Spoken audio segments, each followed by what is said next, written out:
and it doesn't seem to know where to go. If he wants to stay with the masses, or he wants to continue his affiliation with the people with whom he has been, anyways, since he joined them from Africa. Thank you. Thank you very much, Big Chief. You just said it. You just exactly like explained what I was trying to say, and you just nailed it. Like you really, really nailed it. Thank you very much for that one. But just to come back at something that you said, that it only takes a threat of an MC Olomo or this. I don't feel that strategy is going to work for anyone who plans to use that kind of strategy in 2023 elections. I think I don't think it's going to work, because we saw what happened during the NSAS protests. They came in a bus fully loaded, and the NSAS generation, so Soke generation, chased them away. They could not. There's nothing that they can do. And just to like make it clear, a lot of people keep saying, "Oh, thugs, they are thugs." The average, the economic situation in Nigeria has made each and every one of us like them. We are as rugged as they are. So all it takes is just the youth standing. I don't think any talk. In fact, the MC Olomo you just mentioned, well, he made a disclaimer video. He made a disclaimer video, and even I don't know that if it's true or not, but he also said even his family members were part of the NSAS protest, because that's one thing that we keep trying to tell these politicians and our people in power. I mean the law enforcement agencies. You are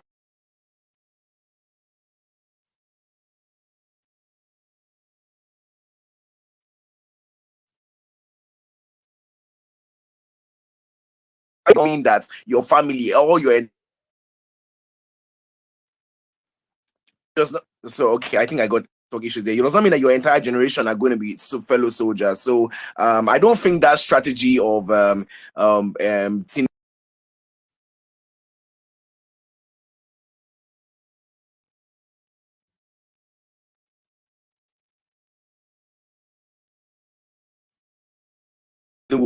I don't think anybody who plans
Host, you need to check your network. You're having issue with your network.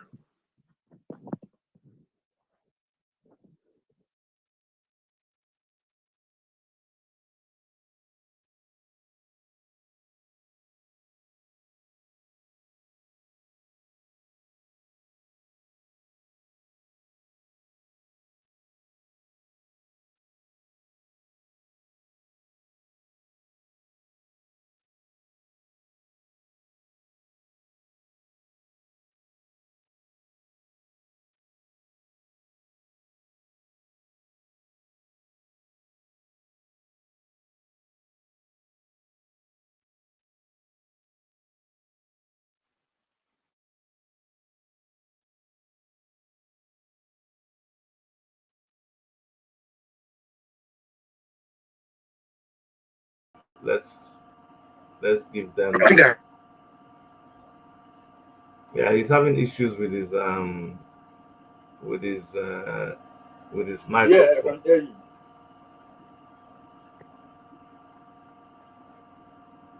Yeah, they will soon fix it, and you have to understand, when you're operating from Nigeria, this is what happens. So it is what it is, like they say. Let's just hold on and they will come back. Please don't go. Host, can you hear me? Host, you're having network issue. I'm back. Can you hear me? Can I hear you? Please don't allow the page to No, crash no, through. right, yeah. Sorry about that. So I think I finished making my point already. So we can hand the mic over to Princess Tessie.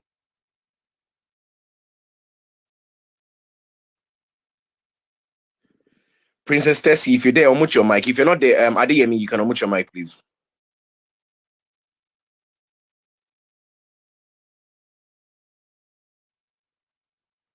Co-host United, can you hear me?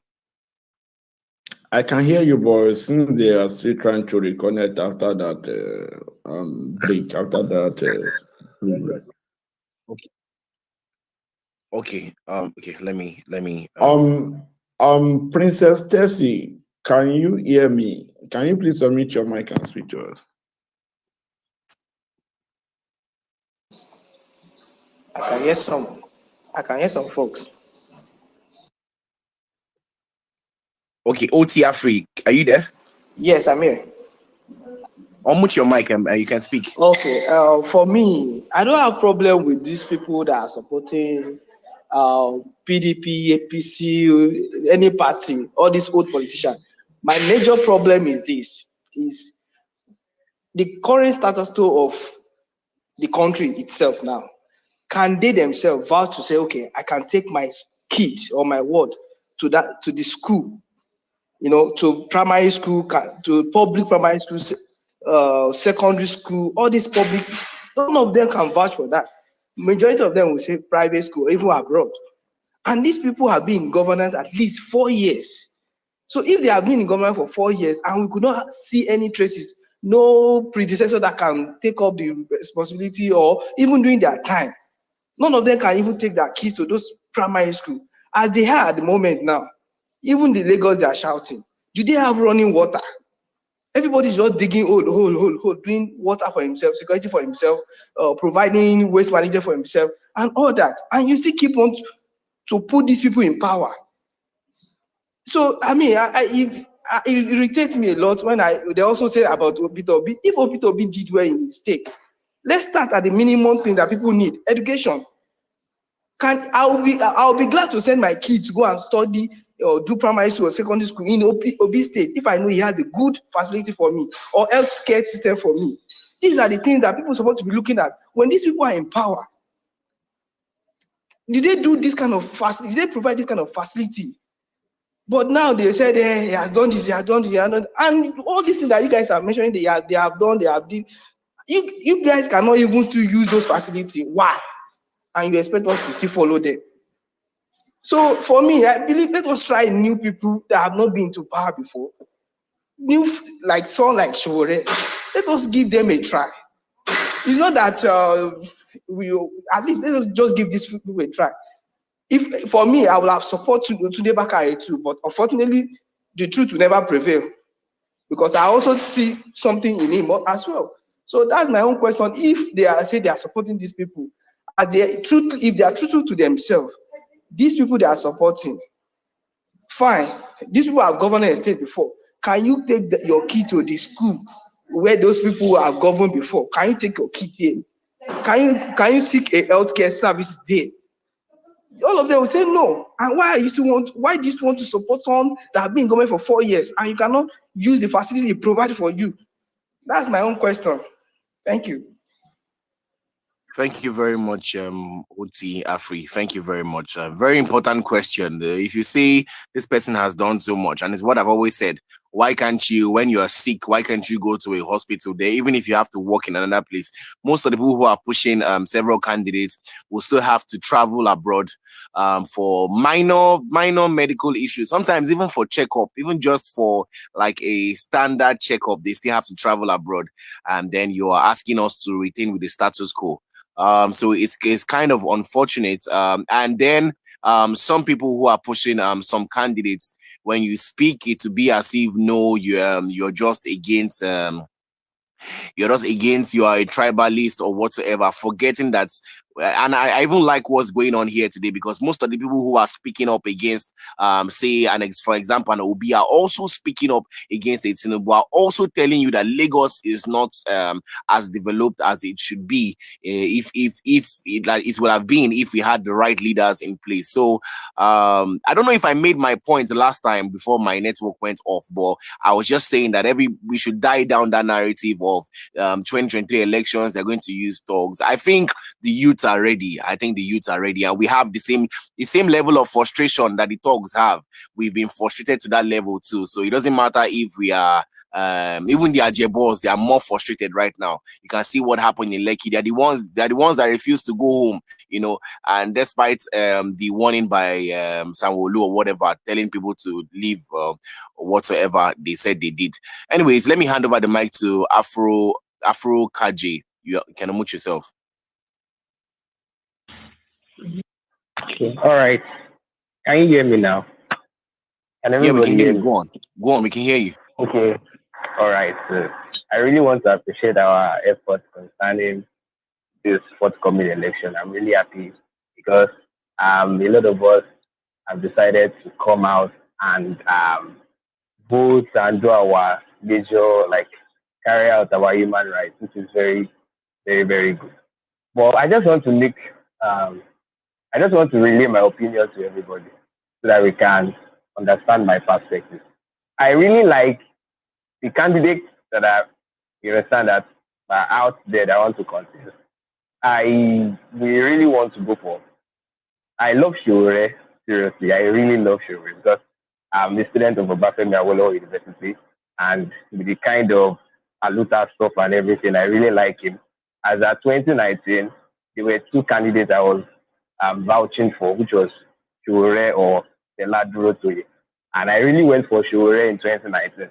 And in presently now, I really want to go for Sowore, seriously. But the way I'm looking at things now, if you really want to get there, you really need the backing of, I'll put it maybe, backing of the youth. And if you look at the youth now, majority of them are tilting towards Peter Obi, Peter Obi, Peter Obi. And most of them, it's looking as if you cannot really convince them to shift their focus. Because I really want a neutral person to get into power in 2023, because a lot of these people, most of them have this political background, formerly APC, formerly PDP, formerly this, formerly that. And I'm this kind of person, I don't really like going for those people. If you have an affiliation with these people we want to kick out, and you are still trying to drag them in, I don't see anything like, okay, this guy, seriously, let's go for Peter Obi. He's a former PDP, he's a former APC. You look at because he was even in APC. He was one of the ministers before Buhari sacked him, or Buhari removed him in 2016. At least he was part of his ministers. Well, most of them have been able to give some good reasons why it can go. Obviously, if you look at his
this is my conclusion. Can you tell me what I know? I'm not talking as anybody supporter or anything. I'm just asking this as a All right.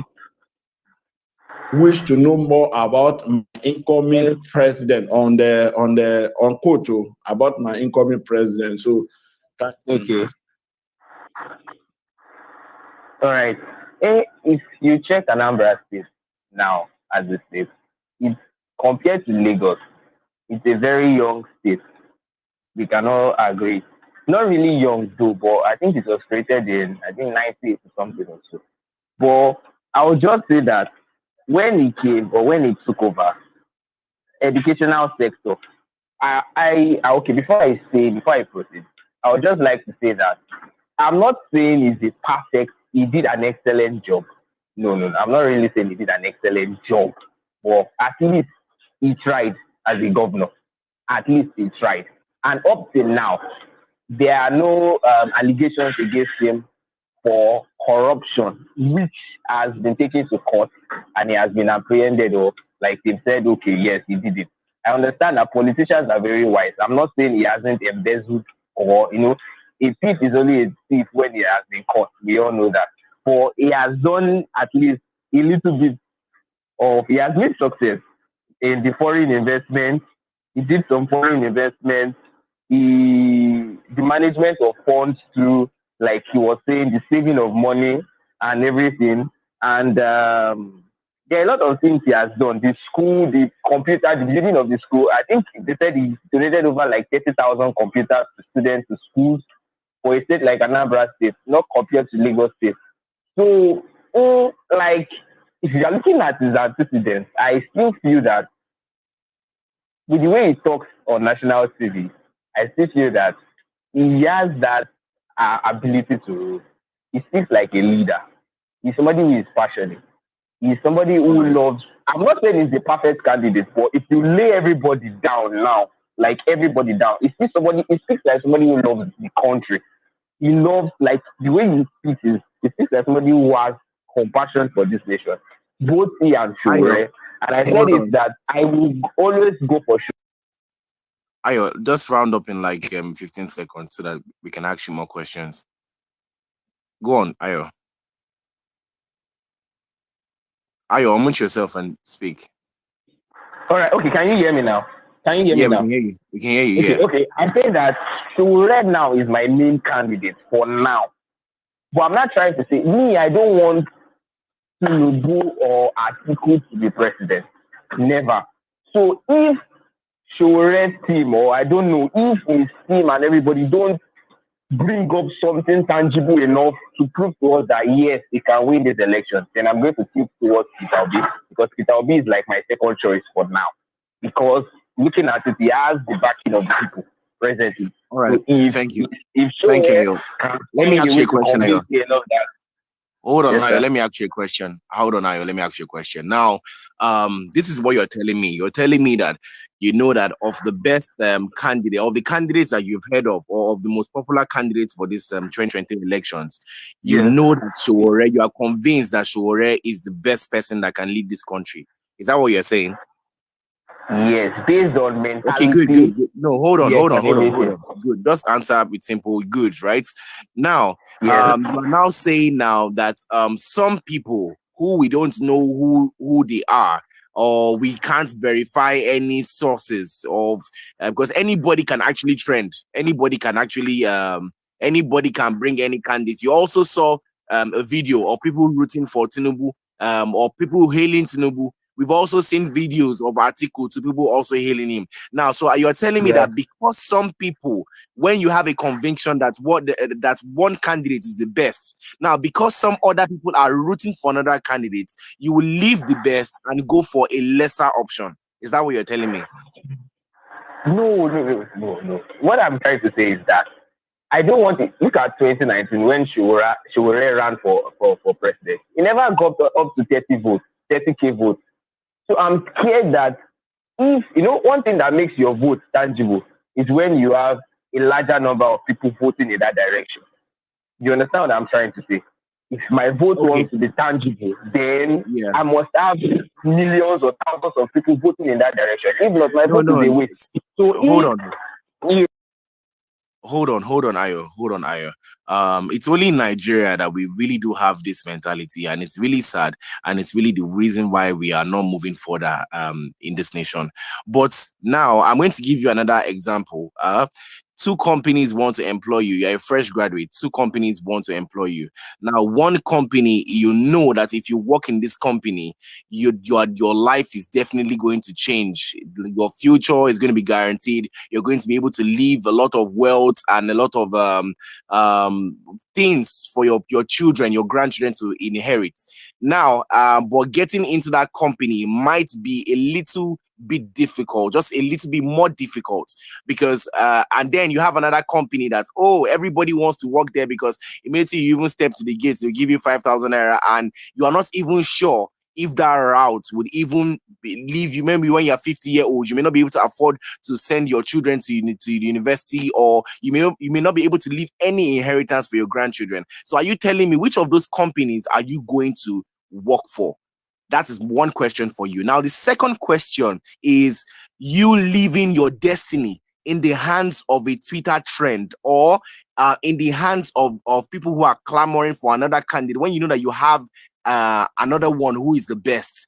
You said if Sowore's team comes up with, so are you leaving your destiny in the hands of a team, or would you, who is convinced that a particular candidate is the best choice for you and the best choice for Nigeria, carry it upon your head? The people who are carrying these other candidates too are ordinary people who are carrying it upon their head, who are even bringing fake things that the candidates will have to come out to debunk, that I didn't say this, they said that.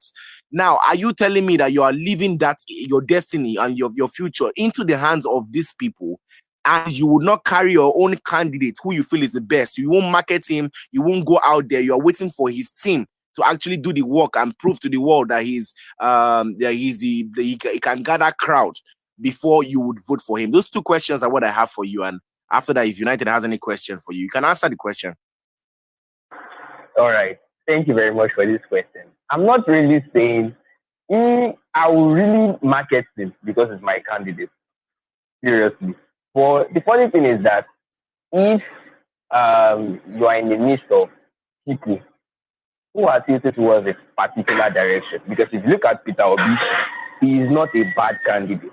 I'm just saying Sowore is better than him. He's also a good candidate. He's also a visionary. He also loves this country. You know, I made a statement earlier that Peter Obi has not even done half of what Sowore has done for this nation, as Nigeria is concerned. Sowore is a better candidate than Peter Obi. But Peter Obi also, if he gets to power, I believe he can deliver. So what I'm trying to say is that I will market Sowore perfectly, but I am scared that Sowore, because if you look at Sowore now, I'm just trying to balance last 2019 election and this present election. 2019 election was even, the youth were not even participating in the election, and Sowore got 30,000 votes. Now that almost everybody is tilting towards Peter Obi, which is not a bad candidate, that's what I'm trying to say, because everybody has a reason to support their candidates. People are tilting towards Peter Obi. I am scared that even if I go out to market Sowore now on Twitter, presently on Twitter, if you tweet anything about Sowore, many people will not even look at your side. If you want to have a conversation or you go to some Twitter space, you might not even really, once you even open your mouth to speak, there are a lot of people that will just come against you and begin to bring out different things. So he's an STG president, it's not fit, it's not that. And for me personally, you know, most of them, what the point they will make is that he has not been in office before. He has not handled different situations. I'm trying to make them understand that it is not, we need fresh people, we need fresh minds to get into office and change things. But most of them are scared because they said he has not tasted power before. Thank you, Ayo. So they are not sure if he's going to deliver. Thank you, Ayo. Thank you, Ayo, for your contribution. I need to let other people speak. You can hold on. Maybe someone will have questions for you or anything, but I need to let other people speak. So take it back. You have the mic. Take it back. Let other people speak. Take it back. You have the mic. You can unmute yourself. Take it back. Okay. All right. Me? So Me? No, Ayo, just mute yourself for now. Folashade, you have the mic. Good afternoon, everyone. Hi, Fola. Uh, I just want to make some things clear to people like Ayo Kaje, because what he just said now reminded me of something that I read in the thread of a journalist, David Udenyi, a few days ago. A very young guy was asking him, David, who should I vote for? Should it be Peter Obi or Sowore? Which one of them is good? Which one of them is better for me to vote for? And David said, you can vote for anyone, but I'm voting for Peter Obi. And another youth now said, no, I can't vote for Sowore because he's a Marxist. He's going to bring communism to Nigeria. And immediately I just told I just wrote to the boy that, please, Sowore's ideology is not communism. It is socialism. It's not communism. And I explained what socialism is to him. That it's a milder form of communism where it bridges a gap between the rich and the poor. Unlike capitalism that we are practicing in Nigeria now, where the gap between the rich and the poor is extremely wide, and it leaves room for corruption, exploitation, and oppression, which is what is happening. We've been doing it since we've been in this system since 1999, and it hasn't changed. So at least he's bringing something new. He's bringing a new. I'm sorry about my baby, please. A new ideology to Nigeria. So and the boys was saying, oh, it's not, it cannot be practiced in Nigeria. Besides, how is our government hospital are? And I said it because Nigeria we don't have a good working system in Nigeria. There are countries that are practicing socialism. Canada is, UK is to an extent, and Vietnam, that Peter Obi is always referring to, Vietnam is also practicing socialism. So just think about that. If it is practiced in a good working system, it will be, you will enjoy it. You won't see that the gap between the rich and the poor will be so wide like it is right now. All we need is just a good working system. So at least to the younger generation, you people, I know that because that is what Peter Obi's party, Labour Party, is doing now, getting as much influencers out there to influence younger people who do not do enough research. Please do your research about your candidates.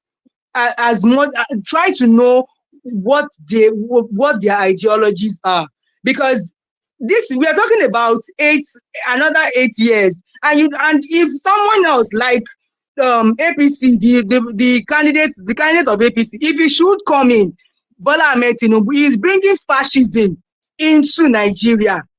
That what they are going through in Ukraine right now, that is what is going to happen here, where thugs will be telling you to do this and do that, and they will tax even the air you breathe. He has done it before in Lagos. Durotimi, he has done it before in Lagos. He will do it again. It's not. This is not. It is not a lie. It is the facts. So please do your research. It's important. That's all. Thank you. Thank you, Fola. Let me. Some people have been here for a while. Princess Tessie, yeah, unmute your mic, please, and go. Princess Tessie, are you here? Please unmute your mic and go. If you're not here, yeah, I can see Dr. Chidi here. Okay, so maybe Dr. Chidi, you can go on. Oh yeah, thank you very much, guys. Respects, like always. You guys are doing such a very great job. based on what I've heard so far, do you know, I'm actually very scared. You see, I know in the past I've been discussing with people about how low standards have fallen in Nigeria. Sometimes when I say it, a lot of people get mad at me. They get disappointed. They think I'm putting them down, but it's not true.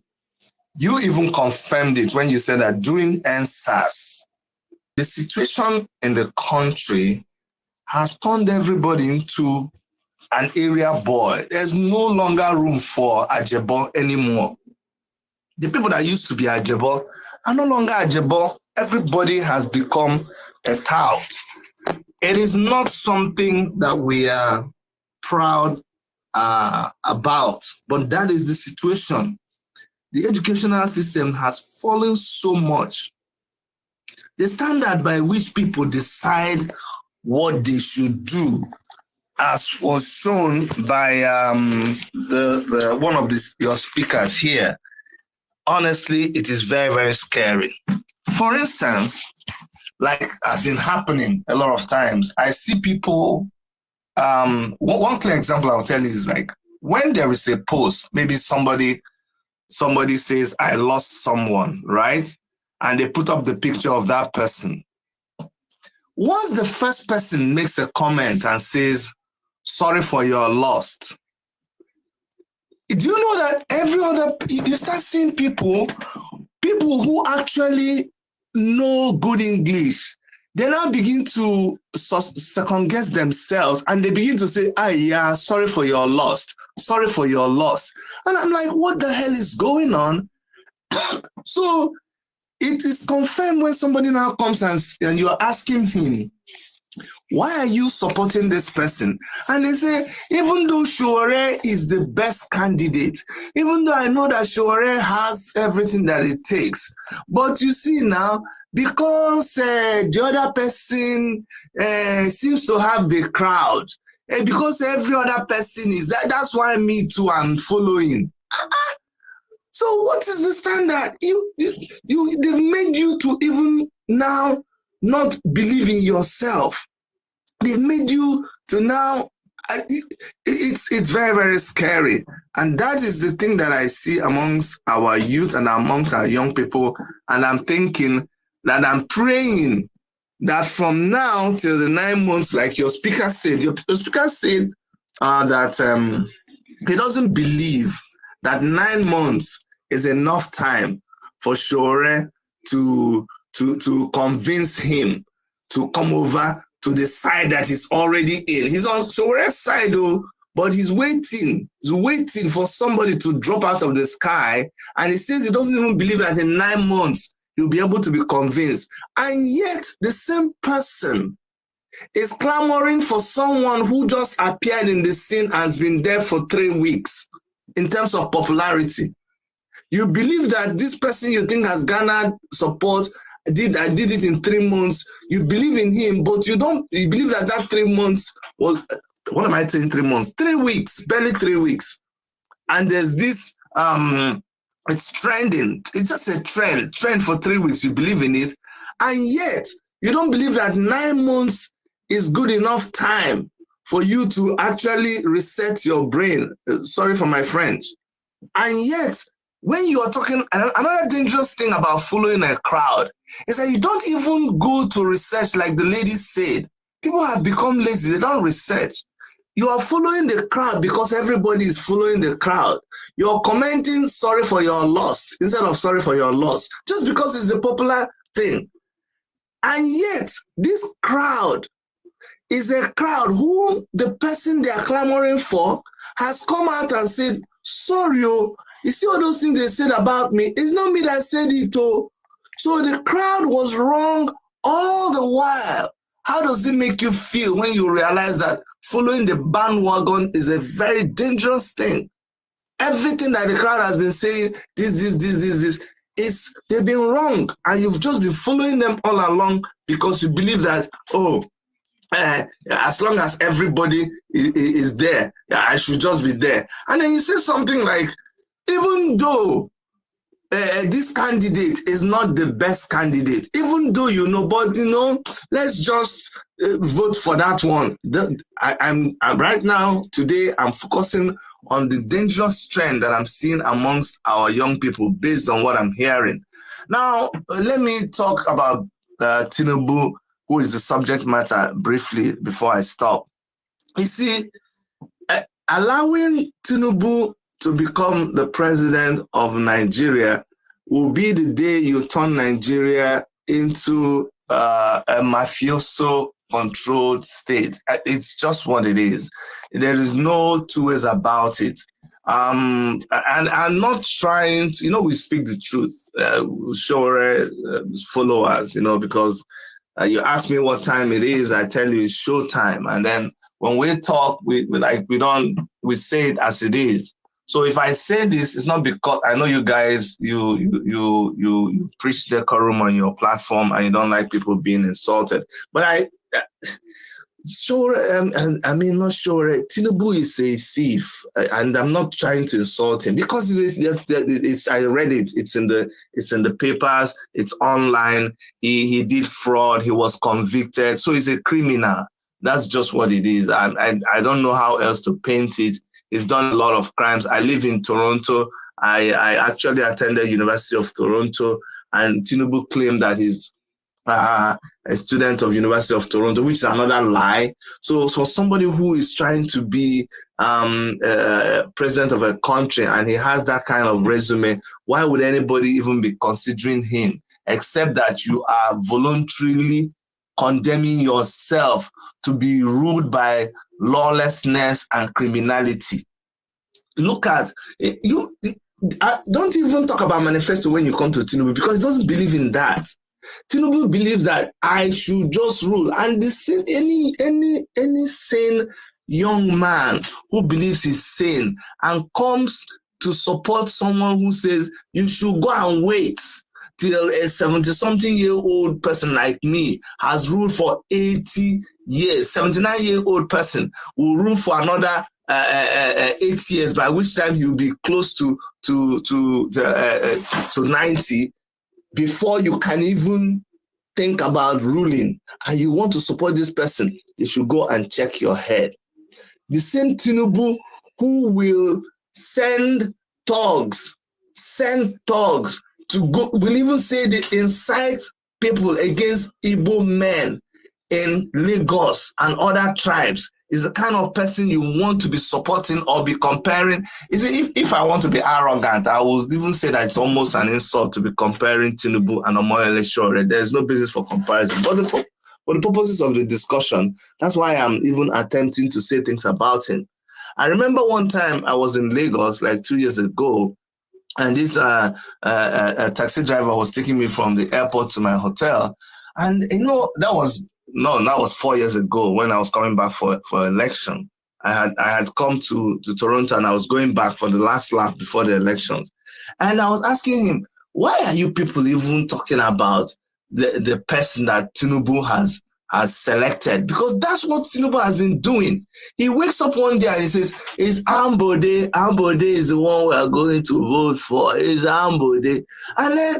And that's it. And Ambode becomes the governor. And he is the one that is ruling Lagos, and he's controlling, he's pulling the strings. And then sometimes the better part of the people he picks tells them, oh boy, what are you doing? Why can't you use your own brain? And immediately any of them makes a move to use their brain, it just wakes up and says, we are no longer doing Ambode. Ambode, no more for you. And you see it happen. So when I was asking the taxi driver, why is this so? He said, because he's the one doing it now. He has done it before. He chose somebody before for us. He chose another person before for us. So since he did it first and second, and everybody accepted it, we should just go ahead and do it. Nothing to talk about the man's manifesto, nothing to talk about the man's plans. It's just because he has muzzled his way. So because somebody beat your friend, you're not even willing to resist. You just say, because they beat my friend, make the cuckoo just come beat me. We'll all be there. Anyway, honestly speaking, I don't even have much to talk about Tinubu. So let me just stop here and allow you guys do your thing. Thank you so much once more. Thank you very much, Dr. Chidi. Yeah, we have a lot of people who want to speak, and I'll let them speak. But I just wanted, Ayo, just in case you go off soon, I just want to let you know that it is your responsibility, it's your moral responsibility to Nigeria and your generation to make sure that this person, I'm not saying or and maybe you, in your own words, you said Peter Obi is not a bad option, yeah, and you have every right or every right to think what you want to think, but it's your moral responsibility to the next generation to make sure that the best person wins the election. So I think you should come on board. If you think he needs more publicity, you should come on board. Many of us too, we came on board because we know that we need to promote the best possible candidate, and that's why we came on board. And I feel that you should also come on board too. So thank you. United. You are wrong. You are wrong. You are wrong. It is your moral responsibility not to ever allow those who have been part of APC and PDP to govern this country or rule, because we have rulers in Nigeria. We've always been having rulers, not leaders or governing. No one is governing Nigeria. All they've been doing is to rule the country. What we've been having in Nigeria is a regime. And so, okay, let's have Ayo Kaji now. I think he's been here before. Ayokaji is the person that just spoke now. Okay, Ayokaji, I would love to have more conversations with you, Ayokaji. Okay, another time. What? Since the princess is been having issues with her network, are you there, princess? Are you there? Please unmute yourself. You will have to unmute yourself if you would like to speak. Click on the mic icon and you can unmute yourself. And if she's not here, let's Salawu. Because I think she's there. Because if she's actually having a network issue, she could have been out of the speaker session since. But let us have Salawu, Abi. Yeah, Salawu Ojo. Yeah, you can unmute yourself and speak. Salawu, are you there? All right, good day, guys. Can you hear me? Yeah, loud and clear. Okay. Yeah, I just jumped into my Twitter and I saw the Twitter space, Sowore Tinubu economic policy manifestation and all like that. Okay, to start with, I'm just here to just say some few things especially with the youth of Nigeria, to just get something. I'm observing these days that, okay, during that answers, during our struggle, there's this kind of consciousness in the heart of every youth, every Nigerian youth, even people outside Nigerian that are Nigerian concerned. There's this consciousness in our heart and all over us that we know that these are leaders. They don't have anything good for us. And we've been seeing it. And we pull out then, we raise our voice. And even till today, that is where we have some of those terms that we are using now, the likes of Socio-political generation. If not because of that struggle, that term alone was coined from that struggle. And we know the person, or we know the people that are with us then, and we know the people that are against us. So, and we are all conscious then that these people are bad, not going back, they are bad, 100%. But then the problem with Nigeria is that we do forget things easily. Like, we do forget things easily. We like to be gullible with few or small things, then we forgot things that matter most. So start from then till now, a lot of things have happened. There's this kind of distraction in the camp of the youth. There's this kind of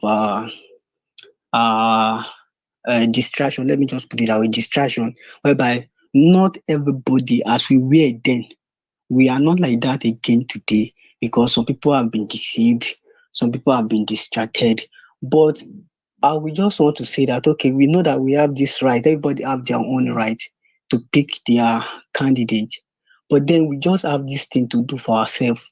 I used to say it, if you are telling me I have my own right to pick my candidate, I know that my own level of reasoning is different from your own level of reasoning. So some people are more intelligent, some people are more vast, Some people are more exposed.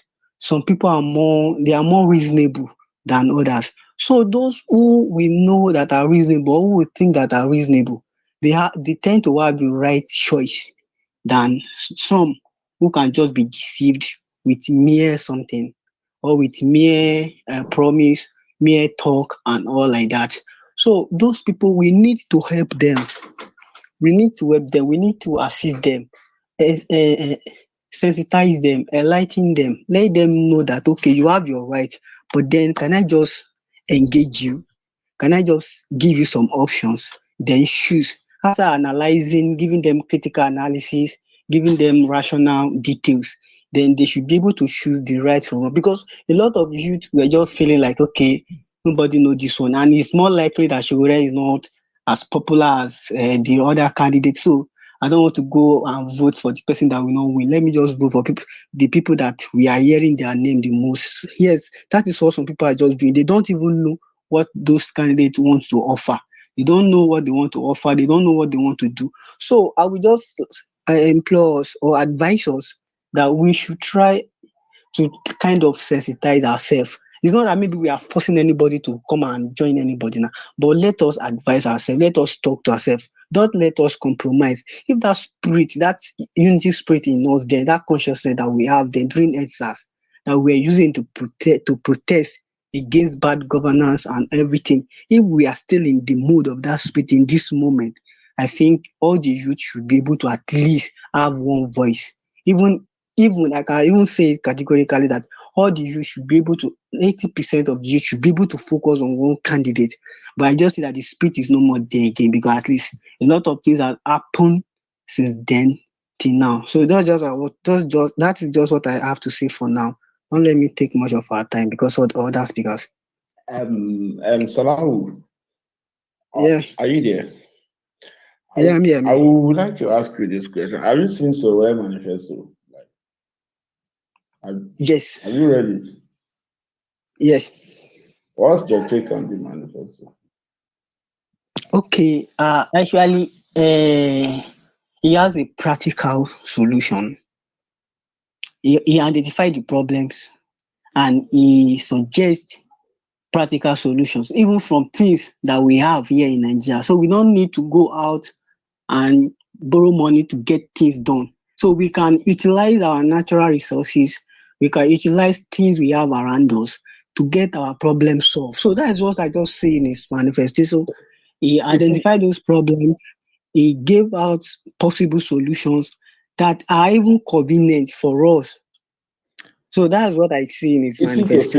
Is it to say you are convinced by the manifesto? Okay, to be convinced is like, okay, maybe someone tell you something, you agree that okay, this is a problem, and okay, how do we solve it now? And he gave you a practical solution, not that a solution that is not that may be imaginable, something that you just imagine but cannot be done. But he gave a practical solution that is something that can be done, like with someone who is exposed, who is oriented with the new age system. So we see that those solutions are very okay. Not that okay, we just identify our problem. We now say, okay, sir, you've identified our problems now. What do we do now? Then start saying something that is outdated. We give money, or we do this, we do that. That one is a solution to them, but then in this age, it's not like a practical solution anymore. So I'm kind of convinced. I'm convinced with his manifestos. Okay, thank you very much. Since you are convinced with the manifesto, and your job now as a Nigerian who want a better Nigeria is to go out there and preach Sowore. The next thing you need to see, is the policy document. And you know, in Nigeria we don't have a law on plagiarism, so it will be difficult to have the policy document outside there, because you know there are a lot of things this administration and the wannabes have stolen from us, and we don't want that to happen again. So thank you very much. I'm not preaching. This is just Now the because same thing I've said. The same thing I've said. It's just for us hold to on. enlighten ourselves. Hold on. I am saying this because of your submission. I am not in any way forcing any candidate on you, but because of your submission. Sure. So thank you very much for coming on, Salawu. All right, thank you. Host, you have the mic.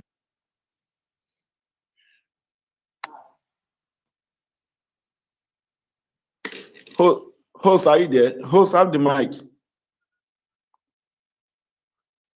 Okay, since it's not here, can you all hear me? Am I audible? Yeah, we can hear you. We can hear you. Okay, let us have Olarewaju. Since Olarewaju has something to say. So first of all, I want to address there was a speaker that said that anybody supporting Tinubu does not have sense and does not need to have has to be checked. I want to say, I don't know why you did not interject in there because that's actually an Hello, can you hear me, please? Yes. So I don't know why the host did not interject in there. Sorry. Hello, Olarewaju. Sorry. Come again. Someone's speaker was on. Olarewaju. Hello. Olarewaju, unmute your mic. I can't hear you. Sorry, I had technical issue. First of all, I want to address there was a man, was it Chidi? I don't know, I'm not sure. He was insulting supporters of Tinubu that anybody that supported Tinubu needs to be checked in the head.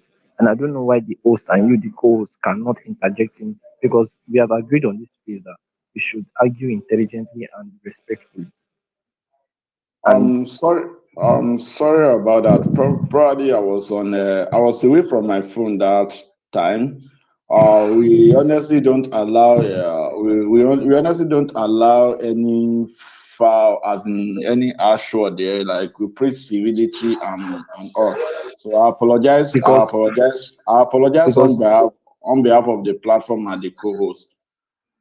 Okay, because I could do the same for any candidate. I could throw up an allegation against any candidate. There's an allegation against Sowore. I can say it's him and Biafra. They're intending that he wanted to. We can do that, but And it's okay. You've let your okay. Moving on. concern. Okay, moving on. Also, I don't know. For Tinubu, is there any is there any is there any is there any question that I was away for a while, so I'm back now. Is there any question you want me to answer against this? Okay, Salahu, are you there?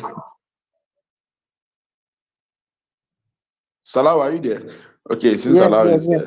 Okay, do you have any question to ask Tinubu supporters? Okay. Let me just say this. As we all know, it's our civil rights. We have every right to our decision and to join any association. So, but then, what do you expect your candidate? What did you expect that your candidate can offer our country, considering this critical time that we are facing in Nigeria? Or what can you say it can offer to us? Olarewaju, I think I'm sure you had a follow-up question, and I believe it still has to do with the economic policy. So can you please answer them?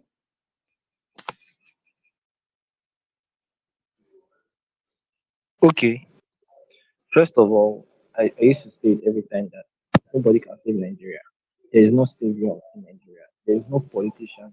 If they duplicate Jesus in 5 times and put his brain in maximum and give it to Nigeria, Nigeria cannot go beyond the point in 8 years or 24 years. So why I'm supporting Tinubu is that all these people, out of all these politicians that have realistic chance of winning, for me, my opinion, I like Sowore, I like the guy. The guy is a good guy and stuff, but does he have a realistic chance of winning? No. Last election, I voted for Fela Durotimi because I believed in him. I voted for, I was the only, he had the ANA. I think that's, yes, I can remember, that's ANA, that one vote in my polling, and that was me. So I stand what I believe in. So what I'm saying that I've seen Tinubu over the years, Lagos model and stuff, and I believe that even if it's not perfect, I believe that it can.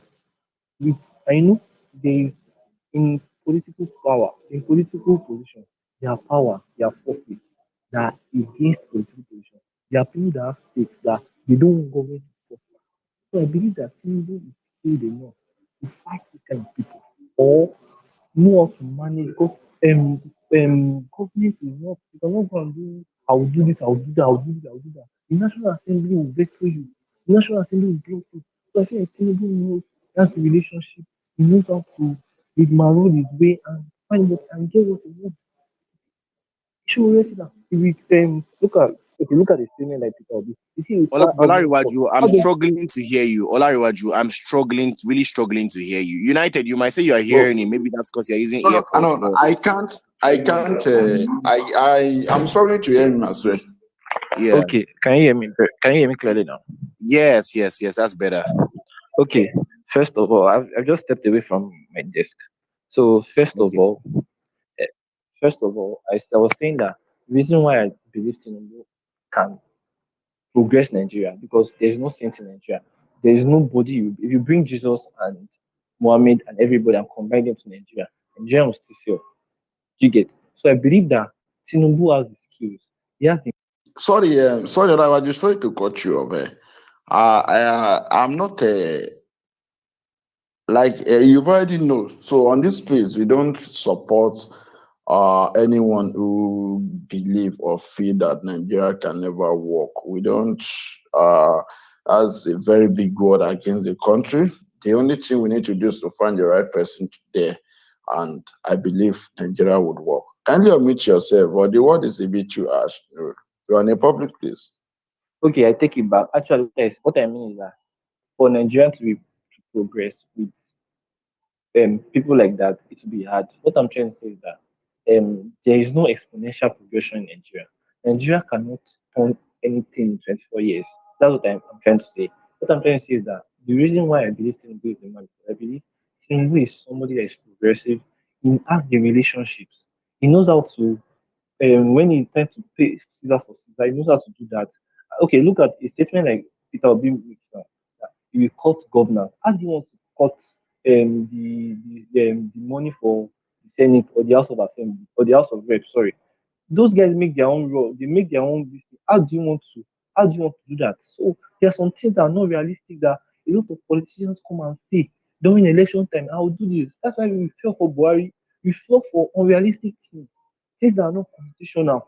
How will a Peter Obi come and say you cut the cost of governance? How does he want to cost of the legislation or the judiciary that make their own rules? Eh?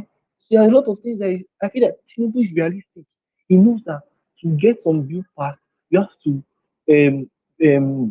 dialogue, you have to what the lobby. Yes, it's very, very important in politics, in power. There are a lot of forces that want to hinder you. Look at an let me say alleged powerful person that has a generator, a selling generator in Nigeria, and you want to bring power supply, you want to frustrate you. But we need powerful people there to that can play the game. Do you understand what I'm saying? Like that has the means, not only that can say that I will do this, I will do that. That has the means that we know that okay, this guy is a strong man. Do you get? So that's why I Right. believe that. And again, Thank you, so Olariwaju. Let's let other people that need to speak. You can Oh, stay on as a speaker. United, you have something to say. I wanted to reply him a little bit, but okay. United, you have I feel like Mr. Dr. Chidi wanted to reply him, or his hand is okay. up. Maybe Let we should Dr. allow. Chidi go instead. Let Dr. Yeah. Chidi go instead. Yeah, let me please make this absolutely very, very clear. I don't have a problem with apologizing. Pride is not a problem. It's not one of my attributes. I only show pride when I'm talking about where I am, who I am. Like I'm a proud, very, very proud, unapologetic Igbo man. I'm a proud Nigerian. I'm a proud AAC member. I'm a proud Take It Backer. I'm a proud Omoyele Sowore supporter. So I really want to take this time to apologize to anybody who felt directly touched by when I was saying anybody that I don't know how I put it, but at the spur of the moment, I was saying they should have their heads checked. I wasn't trying to say, no, I do not conform to the rules of the platform. I do. It's just that you have to understand how we roll. When someone like Omoyele Sowore started putting out things there, because it was not common in the political space, because it's not what people are used to. Everybody said he was attacking P2B. They went ballistic because they're not used to it. But now you can see that people have mellowed. They've started asking questions. So all we do is we just go and pull out the facts. I did not mean to put Tinubu down. I did not mean to discredit or, put down his supporters.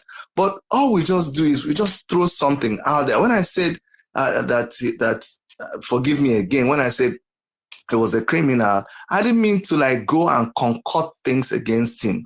I should have found maybe a subtle way of coining it, but like we say in Showore's camp, no time to check time. We just shoot straight.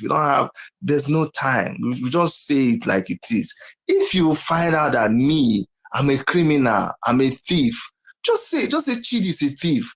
I don't wait for you to say Chidi is a find one grammar like that, coin the thing. No. Just say it. And if I hear you say it, I'll come out and say, I'm not a thief. And then we'll start the argument, or not even argument. We'll start the debate. I like debate. So please, let me once more apologize to anybody that felt offended. I didn't mean it in any derogatory manner. We are activists now. The situation in Nigeria don't make all of us angry. No time for all this kind. We are no longer. Before we used to be at Jebo. You say I live abroad. I can also say what I'm saying. Want a gun, want a man. But see me now. How many years abroad? I'm still talking with this local. That shows you my heart is still in Nigeria. So please, when we talk, just meet us where we are. Now, from anger, we are talking out of anger. We're talking out of desperation. We are talking out of things are not working. We're talking out of hearing all the people that are being killed. We're talking out of Boko Haram. We're talking out of Fulani headsmen. We're talking out of students not being in school. We're talking out of videos of people being killed every day in Nigeria. We're talking out of $1 being 500 naira. We're talking out of so many things. So when you have those kind of things in your head, if I need somebody to come and reset me today, Dr. Chidi, if you hear me tomorrow, and I'm begging everybody now, if you hear me tomorrow begin to sound a certain way, please go and reset my brain. I won't feel offended. So if I'm telling somebody that, look, the way I'm seeing you going, I think you should go and reset your brain. If you feel offended, I apologize, but I actually meant well. That's what I wanted to take this time, and I don't want it to take away from the discussion. It's okay if you want to like Tinubu. It's okay if you want to do the Agbero kind of politics, because it's there. It's okay if you don't believe in Manifesto. It's okay if you believe in chop I chop. It's okay. It's the life you want to live. Well, that's what you want. Those of us who like Manifesto, those of us who like to be challenged, those of us who believe in track record, those of us who believe in a government where everybody can be questioned. I live in a country where the prime minister is summoned, and he comes. He comes there and he answers questions. That's the country I live in. That's what I see every day. So when you see me, seeing what's going on in Nigeria and people are tending towards it, and I'm trying to tell them this is the better way, or I see a candidate who has also lived in where I lived, who has left his home, his business, 24 hours electricity. If he opens his tap brings out hot and cold water, but he goes back to Nigeria and sits in a place where sometimes he will have to tell somebody to help him fetch water from the tank and bring upstairs for him to shower. Come on. When you see me following that kind of person, you don't blame me also. Thank you very much. Thank you very much, Dr. Chidi, for that sportsmanship art. And I believe Oladewaju is cool or should be cool now. Let us have a Princess Tessie. She's been here before. She was here before. She's back again. Okay. Unmute your mic. All right. Thank you very much. I'm sorry for the other time when you called. I wasn't here. The thing is, what I want to say first to Oladewaju is this, because before he went away. Princess Tessie, sorry, your mouth is echoing. I don't know what is wrong. Like, wait.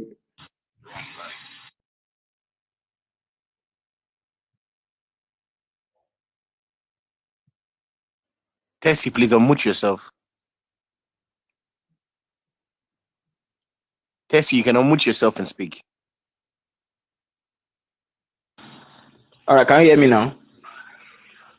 Yeah, we can hear you now. All right. What I want to say first to Oladewaju before he left earlier was where he was saying about what Tinubu did in Lagos, blah, blah, blah. The Tinubu era that we know until when Fashola came in, the Lagos we know was nothing to write about. It was when Fashola came in that Lagos had a little transformation, and people do call it Fashola Lagos, Eko Fashola. So to tell you that Fashola actually did something in Lagos, like to bring a little transformation.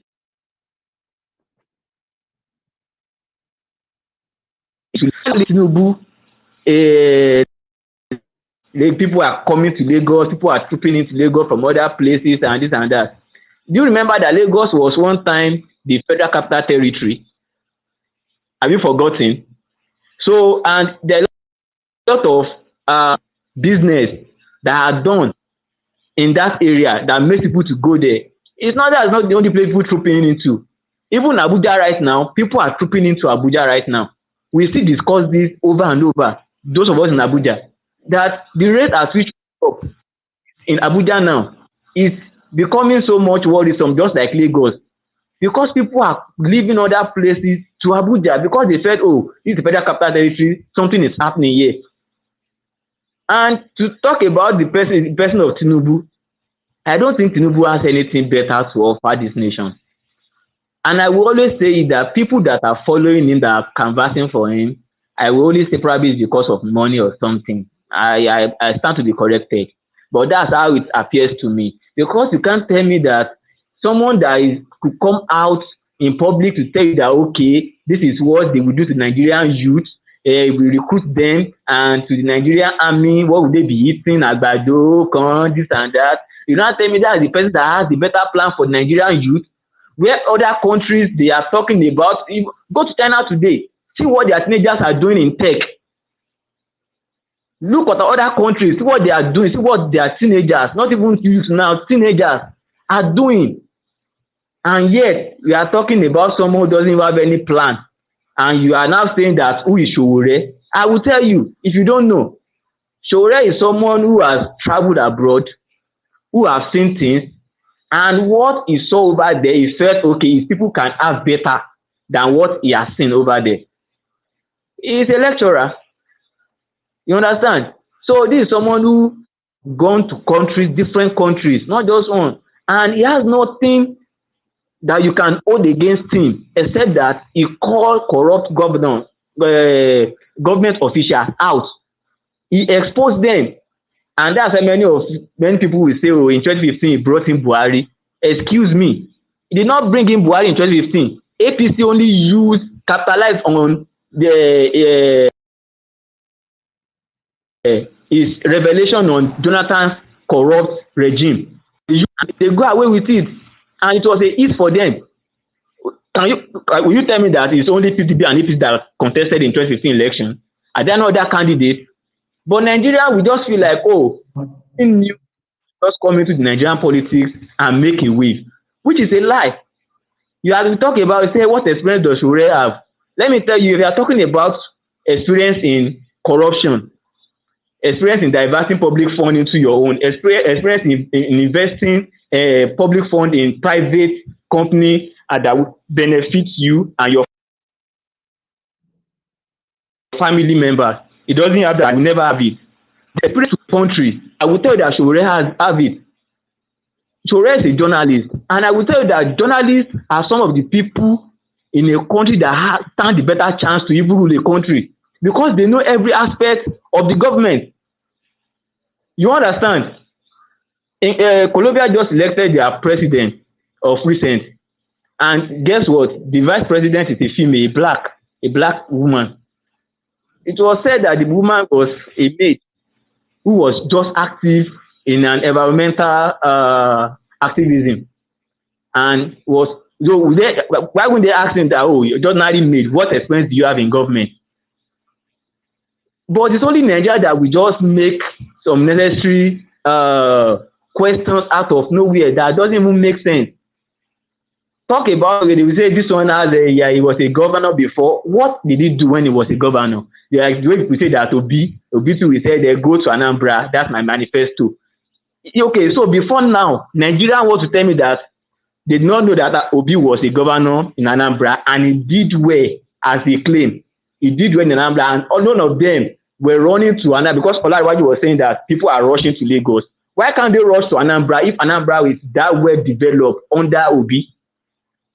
You understand? So people come here, they will just you do a little healthcare center and you put one beside it and you say you build something.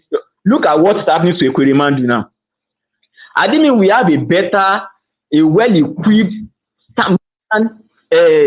what's it called, hospital in Nigeria. You will not have this thing to go abroad and start treating your child to the end of that committing that atrocity. So many of them just feel like they have access to our money, then they can go out of the country to school, to put their children in school there, to treat themselves, and many things like that. See, if you see any Sowore follower that is angry, it's worth it. Because if you have been arrested for standing for the people once, if you have been detained, if you have been beaten by DSS, you have been beaten by police, then you will understand what it means. That we just want people to get it right. And I must tell you, Sowore is not the type that is power hunger or that is just going after that he must be a president like Ideological. No. If Sowore could see somebody that is better or that has a better ideology, that could stand his own ideology, then why would we collaborate? In fact, we won't step down for the person. We've said it over time. We know what. In 2018, a lot of political parties came on board, but how many of them is standing today? And if you look at the Sowore structure, Sowore is the only one that has a party through other arms, the Take It Back movement and the revolutionary, the Tessie, please, Princess know that Tessie, this please person round know up. what And he's doing. your mic is breaking. Princess Tessie, thank you sorry. very much. But your mic is breaking. Your mic has been breaking. We've been struggling to hear you. Let's hand over the mic to Sushan. Sushan, you have the mic, please. Sushan, you have the mic.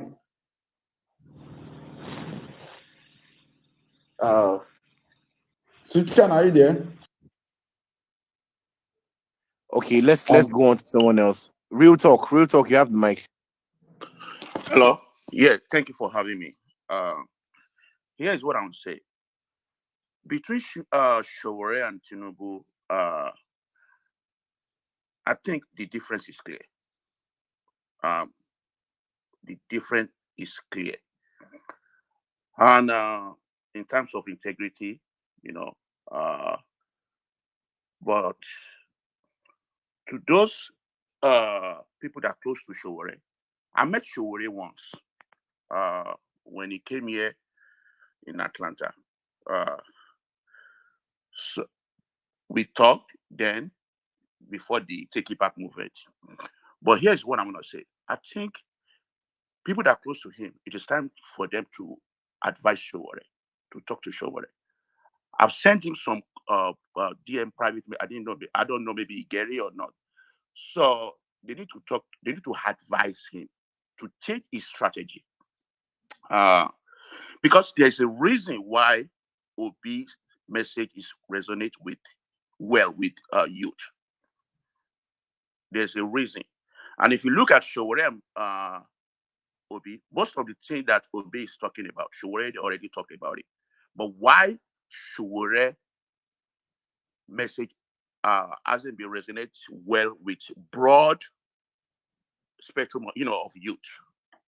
There's a reason, and one of the reasons is like the way Sowore talk. Yes, I know Sowore comes from activism, that in his past, and he established Sarah reporters, and he has been confronting the all those people in the government, official politicians stuff. But when you are fighting to for the presidency, you can pass your message. Everything is strategy. You can pass your message to the youth without kind of like verbally attacking other people. So I think that's what Obi is not doing, and I think that message that alone is resonating well to a lot of youth. So people that are close to Sowore, I know Dr. Chidi is here. He's very close to Sowore. They should maybe advise him to change his strategy a little bit. That's what I want to say. Thank you so much. Thank you very much, Reed Talk. Well, I would like to ask you this question. It sounds like someone who always been with or who has known Sowore for for a long time. Well, if you're asking him to change his strategy, isn't that you suggesting him to be acting fake or to be fake? Because I don't know how that or what that has to do with him, with the country. I get your point that you said maybe that's why the people are not getting the message. But are you saying you should start acting fake? Like, because to me, I'm saying this. I'm the co-host here, but I will say this. I have my bias. I feel like what Peter Obi is doing was him being acting fake or being pretentious about things, not willing to say things as they were and trying to play smart, because starting from how he led PDP and where he went to and all that. So I don't know. Can you please explain to me what you mean by him changing his strategy? Yeah, not at all. That's not what I'm saying. I'm not saying you should have faith, But what I'm saying is, you can, this is politics. I don't care what people, may call it. This is politics. And you must have the goal. Where you going, right? So we all know Sowore. Sowore cannot be defined himself to us now. No, we know him. And we know where his heart, going. So what I'm saying is like, if you are interviewed, right, on mainstream media, and you are sending your own message. You are, your own what you're going to do for the country, but you are talking in the derogatory ways. That some people will perceive you that why you need to be kind of like talking down on people. Yes, we know them. We know these people that are so corrupt. We know them. But to majority of youth, somehow his message is not resonate with them. So, and I think Sowore need to balance it up. He need to, I'm just keeping it real. I'm just keeping it real. Yes, he's going for the presidency. He needs to kind of like expand his base. He needs to find a way to expand his base. Look at what is going on with Peter B. And I watch Peter B very well. All he has been saying is like, well, I'm going to save money. This. Look at what I did in Anambra. I'm going to do this. He will go for the project. He won't give people money. Basically that's what he said. And Sowore has said more than that. Sowore has done more that we know. Sowore, but their style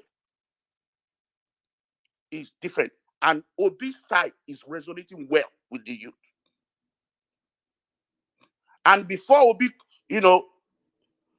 comes out, I became out today, I've been telling Sowore that since 2020, 2021, I've been telling Sowore that please change your strategy.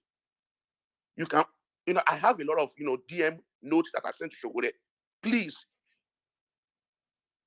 change your strategy. Just try that one first. See if it works. That is not acting fake. You are trying to expand your base. That's what I'm saying. Thank you so much. Hello, sorry, Os, can I say Please. something about that? Hey, Ola. Please let's try and keep it civil. Please, guys, just mute your mic onto your call to talk. United, you wanted me to respond to that? Respond. Just respond to it. Well, what I'm just going to say is that for people like me, I don't feel like he needs to change anything. I feel like he needs to be him. He needs to be more of himself, because he's actually giving a lot of us courage. He's actually giving a lot of us courage. A lot of his followers, we draw our courage from him, and it's because he's still standing firm. I understand what Real Talk is trying to say. Right, I understand what Real Talk is trying to say, but I feel like a lot of us are drawing our courage from. In fact, a lot of us right now, we want Sowore to win presidency, but we'll rather have him as the president. We'd rather not have Sowore as the president, unchanged, same Sowore, than to have him as president change. So I understand what Real Talk is trying to say. We need to get the message across, but I feel like the burden doesn't just lie on him alone. It lies on those of us. We have families. In our families, some of them are rooting, some of our friends are rooting for Peter Obi. It's our job to explain. It's our job to help amplify that message. You understand? But I understand Real Talk, and I also understand. But I rather prefer that for me personally, my personal sentiment, that Sowore stays the way he is. That's the way he speaks truth to power is one of the most exciting and encouraging things, that we can still have people like that, especially people who have been offered bribes, and and then they are still speaking truth to power like that in their face, right in their face. So I think that's encouraging to someone like me. And that is why even some people who are not in the SOS camp, they've had this belief that it could change things and go after the corruptness. They were suggesting he lead the EFCC, even though I found out how do I put it, belittling and all that. So I don't think he United. bro. bros. You just said something right now. You know, I don't find that belittling. Do you know, should I tell you why? Before, when we started this conversation, you will hear them say it should go and start from local government chairman. Now they are upgrading to EFCC chairman because now they now recognize that Sowore's fight on corruption will be brutal. So I just give them a few months, they would all accept that Sowore should be our president. You know, so they were saying he should go and be Senate chair, Senate president now, and all that. So it seems Dr. Chidi has something to respond to the real talk. Let us have Dr. Chidi. Yes. Thank you so much, guys. I really, honestly, you guys should be made a national program because you guys, so far, you have been the ones that are doing what the rest of the country should be doing. It's only in your space that I've seen that supporters of Tinubu, supporters of Atiku, supporters of Obi, supporters of Omoyele Sowore can come and reason. That is what it should be. Now, for my friend who said Dr. Chidi is close to Omoyele Sowore and should advise him to change his ways, the host just took what I wanted to say out of my mouth. You just said it there. You see, the difference between Sowore and others, and that's why he's been there for 30 years. Sowore is not fighting just to become the president of the country. That is what politicians do. So they do any which way how, just to win. If they have to become anything that if they become, you vote for them and make them win, they will do it. If they have to go and sleep in the same bed with somebody they know is a bad person, they will go and do it. Sowore, even in his sleep, even in his state of comatose or whatever, will never be found in the same bed with PDP. That is the kind of person that we have.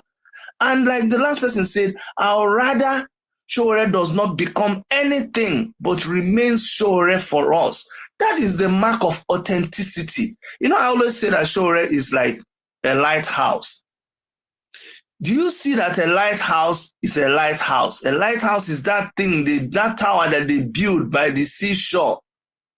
That thing becomes a reference point for different ships. It's like you telling Sowore, you're the beacon, or that place you are standing is the seashore, but sometimes change your position. How can he change his position? If he changes his position, those ships that left the seashore using him as a reference point, when they are coming back and hoping that wherever he's standing is where they are supposed to direct themselves. Do you know what it means if they come back and he has changed his position? That means those ships will land in a place they were not going to. So it is not possible. What Sowore has done is that he has taken all the attributes of a good leader. You must not accept it. The truth has been the truth, has always been the truth. And whenever there is Fanta, there's also Mirinda and Crush and all these other ones. You mustn't drink Coca-Cola, but you cannot tell Coca-Cola people that because they should come and become something else. No, it has to be what it is.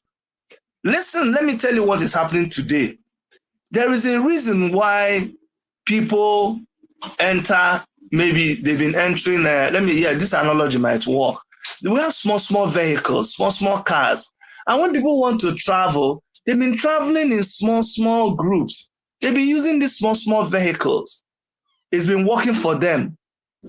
And guess what? The buses have been there. Maybe the buses, those people that are using small vehicles, they don't look at the bus because the bus is too big. How many seater? 80 seater. I bet we don't need you. But a day will come. When all these people that are following small vehicles, they suddenly need to attend to an event. They suddenly need to go for an important thing, and they will need a bus. Guess what? That's when they will go and rent that bus.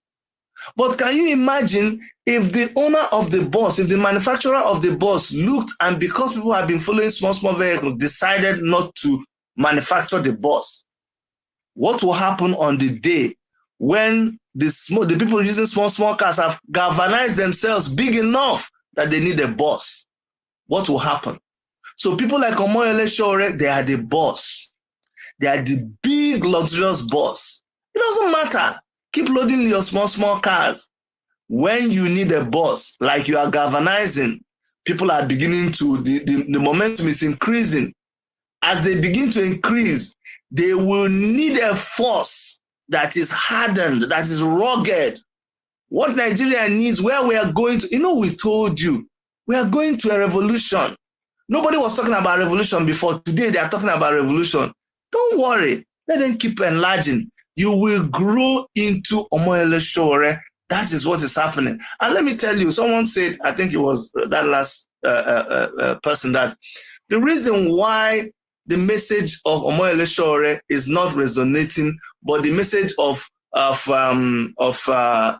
Peter Obi is resonating, that it's not true. Peter Obi's message right now is Omoyele Sowore's message. And I'm just saying it just the way it is.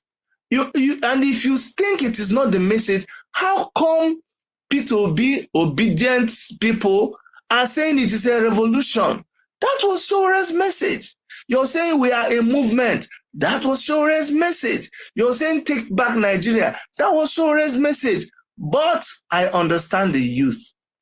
I say the youth they are used to things that are trending. They are used to things that are viral. They don't like something that has been there for long. I said this analogy the other day that when you go online, if you want to play music, mixtape, you go and click on Afrobeat 2022. And all the other songs that were sung before, even though it was sung by the same artist, you think it is old and you gravitate towards the one that is new. When Peter Obi started reigning, it was not Peter Obi. It's wrong when you say it is the way Peter Obi was talking. Peter Obi doesn't talk even. What has been played are his former videos. Peter Obi has not said any new things. Only one or two things he has said recently. And when it burst out, it did not burst out because of Peter Obi. It burst out because people were just tired. They were tired of Sowore was already there. We've been there talking. And then when he got to the primaries, they were expecting to see something new happening. And then all of a sudden, they saw Tinubu do his thing. They saw Atiku do his thing. And they were just so frustrated that any other new name they heard, and they saw Peter Obi had moved, everybody just started shouting, yes, we are just the revolution. So it is actually to Sowore's credit that finally, after so many years, his message has gotten to the people who did not believe before. So actually, Peter Obi, obedient people are actually obedient to Sowore's message. And I always tell you, we don't have time to check time because it is show time. Thank you. That's the one. That's the one that we want, Dr. Chidi. Thank you very much. I would like us to have. Sorry, United. I just received information. I don't know how true it is that this space is being streamed to YouTube now or live TV. So I'm actually following it up on the YouTube page, and I believe it's one of our. It's me. I want everybody to hear about. I told you guys, I'm streaming it. 70-something people are watching. The whole of Nigeria should be watching you guys. I will give it maximum exposure as much as I can. Thank you very much, Dr. Chidi. I've been following up on the YouTube page as well. Later, I would like us to have a Peter Obi's evangelist. I understand that Olarewaju has been waiting, but let's quickly have a Peter Obi of evangelist while we come back to Olarewaju. Please, can you unmute your mic, Peter Obi evangelist? Thank you. Good afternoon, everyone. Thanks for the opportunity to speak on your space. I've been zooming in and out due to network and other issues. But I thank God I have the privilege now. Speaking about the topic of discussion, you see, the comparing Sowore and Tinubu is just like comparing day and night, comparing good and evil. I don't want to sound disrespectful or disparage anybody, but then it's like comparing those who are for the people, who are for good governance, and those who have decided to work against the people, who have decided to put selfish interest ahead of every other consideration. For me personally, you can see my name on Twitter is Peter Obi's evangelist. But right before this time, the loudest voice in every space, in every niche, that the loudest voice calling, demanding for respect, responsible leadership from our crop of leaders. The loudest voice for sure. In fact, I joined his Take Back Nigeria movement on WhatsApp, and even up to this very period, I'm still on it. But you see, you will notice that there's a common background. Sorry for the noise in my background. I'm walking along the street, so you get to hear some noises as I speak. I hope I'm audible enough. That's It's fine. That's fine. fine. You can go on. So there's a common thread between a Sowore and a Peter Obi.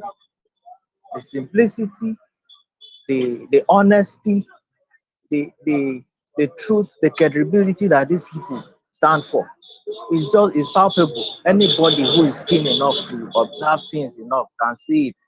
Imagine somebody like Sowore and all he has suffered just because he demands good governance, demands truth from the powers that be. And for me, there's no difference between a Sowore supporter and a P2B supporter, because all we are calling for is good governance. I strongly believe that the only difference between a P2B and a Sowore is just that P2B has had the chance, has had the privilege of holding and executing executive power once, and he proved to be above board. He was shoulders and head and shoulders high above every other contender. That's the only difference that I see between the P2B and the Sowore. Sowore has not had that privilege of holding executive power. If not, he would have also demonstrated what it means for leadership to be responsible, what it means for leadership to be credible, what it means for leadership to be selfless. You see, we have a common enemy. There's no point fighting ourselves over the name we call ourselves. All we want is that leadership should work, government should work. We want a working Nigeria. That's the only difference. You cannot come and start comparing Tinubu and Sowore. They are light years apart. They are light years apart. I cannot start giving you the breakdown. But the summary is these people are not. They don't come from the same. They are not cut from the same material. A Peter Obi and a Sowore, they are the same person. They just want government to work. They want people to be responsible. Don't be reckless with public funds. That's all. And then I agree with some other previous speakers on what they think about Sowore and how it should change the stars. I remember trying to sell Sowore's candidacy to some of my mates back then in school in the last round of elections, and they were like, I know they were coming from a background, from a place of inadequate information. They were like, so he sounds like a cultist to them. His message does not resonate with them. They do not find him as consider him a stranger. You know, they don't trust him enough to believe in his message. But the bottom line is, man, this guy he's not out to deceive you, to rip you of what should be yours. No, he's just out demanding for government to be responsible. So see, and for some people else, they think that basically there's no difference. So let's all root for good governance. That's all. There's no difference between And for Tinubu and forget it, there's no basis comparing them. Let's all root for good governance, responsible leadership, and let's end this sorry story that is Nigeria. Sorry to take your Uh, time. I'm sorry my thoughts are scattered. I would have composed to give a better delivery. Or I okay. think I should rest. Host, do you have question for Peter Obi's evangelist? Okay, I don't really have any question. Thank you for Okay, your okay. Let me. Peter Obi's evangelist. It sounded like one who's so much believe in and Sowore.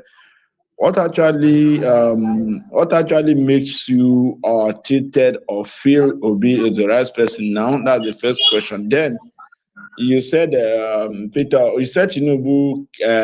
You asked us not to compare Tinubu to Sowore, that they are no match, and what's responsible for that belief or your conviction? That's the two questions I have for you. Check. Sorry, I didn't get the first question, but I got the last question. The first question is, I feel like you so much believe in Sowore, and what makes you feel Peter Obi will do it better, and what I don't know, what's it you use in measuring, or what's the tools you use in measuring it to feel like you believe Peter Obi more than Sowore, or why are you in the so? I'm not in any way trying to, like, I'm not saying come and build. I'm only asking you an honest question that will make you feel Peter Obi is the right person. And the only difference for me at the moment is, experience matters. And this guy, Peter Obi, has done it in his capacity as a state governor. You are aware of all the challenges he faced, the challenges that the system threw at him. This is a guy who won election, he was denied, was sworn in eventually as a result of a court case. He was impeached twice in a single term, and then won his mandate back 2 times. This guy, you agree with me, already has hands on, already gotten his hands dirty fighting the system, and he was still able to deliver. That's the only difference I have between the two of them. And then with respect to some other factors, that's just the major difference. Having experienced executive power once, I believe, and he stands a better chance. The last question. Between comparing Tinubu and Sowore. Yes, Hello. yes. Check the antecedents now. Do you have such flies of allegation hovering around Tinubu? I mean, hovering around Sowore as you have hovering around Tinubu. Have you heard Tinubu's voice demanding for good governance from? Like, I don't need to explain to anybody. Any right thinking person who is after truth, whose ears are open and can hear and his eyes can see, he knows the difference, except we don't want to be true to our consciences. And thank you very much. This is no longer a question, but just a remark to your submission. I would like to tell you that Sowore has now you raise the fact that Peter Obi has been through court cases and all that. I would like to remind you that Sowore, through his reporter, through his company and his personal cases, has been through a lot of court cases that he has won. He has won several court cases and still on so many now. You are aware that he's been restricted to Nigeria, and you understand how porous our border is in Nigeria. If he's actually desperate to escape the Nigerian soil, he would have done that since. So he's a man who believes in the democracy, rule of law, and all that. Thank you very much for your submission. Let us have okay, Olariwaju, can you unmute your mic? First of all, I want to say that Sowore and Peter Obi, they are totally two different people. Ideology for ideology, manifesto for manifesto. What they say, they are totally two different people. I like Sowore, but the reason why I'm not supporting him is because, to be honest, I put my hand up. He does not have any realistic chance of winning election. So if today so maybe 2027, Sowore comes up, is I'll support him. You get? But look at Sowore. Do you guys want Sowore to tone down his message and start lying so that it will be acceptable? That's not that's not meaningful. You start pandering to what the youth wants to hear. You start telling lies that the way Peter Obi has been like fact checked to be untrue. A lot of things I can quote what he said is untrue. He said he was one of built the first teaching hospital. Teaching hospital we don't do since when my mama did small. And the video is there. He also said he said, and I quote, he does not go outside for treatment. And there was a video that he said that he went to London and the person that treated him was Okechukwu or something. He mentioned one Nigerian name for his surgery. So like we can see that why Peter Obi's movement is because he's saying what the youth want to hear, not the truth. Because look at the Peter Obi, he calls Atiku of all people. He calls him his leader. So why should we not vote for your leader? Why should we vote for you? So don't tell me that Peter Obi and Sowore are almost the same, or they are totally different. They are different from each other. So if you want to support Peter Obi, support Peter Obi. Don't tell me they are, because they are not the same at all. In any shape or manner, in any form, they are not. They are totally. Sowore will not hold he will not stop local government election from holding and be using his cronies caretaker for more than 7 years. Peter Obi did not hold one single local government until he was leaving. Is that not tyranny?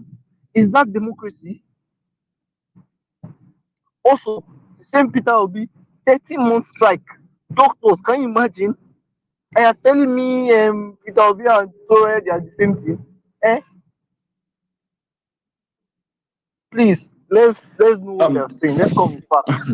Okay. I know you are surprised. I know the host is surprised that I'm supporting Sowore. I like Sowore. Sowore is our guy. But I feel like at this point in time, we need somebody to progress Nigeria because the corruption is too much. And we need somebody that can play the game and can also progress Nigeria. Simple. That's why I'm supporting him. Thank you. I use the mic.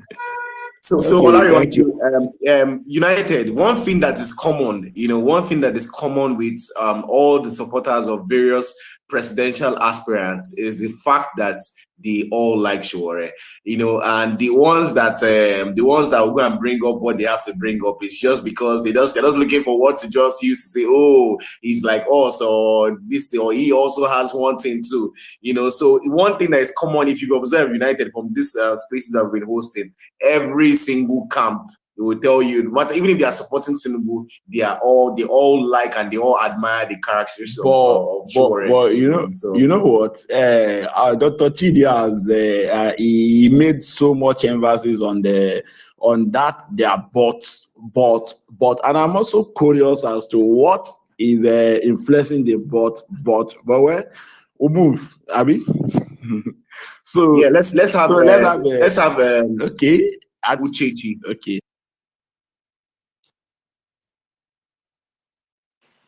Hello? Can you guys hear me? Yeah, we can hear you. It's just a question for the last speaker who said he did say something about comparing manifestos, right? And I'm wondering, because I don't know, is there any, has P2B released his manifesto or Labour Party's manifesto? Is he anywhere? Because so far, the only manifesto that I know of, or the only candidate that I know that is ready and that has a manifesto ready online, not in Anambra, is AAC, and that can be found on Sowore2023.org. I just want to ask him if there's any manifesto yet for Labour Party. And I also want to challenge the last speaker, and every other person that uses these bots when they speak about Sowore to try and talk about Sowore. Just a challenge. Try and speak about Sowore or talk about Sowore without a bot at the end of the statement. I yield the mic. Okay. Just to add to your contribution, I think I posted something on the Jumbotron by Sega link. I think where is it? I posted something on the Jumbotron by Sega link, who also raised concerns about the fact that other presidential candidates are yet to release their manifesto, and he elected that only AAC and Mogalu, who is no longer in the race, have had their manifesto outside there. And it's and the fact that others are not even speaking to the media, which to me, I feel like they have no respect for the Nigerian populace or citizens, which is kind of giving concern. So we move. Let us have King P. Olaniwaju, would you like to respond to the question raised by Uchenchi? Olaniwaju, are you there?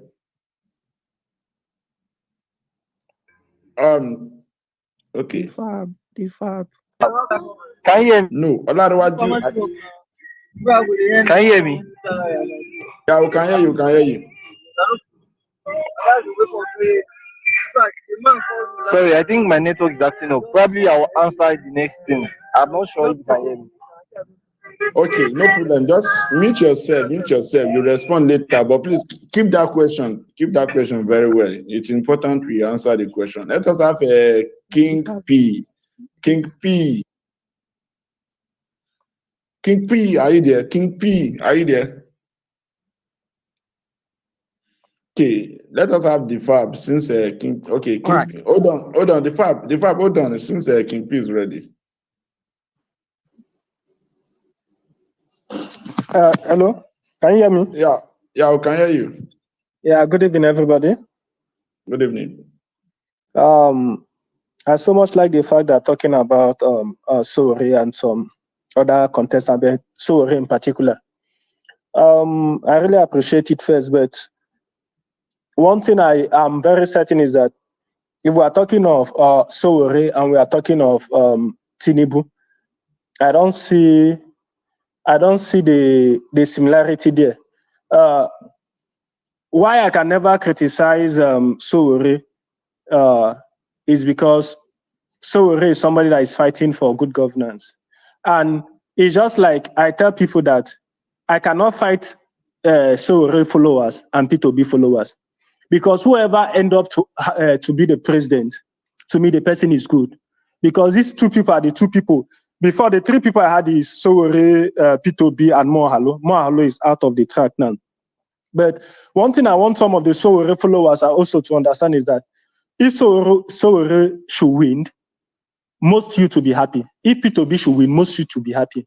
I feel that the fight between Sowore and P2B should be more of these old cargos. Not even between P2B or Sowore, because to me, Sowore is 100% good, P2B is 100% good. Our own major concern in this country now is these old men that Sowore and P2B are fighting over these lunatics that have taken over this country. So I always like to see, when I see the younger people, if you're talking for Sowore, fine. If you're talking for P2B, fine. It doesn't matter. What matters is that if any of them should match winner, we are good for them. But you see these two old men that have taken over this country, all in the name of they have so many experience, they know how to unify the country. All those things are trash. That's why I tell people, you see Sowore followers, respect them. You see P2B followers, respect them. Irrespective of how I want to see it, these people are heading for a particular goal. Whoever wins is good for Nigeria. But the two persons shouldn't be fighting each other, because these two followers are demanding for a better leadership, which if any of them should match, we are good. I wouldn't like where P2B people are fighting Sowore are fighting P2B. Our major fight should be between these old cargos called APC and PDP. Not even these two people that are for the good of this country. I tell you people that I'm not a person of a party person. I'm more of a personality. That's why I say Mohalo was one of it. He's out of it. Now we just have two people that me personally believe that these two people, if any of them should win, I believe that this country will head to a place that the youth really want. Not Sowore attacking P2B. Like, even when I have some of my friends that are Sowore fans, we come together, we chat, we discuss. I say, wow, how is the growth of your people? They say, fine. Omo, they're pushing. We are pushing. Fine. These two people are not people that they should come and fight each other. We should fight rather these old men that doesn't care about the country, that doesn't care about the good of the youth, that doesn't care about education, that doesn't care about security. Every time, what they care about is just their own money, how to embezzle, and put people into slavery. So I respect Sowore. I still remain, I'll still knock my chest that even if P2B should not win, Sowore should win. I'm still standing for P2B. I'm still standing for Sowore. My own is, all I demand is good governance from these two people. If any of them should emerge, bro, we are good in this country. I don't care the other party. I don't want to know who other party people are. But see these two people, this is all I have to say. Let's focus on these two governance. These two people, I feel that the two people that can push us. The ideologies is fine. All the ideologies are fine. The execution, if they can execute it, is perfect. But please, we shouldn't fight the people that are demanding for good governance. Rather, we should fight people that are wanting us to be in slavery, so that they'll keep wanting us to be like, oh, the country is working when it's not working. I respect Sowore, I respect P2B. Wherever I match, I'm good to them, and I'll keep praying for them. Good luck to anybody. To their followers, good luck to them. To the followers, P2B, good luck to them. God bless everybody. Thank you. Thank you very much, King P. But I would like to ask you a question, because you emphasize a lot on the fighting issue, and actually from here, majority of us on the Sowore camp have actually not been fighting anyone. But I would like to ask you this question. The last time Peter Obi posted a tweet that he will be visiting Egypt, and Sowore put out a tweet that a presidential candidate just going to Egypt to study in a few months to election, that it shows some kind of unseriousness. How do you, and a lot of Peter Obi supporters took it as a fight and insult. How do you feel about it? Because I think I don't understand where the word fight is coming from. I don't know if you also share the same view as those who think or who took it as an insult or attack. So what's your take on that? Okay. Thank you for the question. When I mean fight, it's not like maybe this platform this space was meant for fight. What I'm trying to say, like, we know ourselves. I know myself, like, you know yourself, like, outside the space, we still mingle with the real people. Like, what I'm trying to say is like when P2B left for Egypt and Sowore made a comment, and I always tell people, every followers they always have like all these three sets of people. They have the radical people, they have the gentle people. The radical people are the people that, most times they always want to always talk to protect whether it's good or evil. And you always have these gentle people that their own is just to watch and observe. So when most people always say that these people sometimes their followers always attack, I always say, well, there is no party that you not see radical people. But the main thing is that, what is the major aim? What is the aim of these people that are demanding for good governance? Me, I'm after the good governance, because definitely you still have all those people that no matter how you say all these, they always still want to, whether this person shits here or not, they always say that, yes, we'll eat the shit. So in that aspect, definitely you always find out that there are some P2B fans, followers that always attack, they're always in attacking angle. Unlike you always have some people that in Sowore that always being on attacking, but I'm not after those that are attacking. Me, I'm after those we are demanding that. The people that are demanding for good governance, that's what me I'm after. I'm not after who is attacking me. The people that one is their business. What we were after is who can lead this country, who will take this country. If the person should win, can the person salvage this country? Sowore is good, P2B is good. I don't care if the people attacking or not attacking. It's just like in my family, we are 6. Some of us that we have gentle people, we have radical ones. Those ones who always want to bring trouble, but they're from the same father, they're from the same mother. It happens the same thing in terms of followers too. You must have this gentle one and this radical one. But the main thing is, listen to the ones that will affect and change the society more, not those stubborn ones that are always there making noise or whatever. So in that aspect, I wouldn't blame Sowore, I wouldn't blame P2B followers. Those ones is just their own say, P2B is. Sowore made a suggestion to P2B, and P2B did not like, Baba, what you're saying is wrong. It was the followers. Why should we be more concerned of the followers instead of the candidates we feel that are good for the country?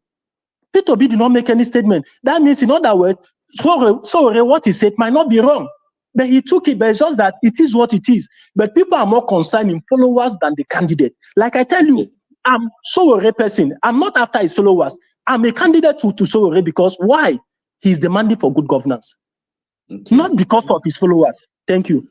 Okay, thank you very much. This is not a question, but just for the Peter B or anyone outside there who feel offended by that post or so. I'd like to remind us that Peter Sowore and the El Rufai of Cardinal States also had similar cases, which both of them took it as a political and friendly jab at each other, where El-Rufai said on the national TV that he hopes Sowore get some certain numbers of votes, and on Twitter they had a jab at each other. So thank you very much, King P. Since Light, I know you are there.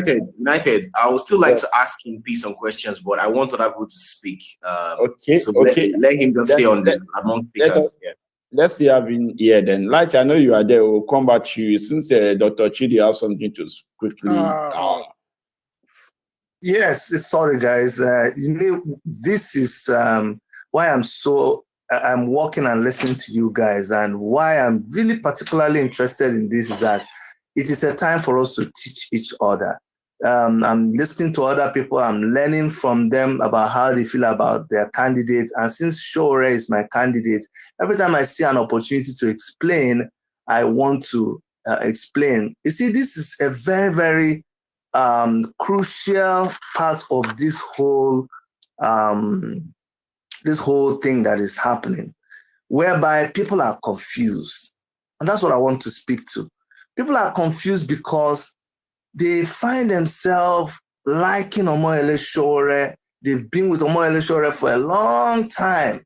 They know he's the one that fought for them. They know he's the only one who was protesting all through Buhari's government. Only Revolution Now people, which is has Sowore as convener, only Take It Back people, only AAC people were protesting. And unless you find people like the Shiites, every other person was quiet. So they love Sowore, they like him. And now P2B appeared in the scene, and the trend, they got caught up in the trend. And they're like, oh my God, what am I going to do? I don't want to leave Sowore. I love Sowore. Oh, but everybody is following this P2B thing. I don't want to make a mistake and not be there. Let me, for the first time, maybe explain what is happening. You see, my people, when you are going to play the World Cup, you start playing at the local level. Nigeria has to play with Ghana and all other people. Honestly speaking, you don't just take one country and go and just place them to play with Germany. No. You start play. So what will happen is that out of West Africa, for instance, one club has to emerge, no matter how they like each other, no matter how close they are, no matter that whatever is happening, they have to play that game. And remember that when it is time for this World Cup, guess what happens? All our Nigerian players who were playing in different places, because they realize that this is how the game works, some of them come back to play for Nigeria so that we qualify. So what you have seen play out there is this, that there was a situation whereby it looks like there was a clear divide in the polity in Nigeria.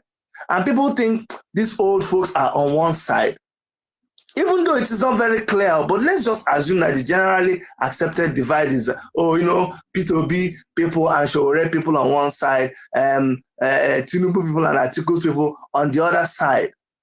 Now, when you now come into that camp that you think are on the other side, they have to play not just friendly match.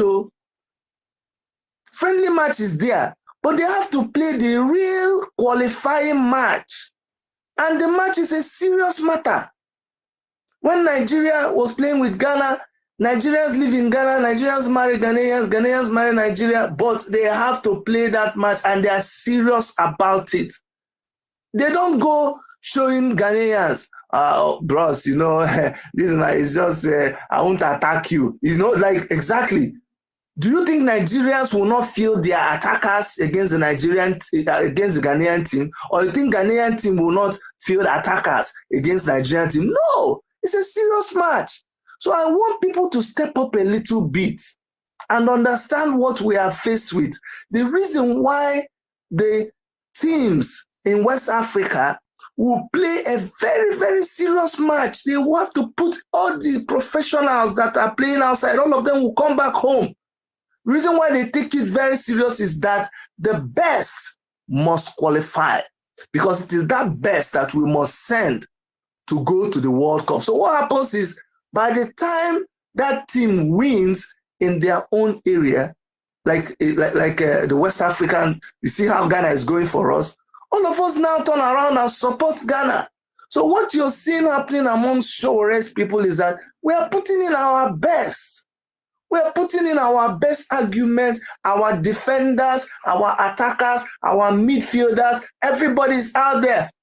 We don't get time to be playing. If other people want to be playing, maybe they don't understand the game.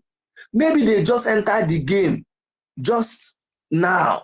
Somebody was tweeting something where Aisha was saying, oh, Peter Obi should go and get communication. They were shocked because Aisha the other day was talking good about Sowore. I just came to that person and said, bros, you guys are new to activism. You guys don't understand. You think this is a joke. It's not a joke. Oh. So nobody is fighting.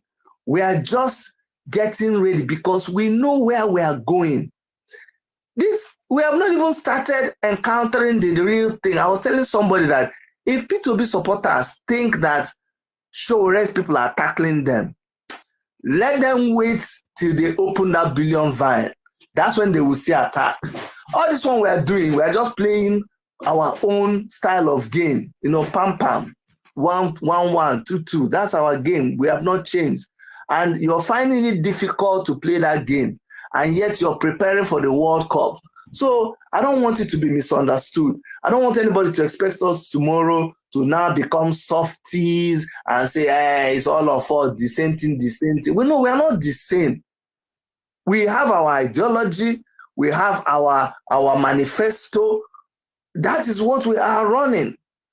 And if in our manifesto, we talk about how prepared we are, and somebody comes to do you guys even know what is happening? We've been so patient. You cannot sit down and watch somebody, your opponent, steal all your ideas. Sorry for my language. Steal all your ideas, clone all your ideologies, claim all your support base, and you just keep quiet. No, you have to speak up. If you say you've been to somewhere to study electricity, oh boy, wow, that thing that you're looking for in Sokoto is in our Sokoto. It was just a statement of fact. So that should make everybody just understand what we are doing and be comfortable with us. We are not fighting at all. Thank you. Thank you, Dr. Chidi. United, you have the mic. United. Okay. I thought you said you have something to say to the last. The person I want to ask is no longer. I don't think I see him as a speaker. No, anymore. He would hear you. It's still at the listener session. If you want us to bring him back up, we could do that. Okay, let me. I'll have loved another person to also speak, but let me just say this, right? Okay, if you are not prepared, let us have a. No, I'm prepared, but I just want someone else to get the conversation. Let us have a DeFab. Okay, DeFab. Yeah. Let us have it. Thank you very much for giving me another opportunity. Sorry to talk. There is a man that talk of recent. He said he sent a message to Sowore, and he said he has met him maybe in Texas or somewhere. I don't know. I've forgotten. I can't really pick the name this time around. And he said something that really gave me a concern. He said a lot of good things about Sowore. Now he now said something. He said he wants him to change his ways, like his strategies. Now I have to sit down and think about that statement, because it is a very big statement to me. It might not be big to every one of us, but it is a very big statement to me. I will tell you the reason why I said it. Because I would rather have Sowore the way he is, and he will never become a president, than him changing his ways. I want that fact to be glaring. Because the way he is, that is one of the reasons I'm following him because that is the kind of personality that I portray. So that one aside. Now, if you are suggesting that someone should change his ways, now let us do it this way. If you're a class teacher and you tell your student, the way you have been doing it, result is not coming. You as a class teacher, it is your right for you to show that student that these are the ways, the measures for you to go through it so that result will come. If you are telling Sowore to change his ways, if you are suggesting, then you have to provide a solution. How do you, if you are saying this is what you want, how should he do it? What ways should he change? You don't just tell someone to change his way without providing a solution, like alternative means for him to carry himself that people will accept him. You said people are not accepting him again. Then how do you want him to carry his way so that people will accept him? I think maybe anybody will answer the question. If it's not online, I don't know. Maybe we know that that person. I will try and search for that person. Maybe next time I will talk about it. Now, for those people that have been saying something about, please round up 15 seconds. Please round up so that other thank people you. speak. For those people that have been talking, clamoring that Sowore says something that that Obi that because Obi left for Egypt and Sowore shouldn't have said anything about it. Have they forgotten that we are in a political sphere? Sowore is a different candidate. Obi is a different candidate. That I can categorically tell you that their plans, their ways are not the same. Their orientation are not the same. So something like that is expected. Even it happens in US, it happens in advanced nation. They throw jab at each other. So you shouldn't see it as a form of enmity. That is a way to sell yourself. It is a means for you to sell yourself. Thank you very much. I yield the mic. Thank you. Dr. Seed, you have mic. Thank you. Good afternoon, everyone. And a job well done, Mr. Durotimi. I've been following this space for some days now. All right, quick one. Let me start from this angle. The topic should have been Sowore versus others, not all this Tinubu, Peter Obi, and stuff like that. The problem about we Nigerians is that we want Sowore person inside Peter Obi. You understand? And I would say this categorically. Sowore is the only person that has a pure manifesto one.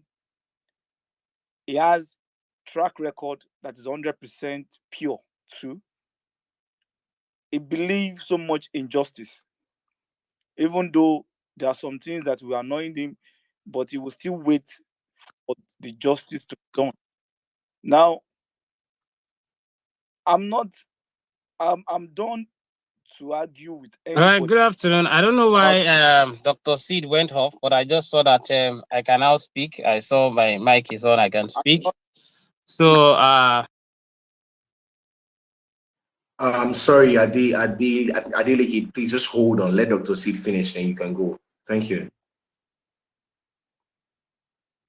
Dr. Seed, you can omit yourself and complete your thoughts. Now, where I'm going is this. Peter Obi is not different from Atiku. Peter Obi is not different from Tinubu. And we are all seeing it. The issue I'm having with Nigerians. okay, I don't know if this is the I don't know whether the host is trying to correct anything. I don't know if I can go ahead and speak.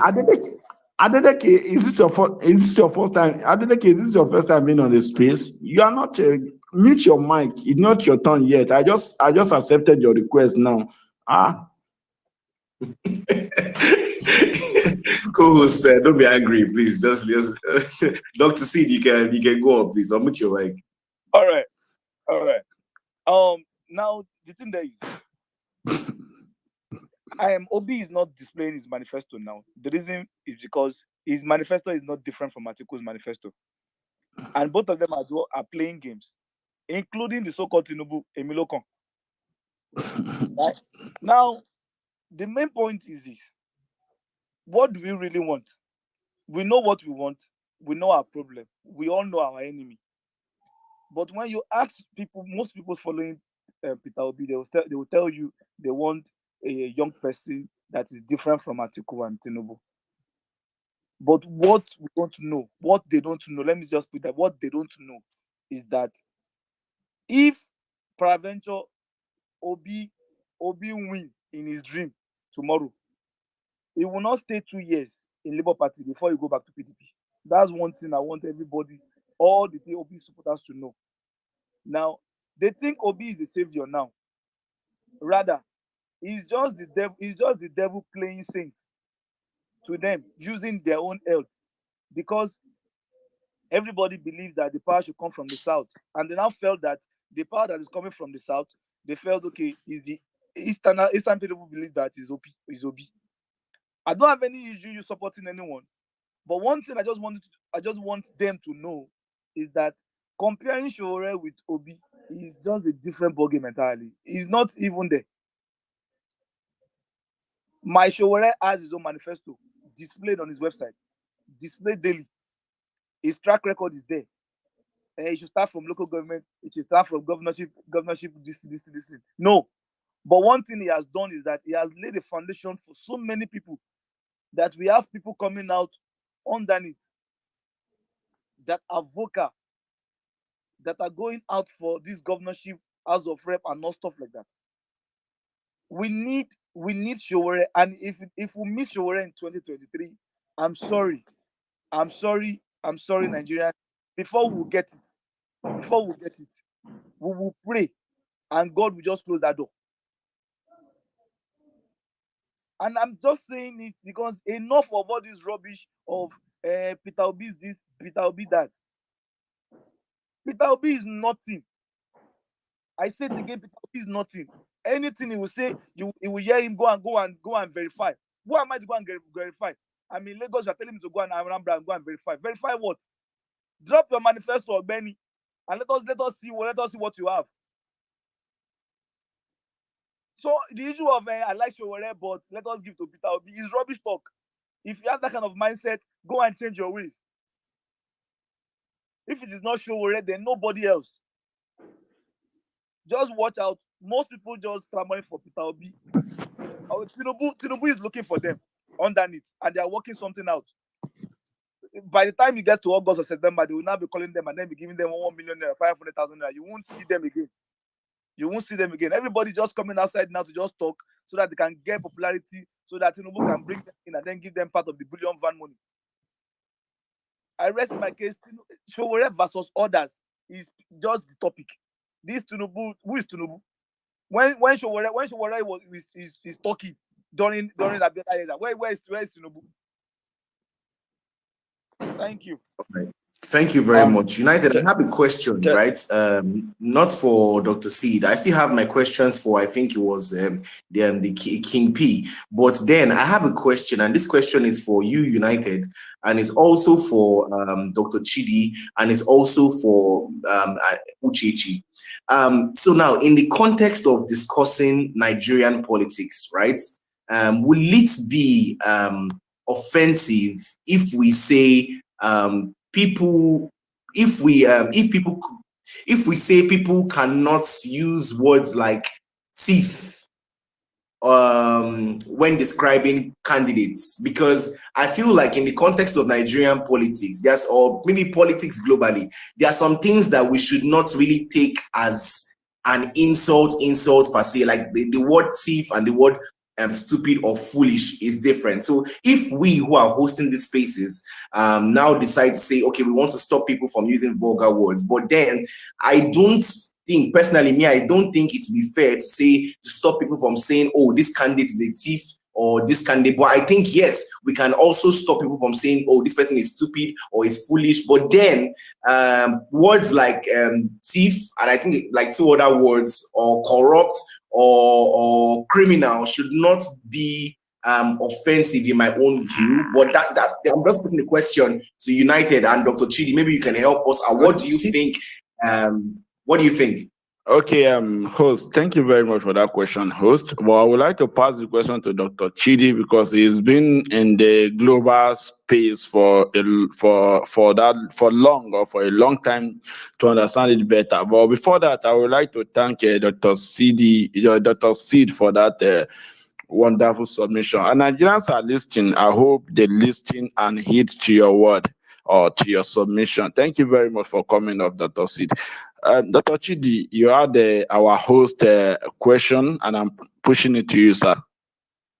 Okay, the thing is this, I'm extra patient with us in Nigeria. The reason is because, and I'm also always very careful. You know, whenever I'm in our political space, I try to keep it as local and as real as possible. Sometimes I forget, and the other part of me sneaks out. I am not just an observer of politics here. I am grounded here. I'm involved in the politics here in Canada and in Ontario.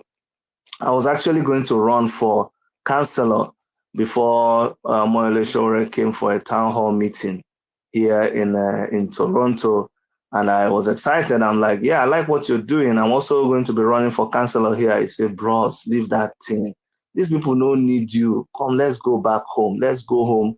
And that's where they need us. That's how I ended up running for governorship of Enugu State and spent a lot of my money doing that.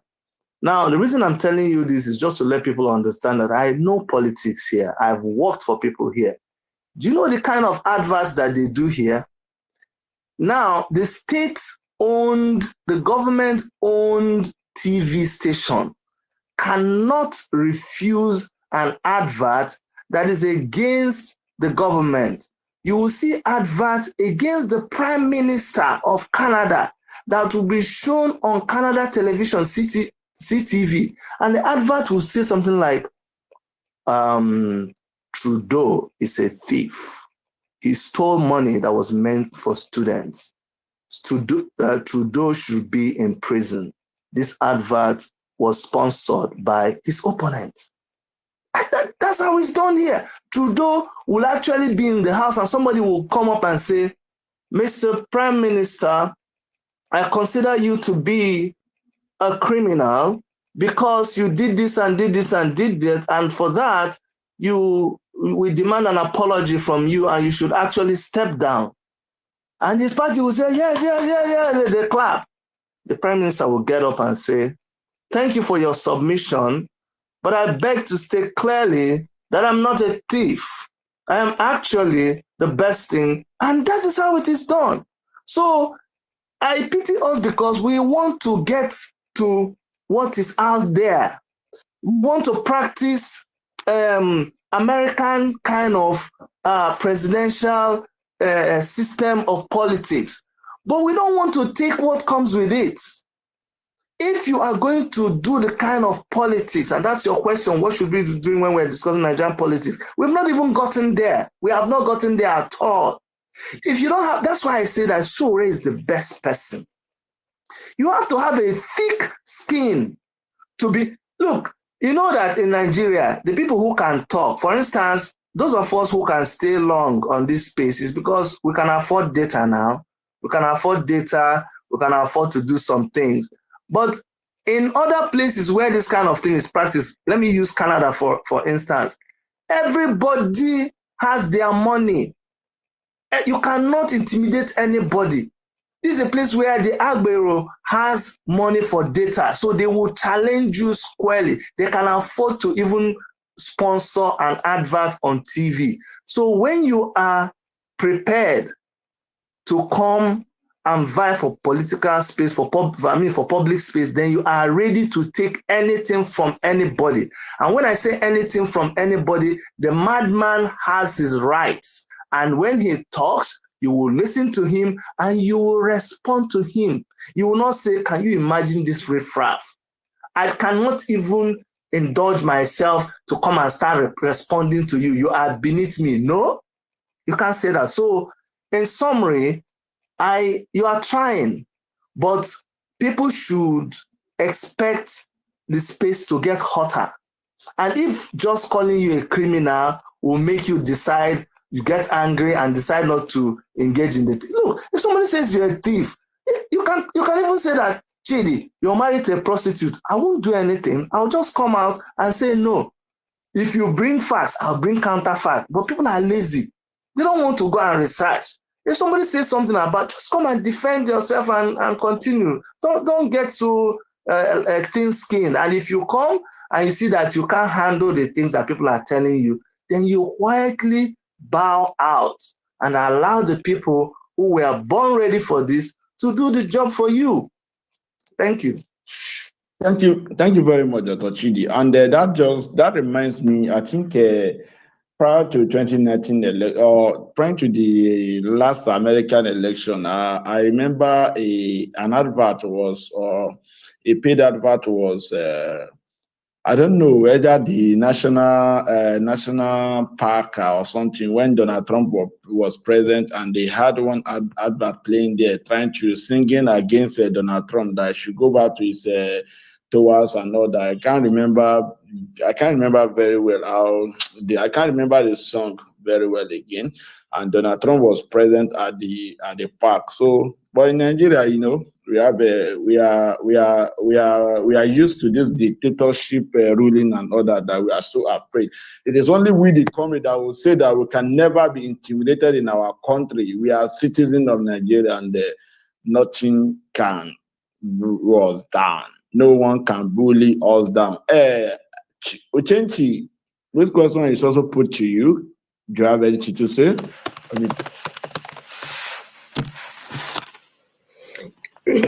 I don't see anything wrong with certain words, especially when they are driven to the point that is being made, which most times in this case can save an entire nation. For instance, I usually use the word ignorance, which just simply means somebody that does not know a particular subject matter. For instance, they don't know it, and I don't know is a word that is powerful, that opens people up to so many possibilities. I don't know drives people to go and know, to gain knowledge, and knowledge, they say, is power. The reason why Nigerians are not powerful on the global stage is simply because many Nigerians are ignorant, meaning they don't know.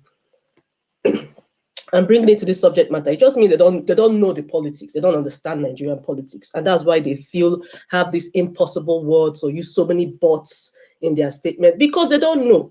So I don't see anything wrong with stating what is obvious. Look at the things that people speak about Sowore most of the time. It's painful that what Nigerians know that makes them hate Sowore so much. For me, 100% of it is based on a lie. And that's because so many Nigerians are ignorant. They simply do not know Sowore. And I advise them to go and research. For a start, like I said before, they should go and see our manifesto. It's on Sowore2023.org. People should go and read it. Is when someone says, for instance, in my own case, if I say somebody is ignorant, on this space, it's not an insult. It's just a statement of fact. Those that are saying things about Sowore, about the party, about all the rest of it, have they even gone and seen our party manifesto? The answer is no. What is that? It's ignorance.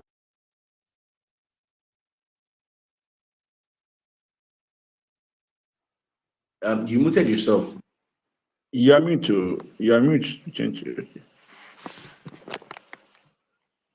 Yeah, I've concluded my talk. Like I said, let them start. For a start, go and read Sowore 2023. That's why sometimes when you see Sowore people, being a little bit, brash, it's just because of, the lack of understanding of the character or the phenomenon that is Sowore. They haven't researched him. They don't know anything about him. They only know Sowore, the activist, of which they don't know that Sowore is someone that has so many different personalities in one. He's a businessman. He's a teacher. He's a lecturer. He's a family man. He's also an activist. They don't know these things, and they don't bother to know. And like I said, for a start, let them go and read our party manifesto. It's on Sowore2023.org. Sowore2023.org. Let them go and read it. And then we can start from there to start building, start at least having a Nigeria where people are not so ignorant but are full with knowledge. So that's what I want to say. It depends on the wording. I don't think certain words are bad.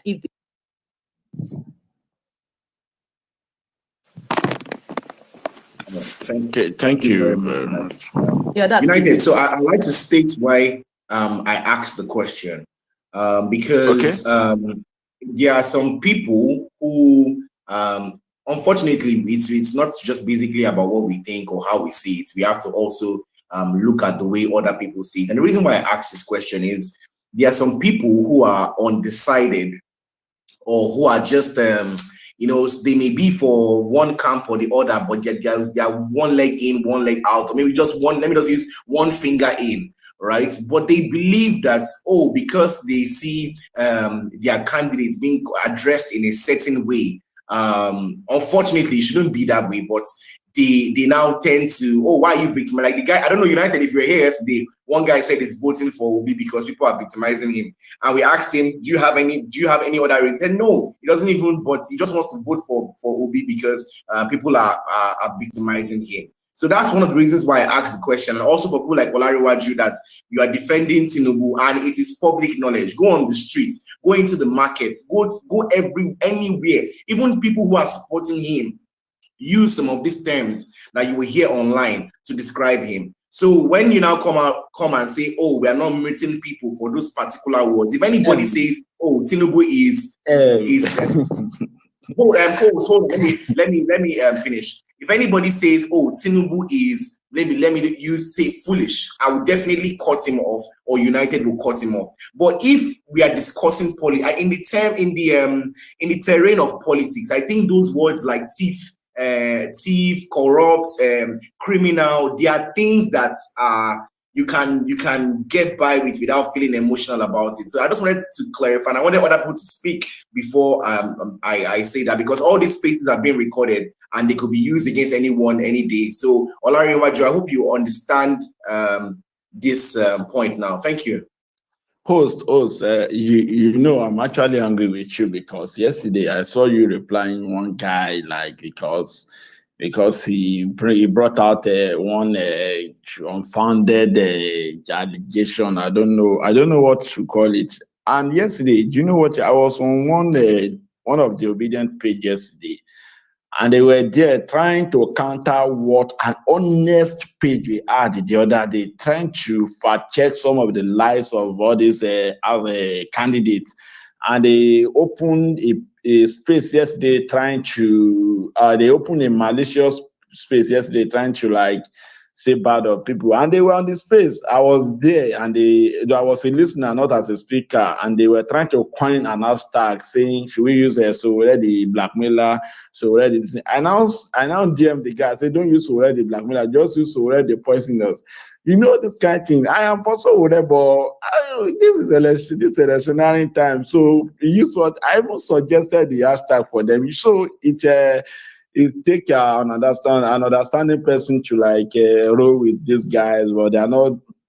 Sorry to say, maybe I would say they are not exposed. So we are following Sowore ideology. We are following the man we believe in, and we share his ideology. So that is why we're always different. So let us have a Suchan. Since you had a network issue the other time, so can you please unmute yourself and speak to us? Suchan, unmute yourself and speak to us. I saw you waving now. Click on the mic icon. Click on the mic icon until it turns blue. When it turns blue, you can speak. Suchan. All right. I think he has issues. Let's move on. What about Williams? Has Williams spoken? Olariwaju, do you have something to contribute now? Okay, I agree with what the host has just said about thief, criminal, and yes, but also it should be allowed. If you say Tinubu is a thief, let a Tinubu guy, as you have always done, which I can attest to it, come to rebut whatever allegation has been thrown to the candidate. So I'm perfectly fine with whatever. And I really want to appreciate you this time that you have really done a good job. Like, this is the most balanced space I've been doing space for a while, but this is the most balanced space I've ever. I really appreciate it. Thank you. Thank you very much for the nice word, and we really appreciate on behalf of my host. You're not going to speak, host. On behalf of my host, we appreciate you. Do we have Nick A there? Yeah, good morning. Good afternoon, sorry, good evening, wherever you are. Listen, I think I think is it Dr. Chedi or whatever? I think he talked about. I'm from Toronto, actually. Me, from mudslinging in politics. Yes, it's not illegal, but it's also not. It's also not preferred. I would say, in a way. I think there's been a step to kind of dial that down here because it could lead to unintended consequences. Like I said, I'm a Sowore supporter. I see what he's doing. I don't know the man from Adam, but I've seen things he's done, and I digged into him. He seemed like a decent guy. That's a guy I'll support. But I think, yes, we want, Nigeria's at the crossroad. We want people to focus on issues that are going to bring the country forward, not just mudslinging. And I think hopefully, yes, the way Nigeria is, a vast population are going to do what they want to do. But our job is to, focus on policy-driven issues. I would like to see more of that, to keep beating it to people's heads. We know Nigeria is, yes, for 60 years, it's been the same model, but we need to move forward from that and stop beating people in the head with actual policy. Like, I want to see things, who is going to lead this country on day one. We're talking about on day one. So let's beat that upside the head. I think Sowore has made a good case, and I hope he continue to do that and not, joining the mudsling and let people that do that, let them do it. We don't care. We just have to keep beating people in the head, but making the case that he's literally to lead the country on day one. I'm talking about govern. I know people keep saying taking power, but again, governing a country complex as Nigeria, with massive structural issue from day one. I think we need to keep the focus on that part. Thank you. Thank you very much, Nikki. Appreciate. Can we have a GR? GR, are you there? GR, can you meet us? I think you should have Williams speak too. Williams. Okay, Williams, please unmute your mic. Hello, good evening. Can you hear me, please? Loud and clear. Oh, okay, that's good. I was thinking United because good, appreciate. Okay, I was thinking, okay, you want to skip me again because Durotimi said it before. So I wanted to bring my placard out now, so that I protest solidarity for William. Apology. No problem. Really, first, people have said most things that I want to say, but I still want to. But I want to say particularly, I've been on this place for 3 days when I'm in a job. Durotimi, please, I don't know if you give me what tablet. How do you do this? Really, the space. Sometimes the way he will listen to people, I will say, "Abi, this guy not be Sowore guy again." I will not lie, cannot. To be balanced like this, I'm emotional. I cannot really handle it because I know what it takes. So I just want to. I have got this opportunity. I think it's only this I said. I just want to congratulate what you're doing. It shows. You know what? It shows the kind of ideology you're going. It reflects. So when people sometimes I hear people talk about Sowore, I on spaces I talk with people and it's like that. Do you know what I found? What is the problem? I call it not a problem, but it's a problem. Sowore ideas are too big for average Nigerians. You understand? That is the real problem. Nigerians have observed that. I told somebody after I've watched carefully, I said, if a president, maybe not even Sowore, come now, in 6 months, fix 247 electricity for Nigerians, no more blinking. Because me, I grew up in up Nepa. Do you know if they watch it for 6 months, they don't blink like Nigerians, high percentage. Some of the Christians will start praying. They'll say, this is Antichrist. This is unbelievable. This is not possible. I heard this man is a devil incarnate, and he's from. They are not used to that. They have not even imagined it. And you're not telling them that you paid 100,000 in Nigeria that is being 2K giveaway. And you just say 100,000. You didn't even say 2.5. So these things are too big, and it's possible, it's realistic, but the people don't believe. So the gap is too far away. That is his crime, with what I've observed. Sometimes when somebody said he have to change, I talked with Sowore 3 days ago. I I said, I can't just tell him this, but because I know he will not change. I know. And I can't tell him to change. But this is what I see. The dreams or the plan is too big for an average Nigerian, even the educated one. So because of that, they see him like, no, no, no, no. I see him, he's not serious. And the same person will hear a bank CBN stole trillions, they will take it as normal. They will not sit down and calculate that trillions, that half of that can give the same 100,000 this person is honestly telling you. So the thing is the ideology is too big for the people. So that thing is making it hard. That's why some people think they don't, you'll be hearing but. And another thing is that being real is a problem. As a Nigerian, you want to be real. And he's real. It's never another problem. He tells it as it is. And Nigerians, even apart from in politics, they don't even like you when you're real. They like trends. It's going on. When NSAS happened, we protested here. I have friends that we graduated school.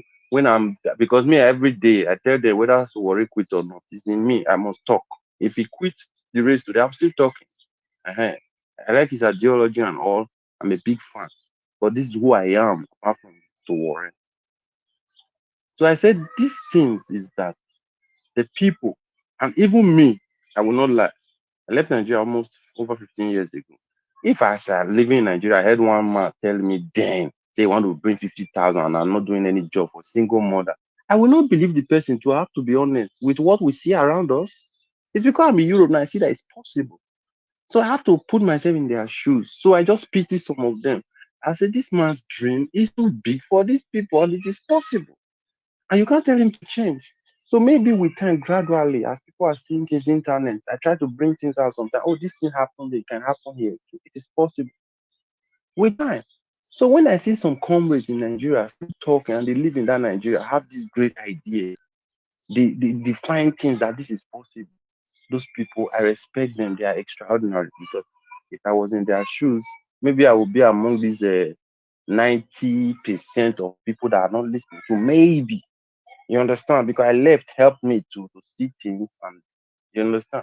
So this is the problem I noticed. And about trend, this opinion and all that is going on.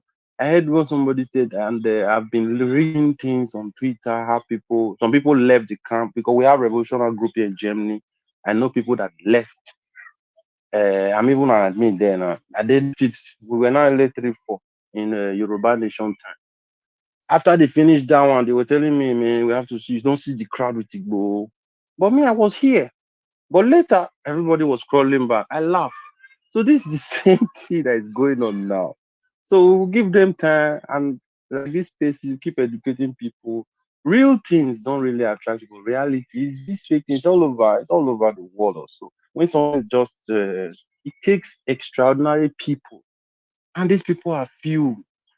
Please see things that, you know what, I see the way it is. The average person will go with it, the lecturer will go with it, the doctor will run with it. You will say, this person, I thought he's smarter than me, but they will fall for it. So if I see few people that are still saying, no, we can scrutinize we can talk to this. Those people, I want to say, you people are so great. Maybe somebody have not said, you people are so great. Just leave Sowore now. These people I see, I watch them. They beat them up. DSS for 4 years.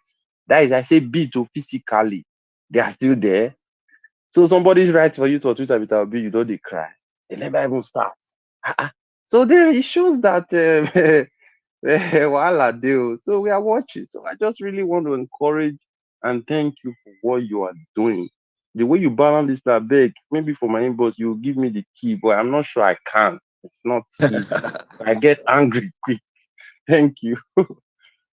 Thank you. Thank you very much, Mr. Williams. We do appreciate you. I say, do you have anything to contribute? Hey, I'm here now, so I can go after. Hold on, JR, hold on. Just mute your mic first. Host. So the only thing I've not said is in response to the key. Host, there's one can guy, you hear me? I can hear you. Can you hear me? Okay. Yeah. So there's JR, can you mute yourself? Seems the host is busy. Can I go now? We can hear the host. We can hear him. Okay. Oh, thank you. I've this is the second time I've spoken, and I'm only requesting for the mic because of people who have always been saying I like Sowore, but you know, when we are on the space and many people are listening, and you just come on and say, okay, I'm supporting Atiku, I'm supporting Tinubu, I'm supporting Peter Obi, but I am a Sowore guy. It sounds very, very, I'm sorry to use the word stupid, but it sounds stupid to me. It's like you preaching what you are not following, you know? It's like you campaigning for people to follow your respective candidate, but deeply inside you, you are rooting for Sowore. And a guy said he's not rooting for Sowore because he believes the crowd are not after Sowore. And I was like, I haven't seen Peter Obi done any crowd polling or stuff like that for you to know that is who the crowd are following, because I'm probably part of the crowd he's talking about, and I'm not following Peter Obi, obviously. And I've seen many people come up here talking about Sowore as their guy. So I don't know where people come up with the crowd and the massive youth following Peter Obi, because me too, I'm a youth, and I don't know where I signed a document of following Peter Obi. So when someone like that comes up and you feel like, okay, Sowore is the guy, and I've been following him for a long time, but I don't know, people are not following him, so I'm waiting for Tinubu or I'm waiting for Atiku. Like, it sounds, I don't know how to educate that kind of people, and I think they are misleading people. You know, you just go straight. This is who I'm following. Don't say someone is your guy. This is the person you think can change the country, and at the end of it, you just say, "But I'm not." No, that is so wrong. Instead of you just saying Sowore is my guy, just keep the Sowore is my guy in your pocket and just say. I think people are starting to use Sowore is my guy as an excuse to say, okay, I'm not voting Sowore because I think he cannot win. If everybody that has come up here is saying, everybody that has been saying Sowore is my guy, and I've actually said, okay, I'm voting for Sowore, I think the numbers of people who will vote for Sowore has multiplied by some figures. So, and if you're actually campaigning for someone you believe in, that means you're actually imparting what you think can change Nigeria. You're imparting it on people, and that will actually affect some more people. That will make them see what they don't see.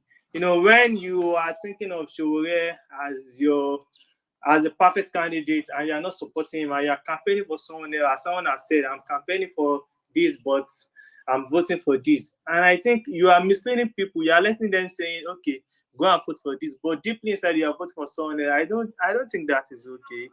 I don't think we should be doing that. You know, when in a confused situation we are now, we don't need more people to be confused. We need to, you know, enlighten people to show them this way. And when someone like that comes up and say, I'm voting for this, but deeply inside me, I'm voting for this, I'm not okay with it. And I've spoken this morning, but you know, I've been raising up my hand because of I've listened to many people, and all of them comes up here and say, I am voting for this, but this guy, this is my guy, you know. It does not sound right to me. I don't know how you guys take it, but to me it does not even sound okay. It does not sound like someone that is sensible. Why you tell me this is the person that can change the country? Thank you. I'm Thank sorry you. for saying sensible, you know. Thank you very much, Jar. We've heard you, but I'm giving you time to take back the word stupid, because there is this tactics whenever they wanna upset you or with due respect. Trending United, now. your I mic will is give you time to breaking. take Your back the mic is word breaking up, stupid United. and the last. Okay. The word stupid. I didn't mean anybody was stupid. I said the decision was stupid. Like, I did not say the person making the decision was stupid. I said it sounded like a stupid decision to me. There's no need defending it. Just say you take back the word so that. Okay. I'm sorry for saying the word stupid, and you know, but I'm just But trying to express how I feel. So I'm saying even I appreciate you for that. Let us have Switchan. Are you there? Switchan, are you there now? Yes, I'm here. I'm here now.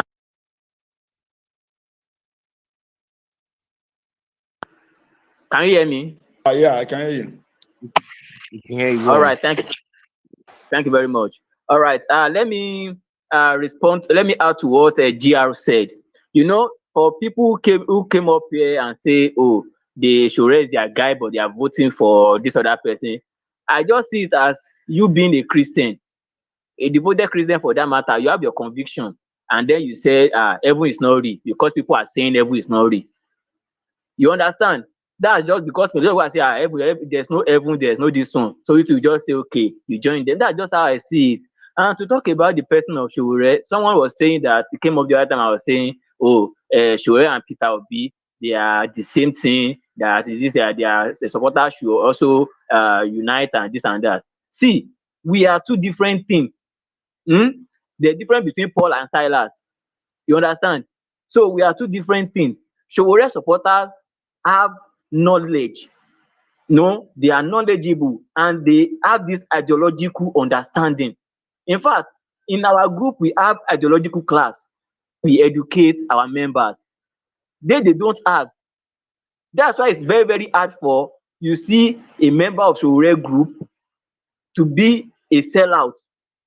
It's very, very rare. They are on several occasions, they've approached many of our comrades, PDP people, APC people, that okay, come to and join the youth something. You start 500,000. You start with this one. We turn in that because even Sowore that we are following never do anything of such.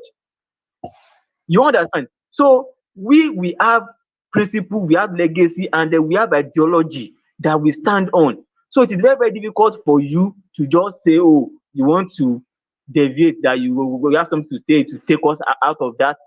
No, it's not possible. And I put it to you, many of these Peter Obi fans or supporters that are shouting, oh, obedience, obedience. If you are fortunate that okay, you subject yourself to an ideological class, just 2 classes alone, let me tell you, you will from obedience turn disobedience to nonsense. You will from obedience turn disobedience to corruption. You will from obedience turn disobedience to injustice in your country. And that's why that many of us, when we come out as Sowore supporters, sometimes we are angry because DSS don't beat you once. You say go reason am now.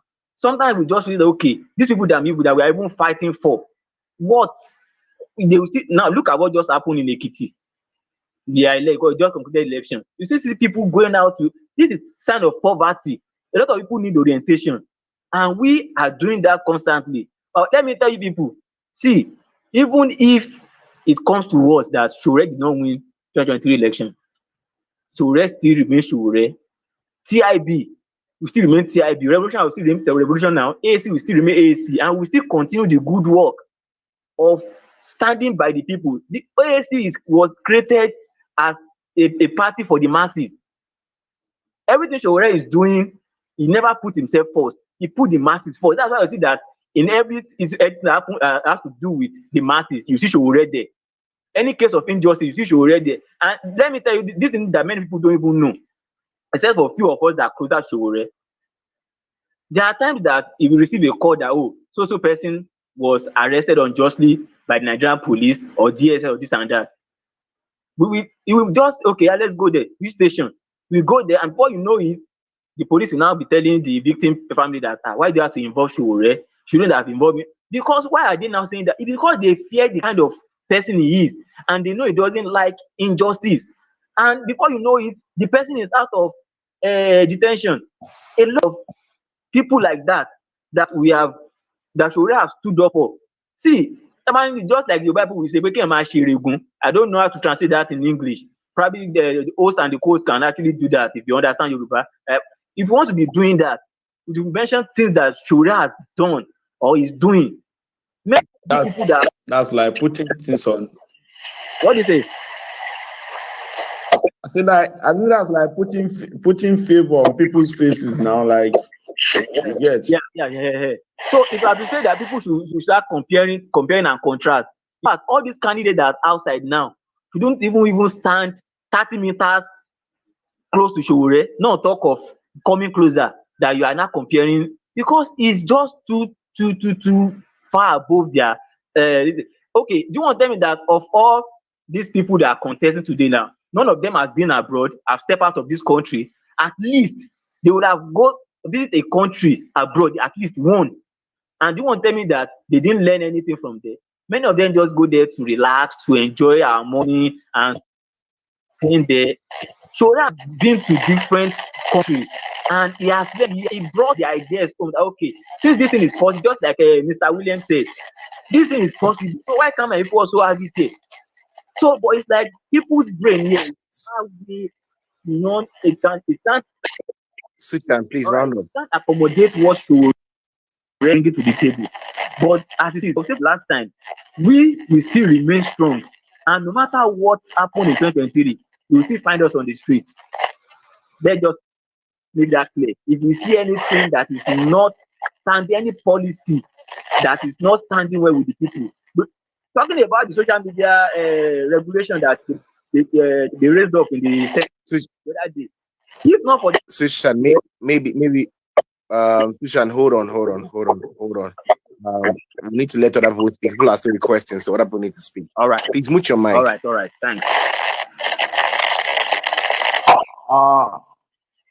So United, there's something I want to say. Switchan is having issue with his network, but we've United, had your submission on the. I think United I is not hearing appreciate, us. I appreciate you for that. So Olaniwaju, I saw your hands up the other times. It seems you have something to contribute. Kindly unmute your mic. Hello, I hope I'm clear. Yeah, you're clear. So first of all, there's nothing bad in liking Sowore and liking another person more than him, or supporting Sowore and supporting another person more than him. This is democracy. Do you get? This is democracy. You can like two can you can like, but you pick your choice based on what you think they can deliver.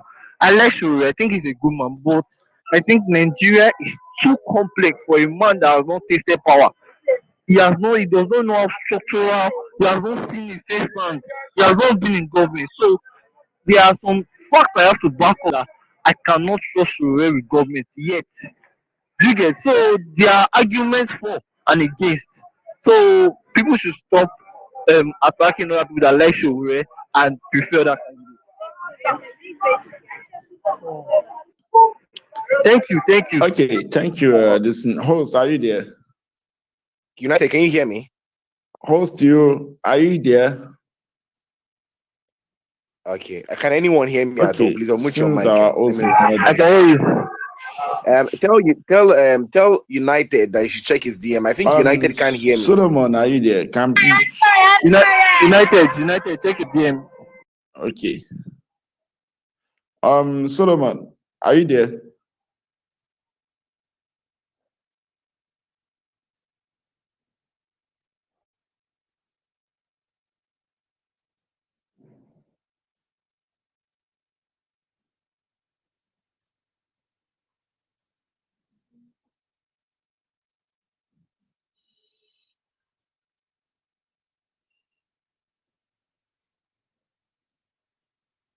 Okay, can anyone hear me? I can hear you. Can you hear United currently? Yes, I I can hear hear you. I can hear United. I can't hear United here. Okay, all right. So I think Twitter is kind of having a glitch. But we'll figure it out. I wanted to say something, but I wanted United to be here. Are you hearing United currently right now as I'm talking? No. Okay. So I think he's having a glitch, or Twitter is having a glitch.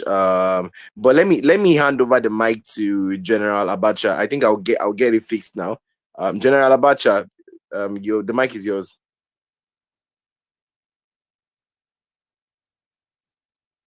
General Abacha, you can unmute your mic and talk. Okay, I think Solomon, are you here? Oh. Adedayo, are you here? Can you unmute your mic and speak? Hello, good evening. Can you hear me? Yeah, good evening. Yeah, I can hear you. Yeah, thank you for this wonderful space and the opportunity to speak. I just want to respond to Lanre Waju. It's really true that it's a democracy, and you are very, very correct. You have the right uh, to choose who you want to lead and all that. It's just your concluding remark that I want to respond to.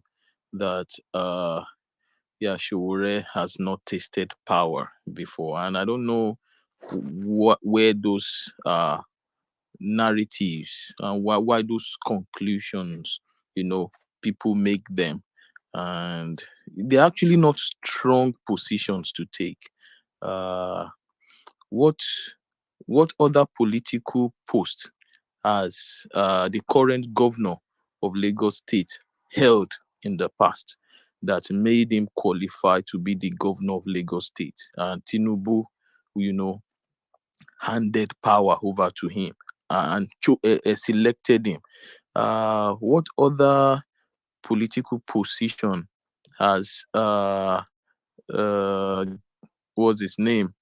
Uh, Ochimbaju held and made him qualify to become to be the VP of Nigeria? Is it because he was Attorney General in Lagos? So, and for someone that has been a student union leader, let me take an example, and try to enlighten you. Okay, Sowore has not held power before. It doesn't, and you use the word complex for a complex country like Nigeria. Let's take what happened in 2019. Is it 2019 election, for instance, and try to look at how adept Sowore is with Nigerian politics. Then there was this issue of third force, and guys were coming together, Mogalu, Fela Durotoye, and the likes, and they said there should be an election, and Sowore was also in the mix in the discussion. And when he knew how the trajectory of that event was going, what did he do? He pulled out. Mogalu went on, didn't know that, according to the feeders that we got now, we heard that Fela Durotoye had, spoken to other guys within the groups, those that were also aspiring or contesting, whatever. And when it was time to vote, all of them queued behind Fela Durotoye, and Mogalu was surprised he lost out, and he had to leave the group. Then people now vindicated Sowore for having read the room, understood the manipulation that was to come. Fast forward to 2022. Let's look at Mogalu again. Mogalu he said he had learned some things from 2019 experience. Joined DC, left YPP. Then he felt, okay, yes, grassroots politics. Yes, let's do grassroots politics and all that. And he joined PC. And when primaries came, and I liked Mogalu a lot as well. Then they showed him again, served him breakfast, and I can't imagine how devastated Mogalu is. So now let's come to it. He hasn't tasted power, but he understands. Sowore hasn't tasted power, in quotes, according to me, what many of you say. But he understands the dynamics of politics and the personalities in politics in Nigeria. He knows them in and out. And when you said someone has not tasted power, listen to him speak and how he understands and he explains Nigeria's political system and political class. Listen to how he interacts with the political class. And make your make objective conclusions. Don't just carry about what some people say he has not tasted power. He hasn't tasted power, yet he built something from the scratch. He hasn't tasted power, yet he understands how to go and how to stand with the people who, amongst others, have stood with the people. You can't say that he hasn't tasted power. Nigeria is so complex. What's more complex than interacting with Nigerian political class?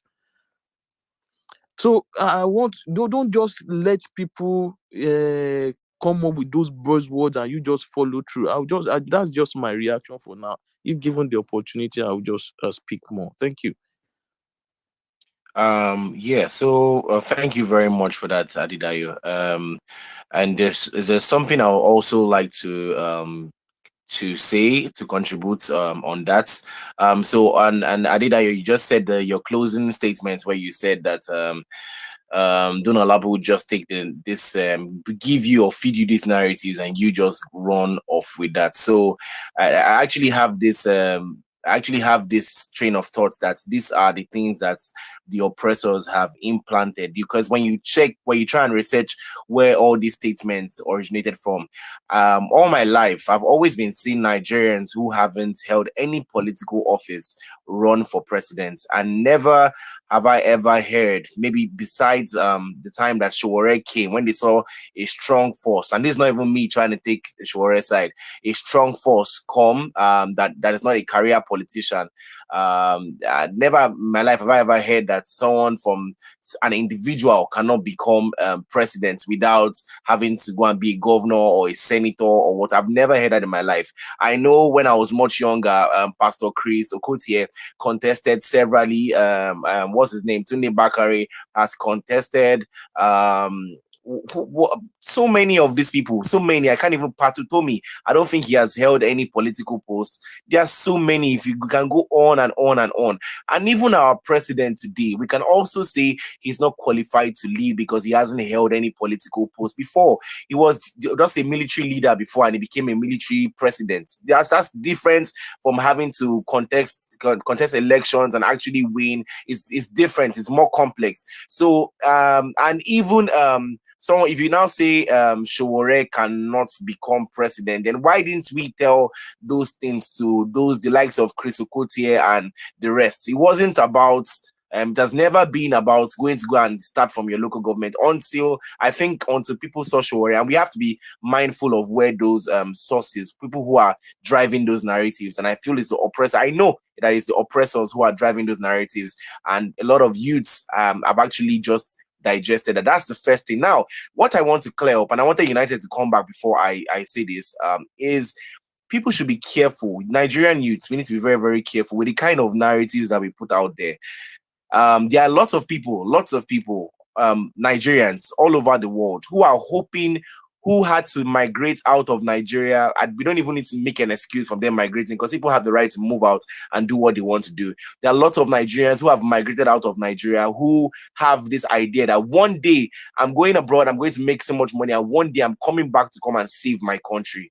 The narrative that you people are giving them is that unless they come back, if despite them being whatever age they are, unless they come back and go and start from local government or councillor of their local government ward, then there is no hope. It's not going to be possible. And many of them are just going to stay there. That's just going to leave Nigerians. They're not ready. They are not actually suffering. That is one. Now, the second one and the most dangerous one is the narrative that we keep on spewing out there, that activists. You are literally telling all those people right now, these people are watching. You don't know the network of activists that follow Sowore.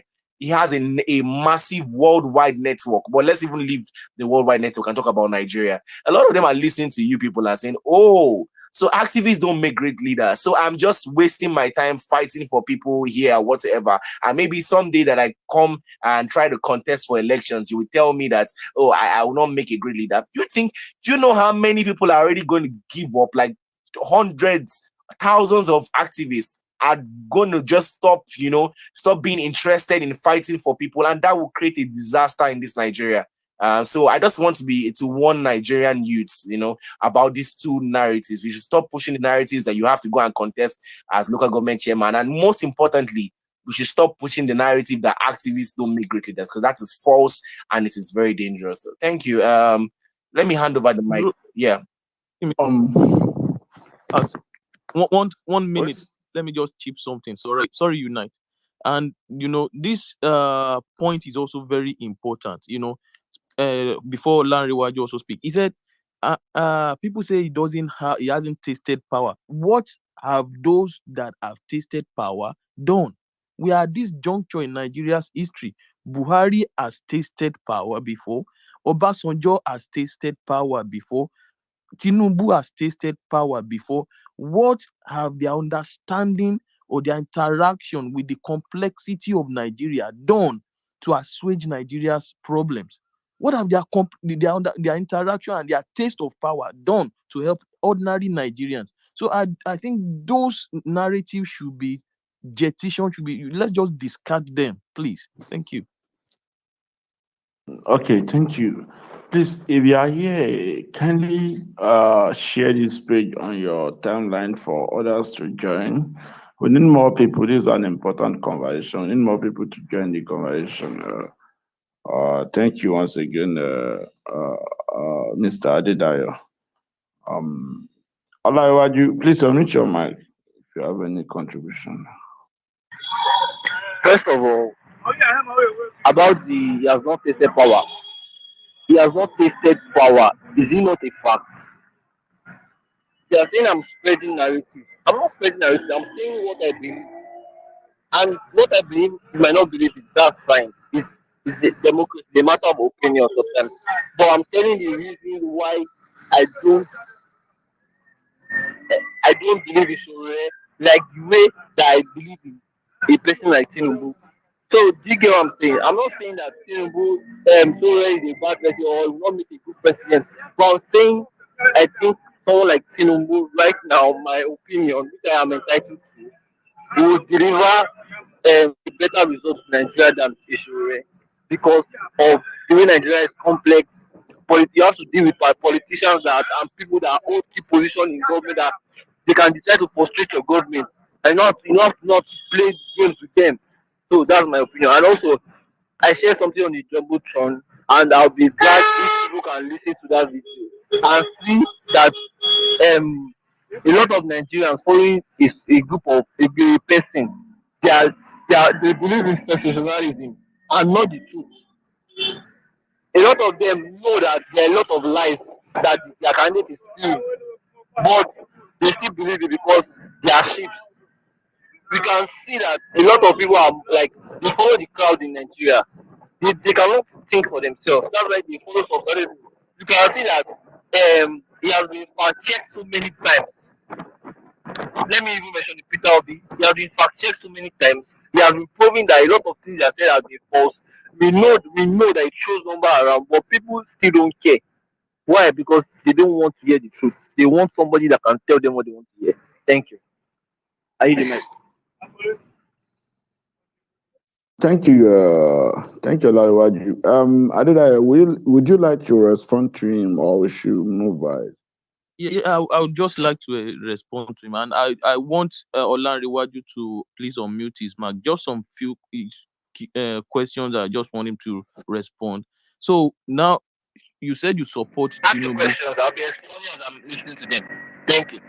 Okay, yeah, you support Tinubu, Yes. and you claiming some people are just going about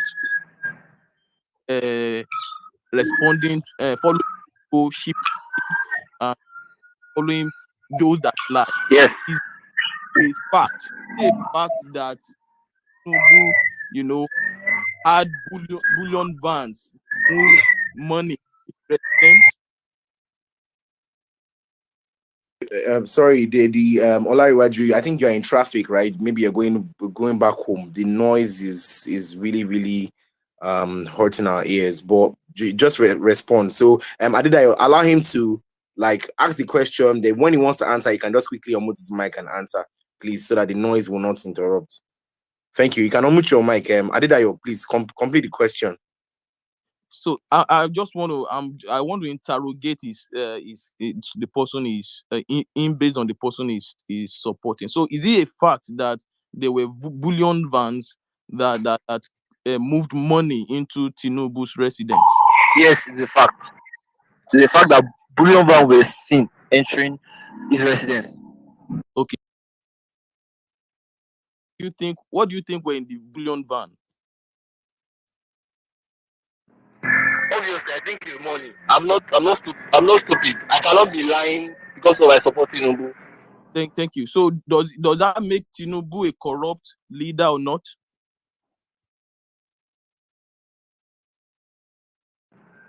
Definitely not. Definitely not. Is his house a bank? Is it a bank? Okay, A bank? okay. Olaraja, is it there? Yes. Is his house a bank?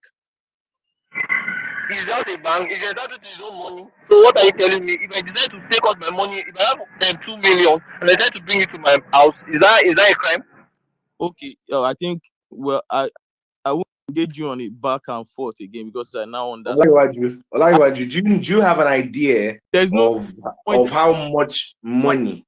Back and forth again. So, some people are just on this platform. I think he's trying to say that some people don't want the truth, but obviously he's not ready to stand Okay. of truth. Okay, Mr. Adedayo. My point, I'm not, although like Olaiwaju has said, yeah, we all witnessed it. We all saw the bullion fan. Even though at first I doubted the whole bullion fan thing, but after the thing went viral and there was no the silence from the Tinubu camp and all that. That was what made me to believe it. But I don't know. Obviously, we don't know the amount of money there.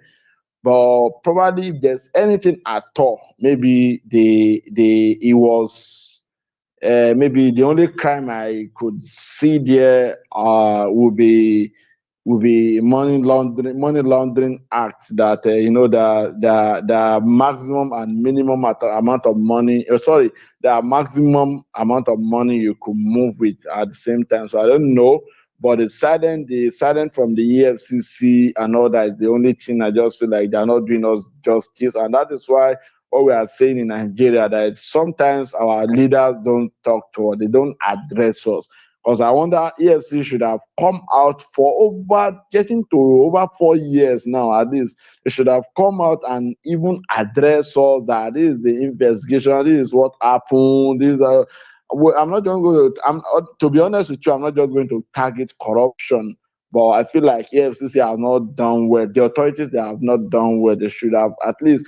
That's another sign that this way they don't rate us at all. They don't rate the citizens at all. They just feel like they could do anything anytime. They should have come out and tell us this is the amount of money there, this is what happened, and we'll be sure that he has not violated the money laundering and that's the only thing I see. I'm not a Tinubu sympathizer, but I feel like we can't just target corruption yet on that particular one. Yeah, that's my submission on it. Thank you.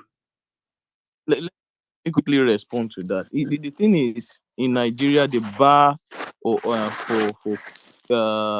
leadership to be exemplary is so low. That's why you probably think that it's not corruption. In the UK, currently, the prime minister is still going through some scandals. He made some laws, regulations. Let me use that word during the pandemic, and he was found to be partying during pandemic. They've almost removed him because of that. He didn't steal money. It's not as if he stole money or they saw bullion vans entering into his premises. What they are saying is that he broke ministerial code. So now you are saying that doesn't mean corruption. So don't you have bullion vans too? Can't you also rent bullion vans and just take them to your house? The problem with Nigeria and with these APC PDP guys is the problem of elite capture. Amongst themselves, Nigeria belongs to them and they can do and undo. So EFCC not coming for Tinubu doesn't mean that he's not corrupt. It means that No. I didn't say they didn't come for him. I mean, I'm faulting the FCC now. They should have at least tell us why they've not interrogated him, they've not arrested him. They should have come out and tell us, this is it. He has not committed anything. But the silence was too loud. Like I'm also disappointed. I also feel like yes, but I'm only saying we can't, since they don't come out and tell us, we can't just target corruption. I feel like EFCC are not done well. They've done really, really terrible and bad. Exactly. So because they didn't do it, doesn't mean that those of us that are watching are stupid. It doesn't mean you and I are stupid. We know our left from our right. You know, if the EFCC refuses to pick him up, that doesn't mean that we that are looking at it, we can see the screens. Doesn't mean we are not right. Look at Tinubu, weed on himself. No media carried it. Do you think that we can't see what is happening? It shows elite capture. They own the media and they know what to push out to the people and what not to push out. So, and when we see these things and we say that, look, it is not what it is, then we are just acting as if we are foolish and just following them. Do you get? Obvious. Look at Buhari now. There are some guys that are in his circle now that they are known to be corrupt because they are in APC. The EFCC refused to. Before you go, I just saw one headline now that they found about $800 and something million meant for arms and what is it called? Ammunitions at the Buratai residence. I don't know if any one of you have seen that. Like, that's what just now. We have seen it for some days now. It has been trending. Exactly. This in our country. And someone will now come to me and say because EFCC did not go after Buratai, so Buratai is not corrupt. Can you see that? It doesn't speak. And Sowore has been saying this. They have been reported about this. And is it not the same Buratai and some other guys that were even they were recommended for ministerial positions? So all these things, let's just. So he has also said, because we're on a recorded space, so he has also said, he has also come out to say, I have no house in Wuse, and he's not the owner of the house where the money was found. Well, let EFCC go after him. Let EFCC go after him, but would they? So now it's just some people. It's what my problem with many of these politicians and the establishment, APC, PDP, is elite capture. Nigeria needs a populous movement to chase these guys out. Otherwise, still campaign for Tinubu. Tinubu, look at what the way I examine politics is I look at the system. Look at what Tinubu did in Lagos. What's the name of the former governor? Because the former governor was almost supporting those that were going to expose him, he removed him. He said because he's not a party man, and he gave it to Sowore. The question I was asking then is, what's the name of the governor again? I've even forgotten. So Ambode.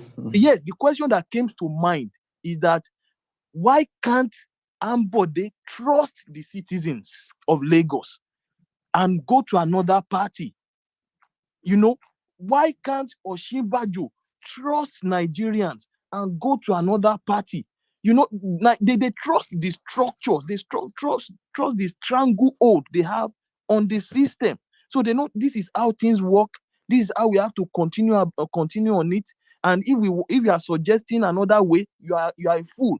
They've captured the system, and if you continue to follow them, Thank you very much, Mr. Adedayo.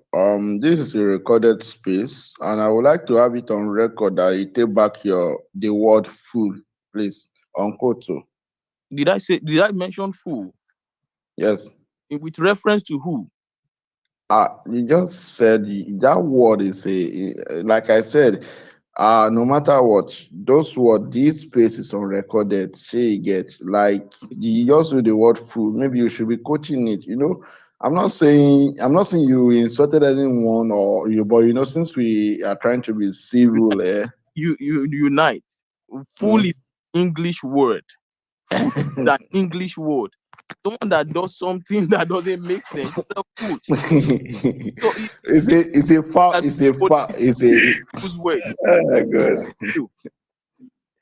I bet just take it back. I know, I understand. Just take it back. Just say you are not using the word again. Maybe you should use another thing. Yeah, for the sake of this space, I take it back. Thank you. Okay, thank you very much. I do appreciate, and yeah, I must commend you. So now we all have to sit well, because our next speaker, we don't know what he might be doing yet. Maybe he's just gonna bring all the money back in the America, or just tell us where he kept the remaining money, because we are going to have a General Abacha to speak to us.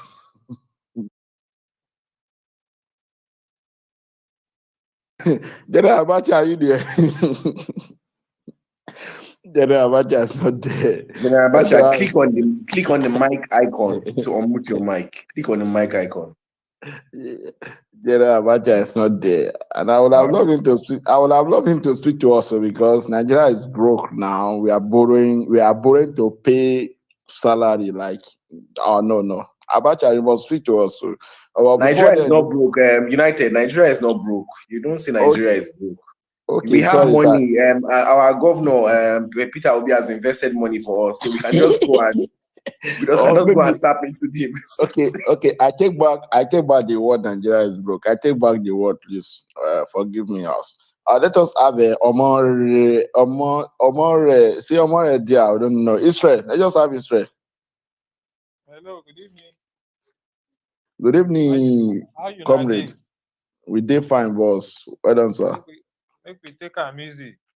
Nigeria is good. We have Sowore, we have Peter Obi, but we still have some place for them to team up. Because I was discussing with somebody today. I said we actually, in a very long while, we can say we have a formidable third force. Well, I don't know if they will do Voltron to be a formidable third force, because these heavy hitters, Atiku and Tinubu, and Liverpool, no matter what it is, Liverpool think they can match them, but they don't know that they don't know what they know. Host, I don't know if it's me. It's his network. Omore, Israel, your mic is. We can't really hear what you're saying. You need to speak louder, and maybe we can hear you better. I think your network is actually bad. Can we give you some minutes to fix it up, and then you can have the mic back? All right, no problem. Thank you. All right. I saw Olarewaju raising office, and since he has some things for us. Olarewaju, are you there? Or could it be a general issue? Oh, can you hear me? Sorry, give me a minute, please. I'm coming. I can hear you. General Abacha, are you back? Okay. I think he's still having issues. So we have Adeyemi. Adeyemi has been trying to speak since. Can we accept him, please? Adeyemi, what happened? Adeyemi need to reposition himself. I think he's having issues with his network, because I've been trying to accept him. But before then, I've tried to approve him. Before then, let us have our comrade Olu to speak to us. He's been here for quite long too. Comrade Olu, yeah, that's true. Comrade Olu, good evening. Good evening, guys. No, good evening. I've been listening to everybody. Fantastic. Why I don't pump in, why I don't raise my hands. I want more APC to pump in. I've been waiting. Nobody really joined, but I'll wait. They will come. Maybe they are at work. Some people are inside traffic, trying to get their route to their home. So they have the time. They may join us to talk about this. So for now, I've been. Let me quickly. I saw somebody talking about Boulonvan. No, that is not a. It is not a fertile something that we should be discussing. We living in a country that all the system have collapsed. There's no checking, nothing. Boulonvan is not a crime. Okay, it may shock you as I'm talking now. It's not a crime. If I have a company right now, if I have a company, if I want to take my transaction next had to be £1 million. They will bring it with bullion van, okay, with a backup letter from the bank, okay, and they will send a copy to the authority here that you need need money £1 million for so transaction. But the company that want to receive this money, they want cash. They don't want bank transfer. Okay, so it's not an excuse. This is why they throw it the Giadenyodu or something like that.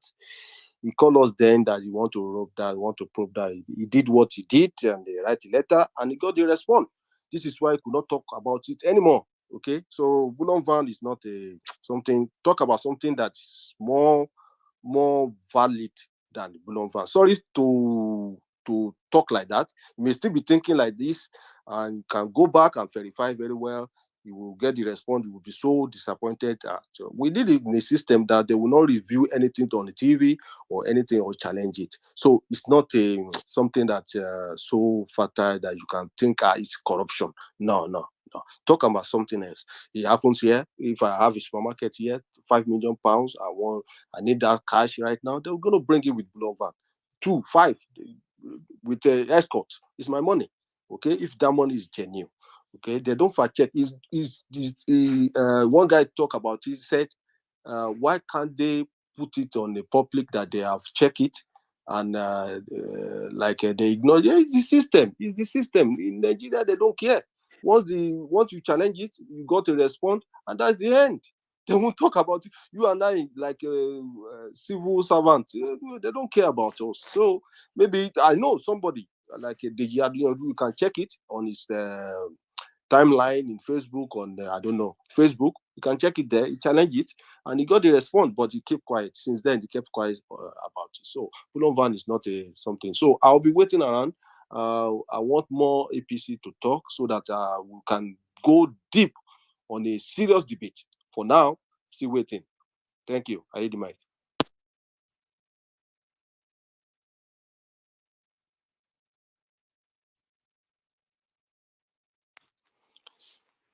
All right. So okay. Oh, right. Okay, I think United has dropped off. I don't know what happened. All right.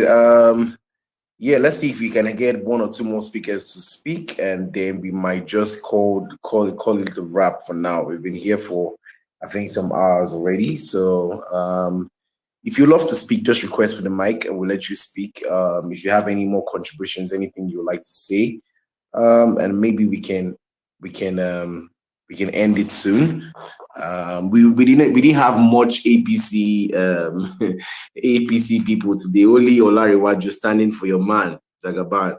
You can call Mr.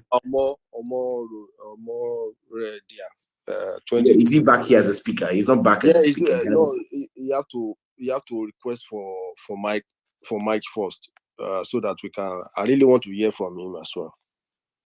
The host, can I hear you? I can hear you. So host, I don't know. Is it just me? I've been seeing article guys that have been so quiet. Like, are they not doing opposition? Are they not like? I don't know. Am I the one not seeing them? Those ones on election day, they just go and vote. They're not in for any conversation. That's what on election day you just go and vote. Yeah, let me tell you, there are APC here. There are a lot of APC. There's a lawyer. Let me see if he's online. Let me check.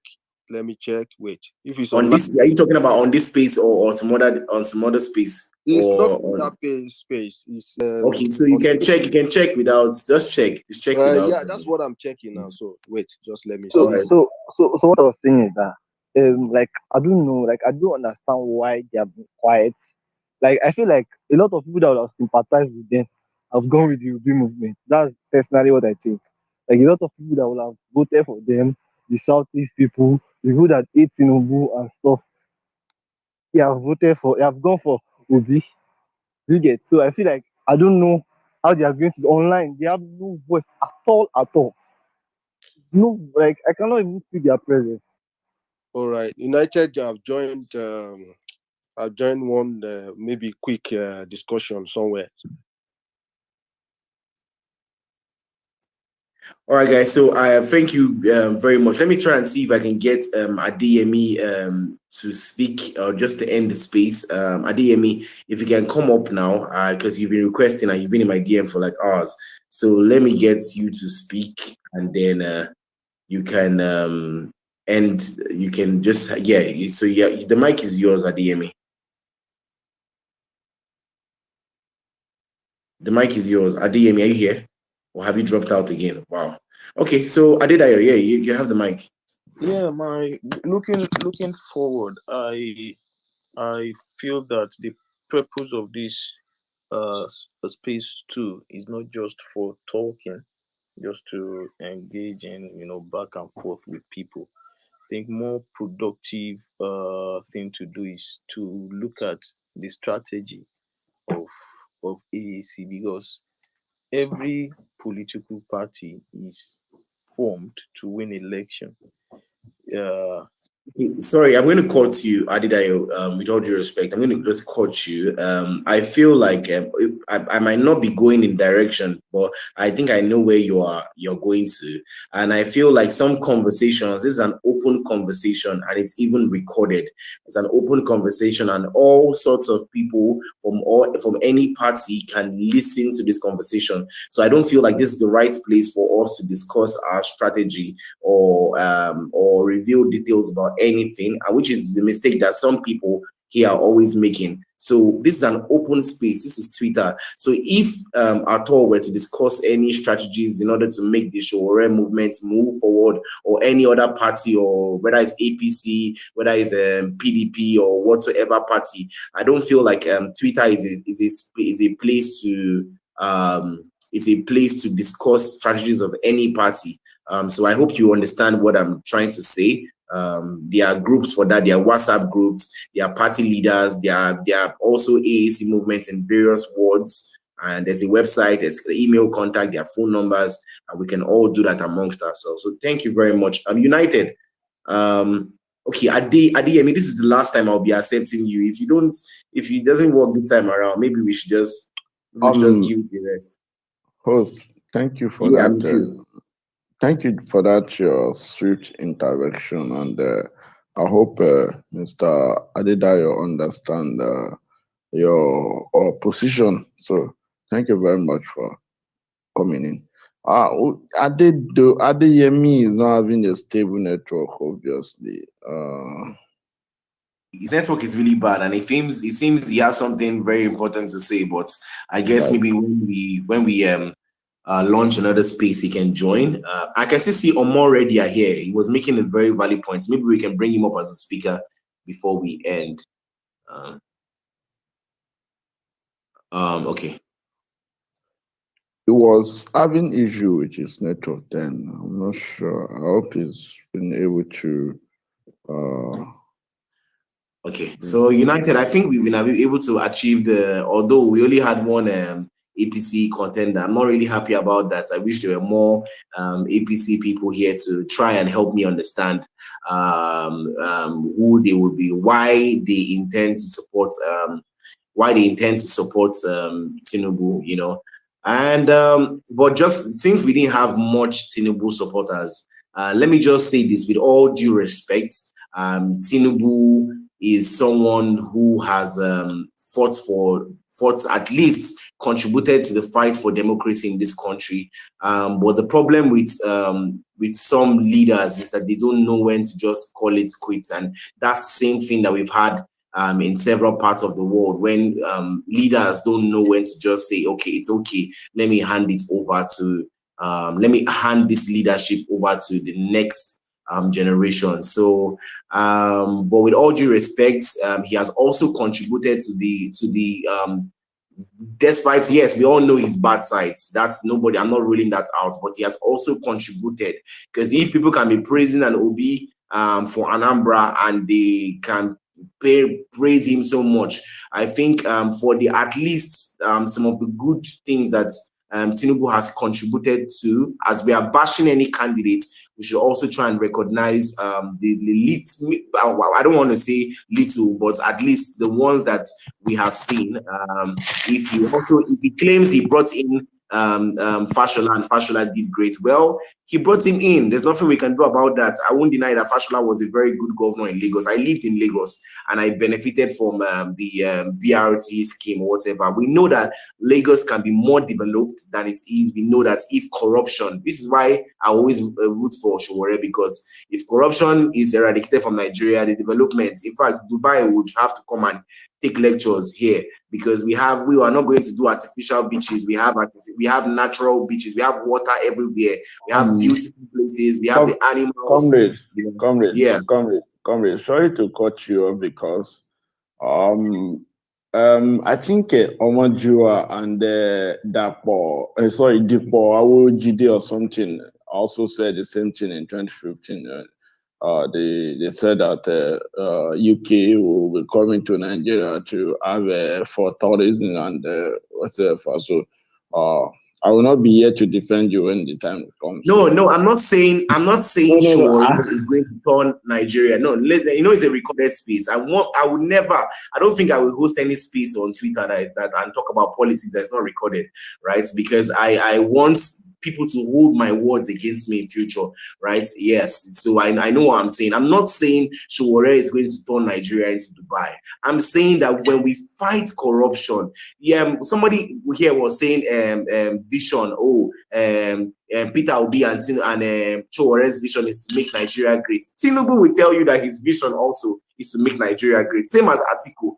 Just that we know that the path that some of them are going, Nigeria cannot be great. So I'm not saying Sowore is going to build the most massive anything. I'm just saying I'm confident that Sowore will fight corruption to its last blood. And once we eradicate corruption, I said this on another space that we hosted, United. I keep on saying this every day, that ideas are not problems for Nigerians. Nigerians have ideas. United, maybe me and you will try it one day. We'll host a space and we'll title it, what ideas can make Nigeria the greatest nation on earth? And then you will hear ideas that would trump any manifesto that any presidential candidate can bring out. Nigerians are brilliant people. Nigerians have ideas. I personally, when I look at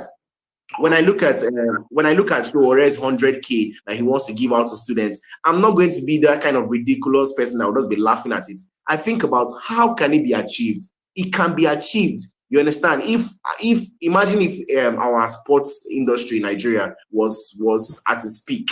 The profits we make from people coming to come and watch matches in Nigeria and our football teams can be used to fund education, but people don't think. They just want to laugh at people that have ideas.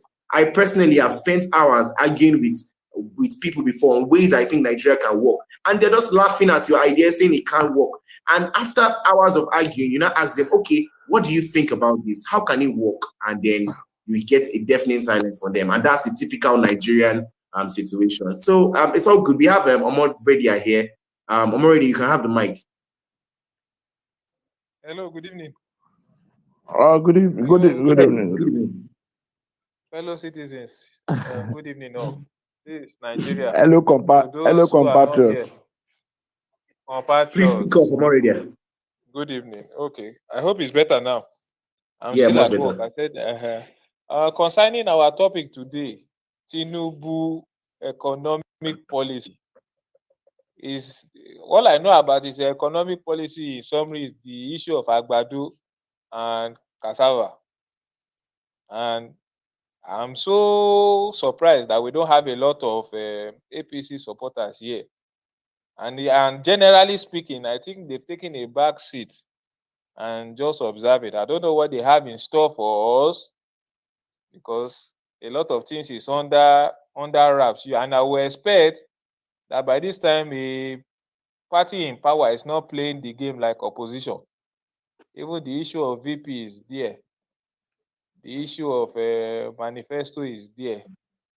The issue of policy is there, because some of them have been clamoring continuity. Continuity of what we are going through is so unfortunate. And again, I will talk about the issue of corruption. It seems this issue of corruption might not leave our system anytime soon. Because the way I see people, even on this space, who are so sympathetic to issues of corruption, as if it's something that they are envisaging that it will benefit them. And I want to shock them that they will not benefit anymore because we are tired. A corrupt system is not sustainable. So before you reach your turn, you go finish. Before the cheap fuel reach your turn, you go finish. Filling station go close. So that is what I want to tell us, because they say if you see a snake, if you have been bitten by a snake, when you see a belt, you should take off. So I don't know why some of us are justifying things that's not benefiting us. You can hear the very sad issue of Ekweremadu's issue in the UK. It's corruption, because if our hospital are working here, that's a simple procedure they would have done here. But they destroyed our hospital, and God has done it, or will I say situation. You have a child who is now ill, needing medical attention, and you are in the UK, you still want to bribe your way through again, and you got caught there. You see that God is indeed the greatest. So it's so unfortunate. So let us just disengage our mind from benefiting from corruption. It's not something to be defending. It's something that we have all suffered for, and if we don't do anything, our own children will curse us for not doing anything about it. When you look at it, when you talk about money, what do you need money for? Is it not more than, is it more than house, more than clothes, more than cars? So why do we need to inconvenience our fellow citizens for our own gain? Because even in Yoruba, they say "Ikonti oda oda." That means there are certain things that you don't even need anybody to, any EFCC, to be telling you that this thing is wrong, for you to use your common sense to decode it for yourself. So please, let's disengage our minds. Some respected people here were of the opinion that is something that we should dismiss and not talk about. It's unfortunate. And we call ourselves young people. Our problem is not old people. Our problem is old mentality. It's not the old people in government. We have old mentality, backward mentality. So please, I'm pleading with my brothers here. You see, we suffered enough. And and there's a saying that if it starts to get good today, it's still not too late. So let's disengage our mind. What he did with Bullion Van is unheard of. It's improper. It's something we shouldn't celebrate or glorify. It's something that everybody in unity should condemn. Are you a bank? Are you a microfinance institution or what? And you are parading that and with so much arrogance, stealing wealth of people. What are you doing? What do you know? So that's all I have to say. Thank you. Mr. Israel, because I remember I made comment on that bullion van of a thing. Just for the record, I am no way a sympathizer of Tinubu and his bullion fund. But you know, we are on a public I know space. they even say yes, but it's clear in his own that he was not. Sorry. We are on a public space, and my point is this: I have made comment, like personally on my timeline, I have made comment, condemn it, retweeted the Jade Yanju in petition to the EFCC for investigation.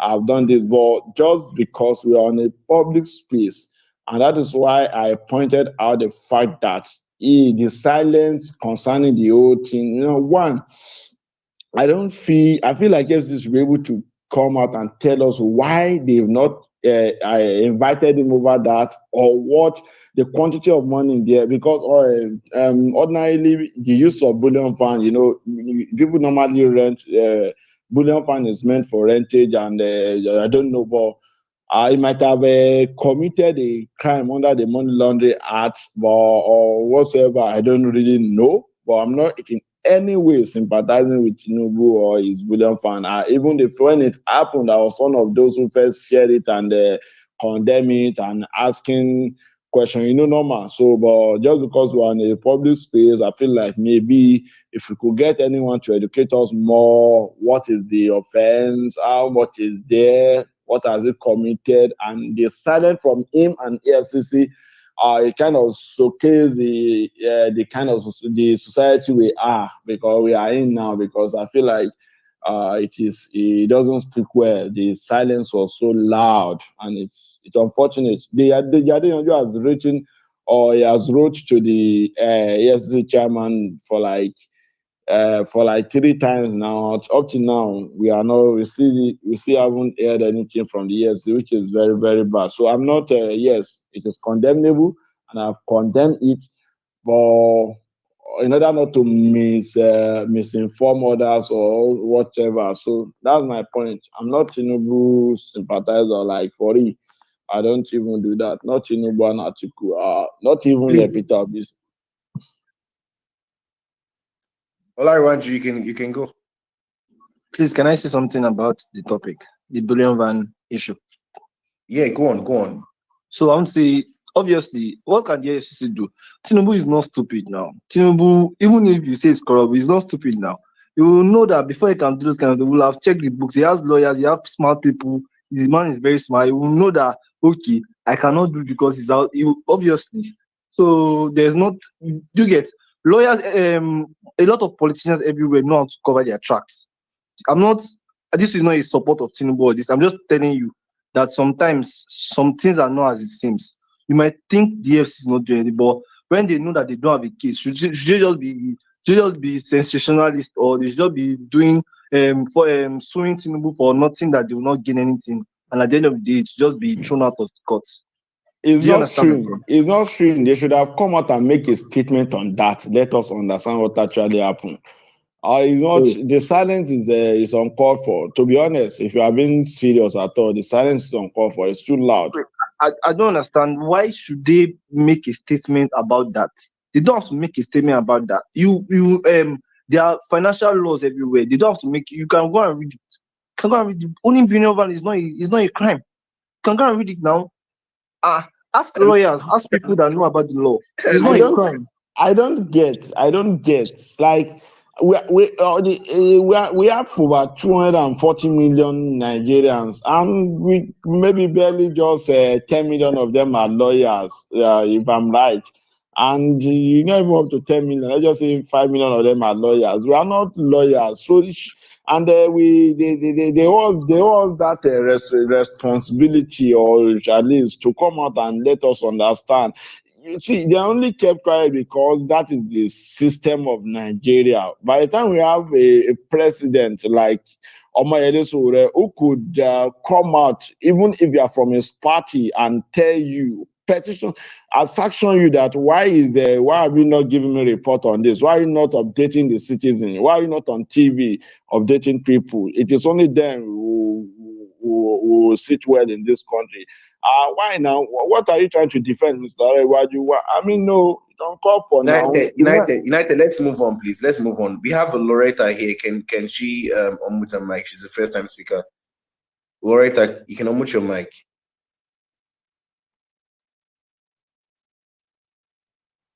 Loretta, are you here? You can unmute your mic. Okay, let's move on. I think she's having network issues.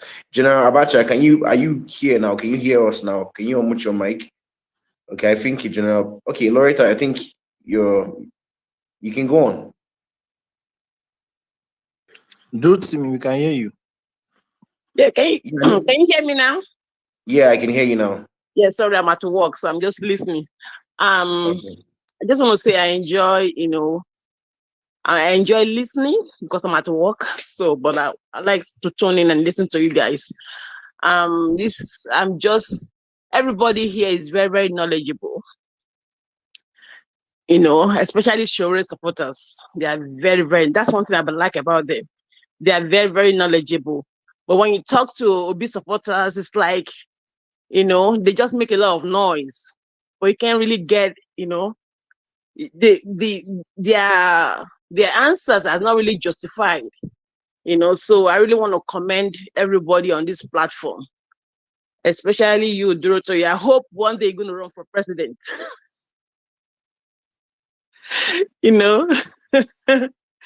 Because you are really, really knowledgeable. So that's just my contribution. Thank you, everybody. I wish Sowore, I pray that he become the president of Nigeria in 2023.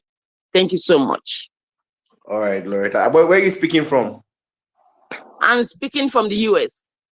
Okay, that's wonderful. Hopefully you join us some other time soon.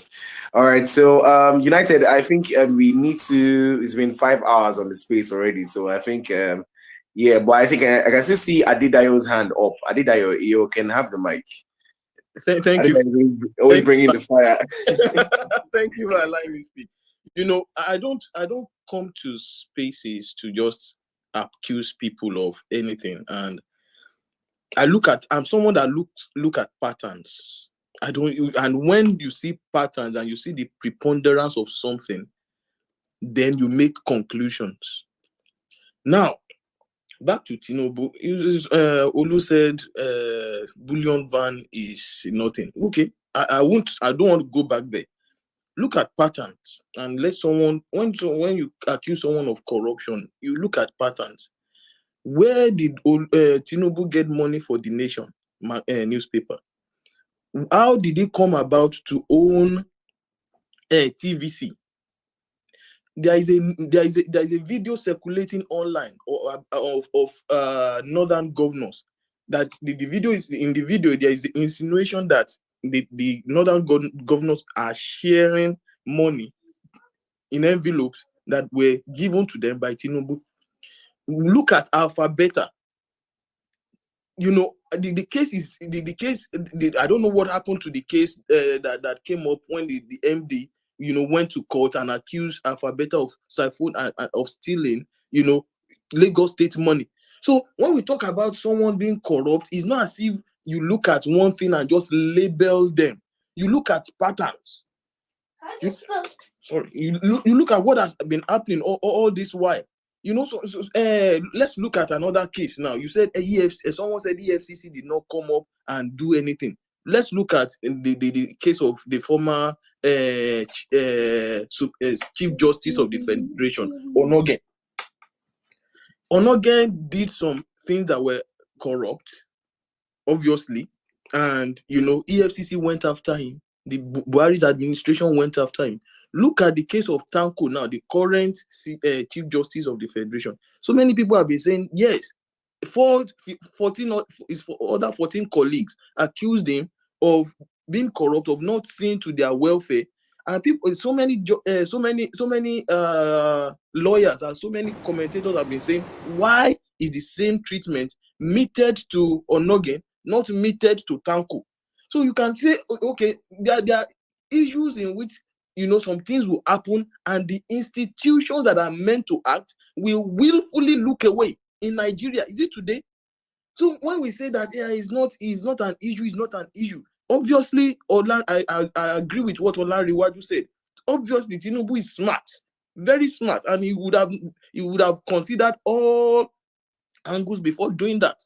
I'm not saying he's not smart, but when we now say that someone is corrupt, it's not as if we are just singling him out and labeling him. And lastly, my point, Durotimi and Unite. What Sowore will always say, I listen to Sowore a lot. What Sowore will always say is that, you know, when you are sure about your facts, say it as it is. You know, let them come and serve you and charge you to court. If we are on this platform and we are saying the truth, it should be a revolutionary platform and we should be truthful.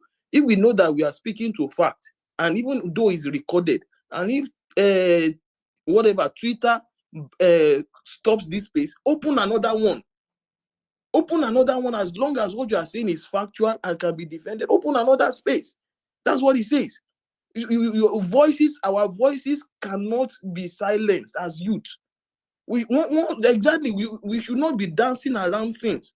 Our voices should not be silenced when we know that, look, this is the truth, and you know, and nobody can convince you otherwise. If they shut it down, open another one, and you know, let the truth be spread. And that's why people like you and Unite are on this platform defending Sowore. We don't have it. Did we collect any money from him? No. Thank you.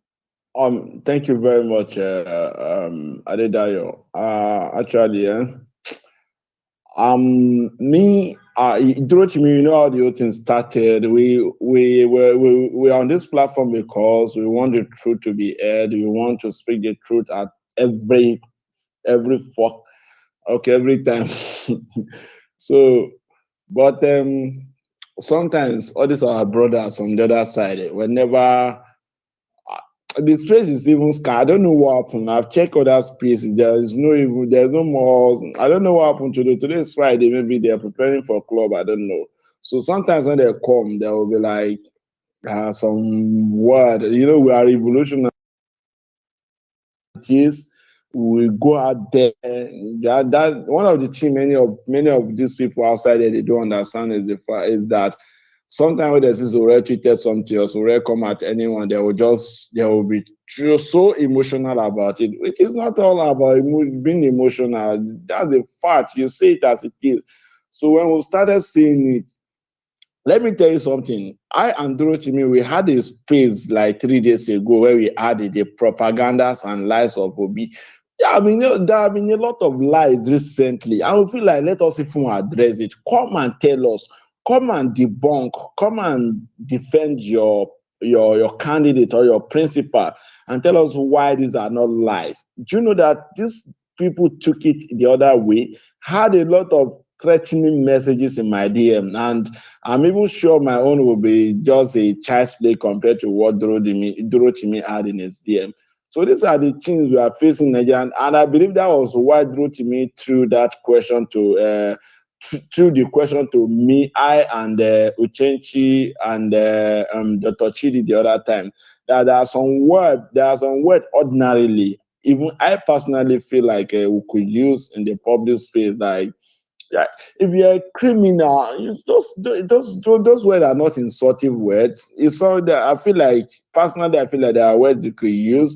It is left for you to come out and say, "No, I'm not a criminal. This is the process. These are the procedures I follow." Look at it. They arrested the Kolemadu in the UK now for yes, it might be somehow transparent about its movement, but when you skip one out of the 100 process of like when you skip one out of 100 processes and like you skipped one, you are guilty. So his team now, they were now bringing the letter he wrote to the UK embassy and all that. But obviously, you skip one or two processes, so you are guilty of the whole thing. That is why you are being aired there. But people don't want us to say it. So that's just it, Mr. Adedayo. I understand your position, and that is you know this already. We're always on the same page. We are Revolution now, we are Sowore, we are AAC, and we say it as it is. But sometimes when we want to have a public discussion like this that involve our brother from the other side who are not so opened like we are, like the Tinubu, Atiku, and Peter Obi, we try as much as possible to play on their level. You understand my point? So that no one will come out tomorrow and say, so red people, so red that. Up to now, I'm still who said it? I was on a page this morning. They didn't want to allow me to speak, or like they were saying they are not united.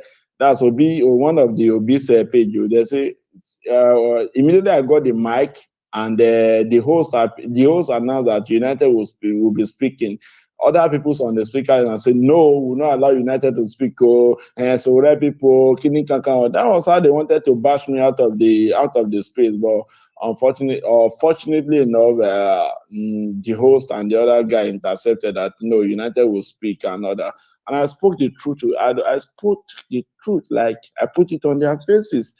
Even though they were like whatever, but it's fine. So that's my submission and contribution to your observation, Comrade Adedayo. Thank you very much.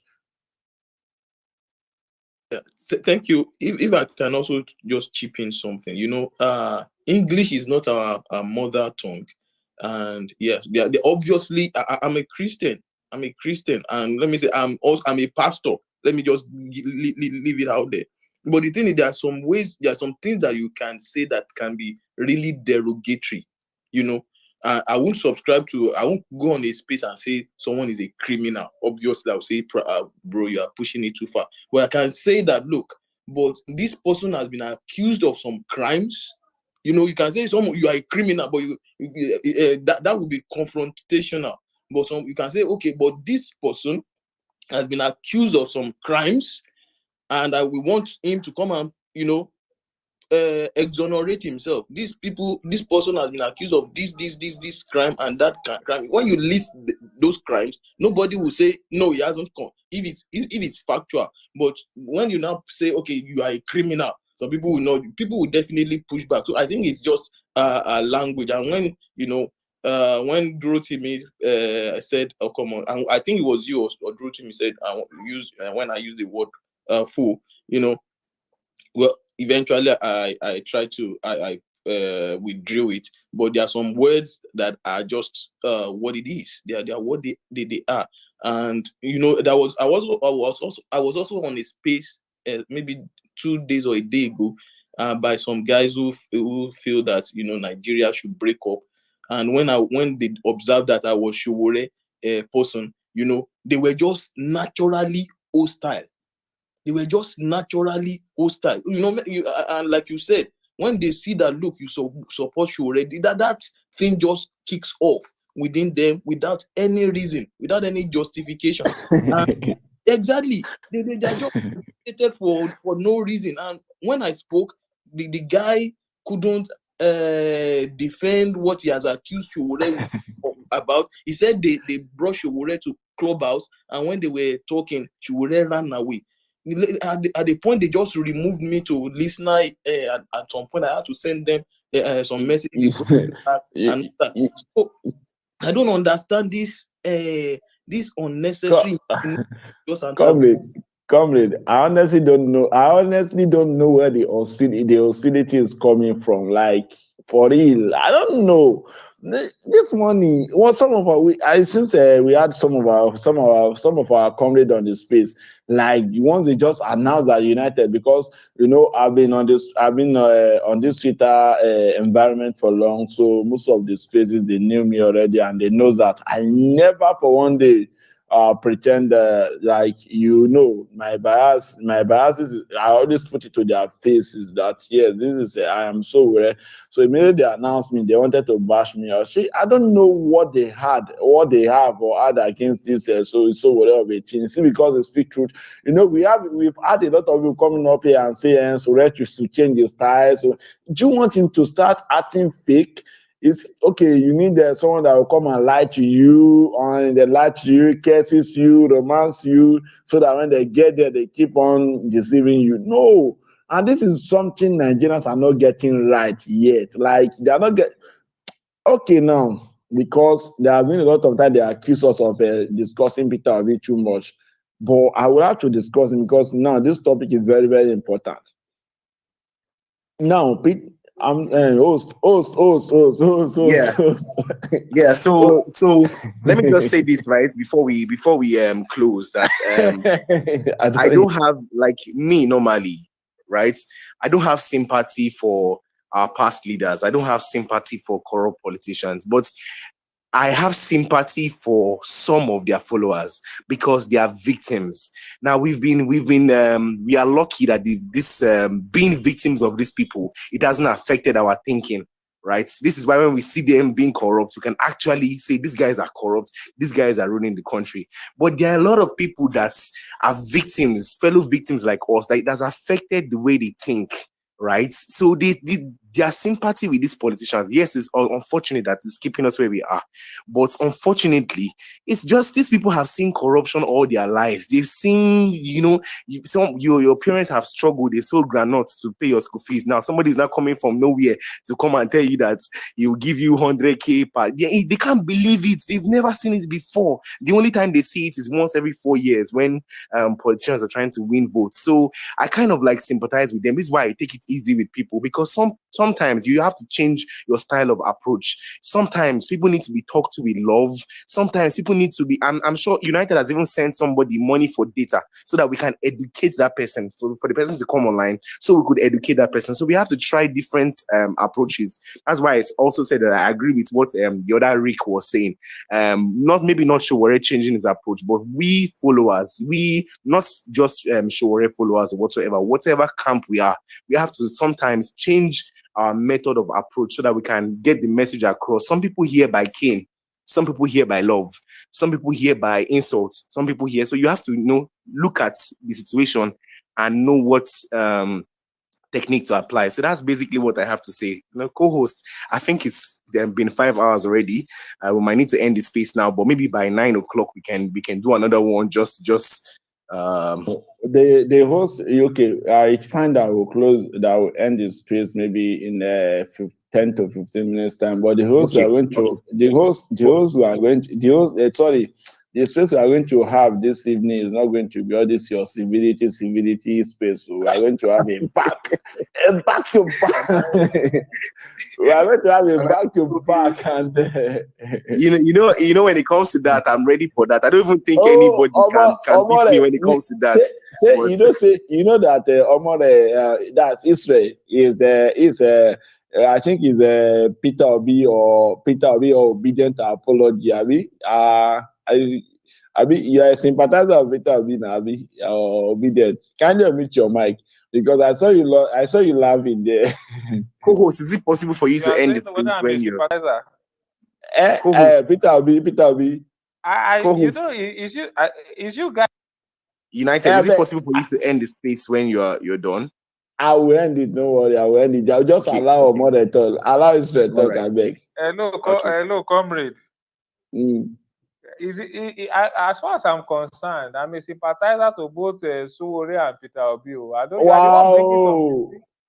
one bringing some distinction into this thing. As far as I'm concerned, if anyone is the next president of this country, I'm fine. Now I remember. He said it already. Now I remember. So he said I'm saying it already. again. So that's to tell you that I didn't forget what that's how I feel.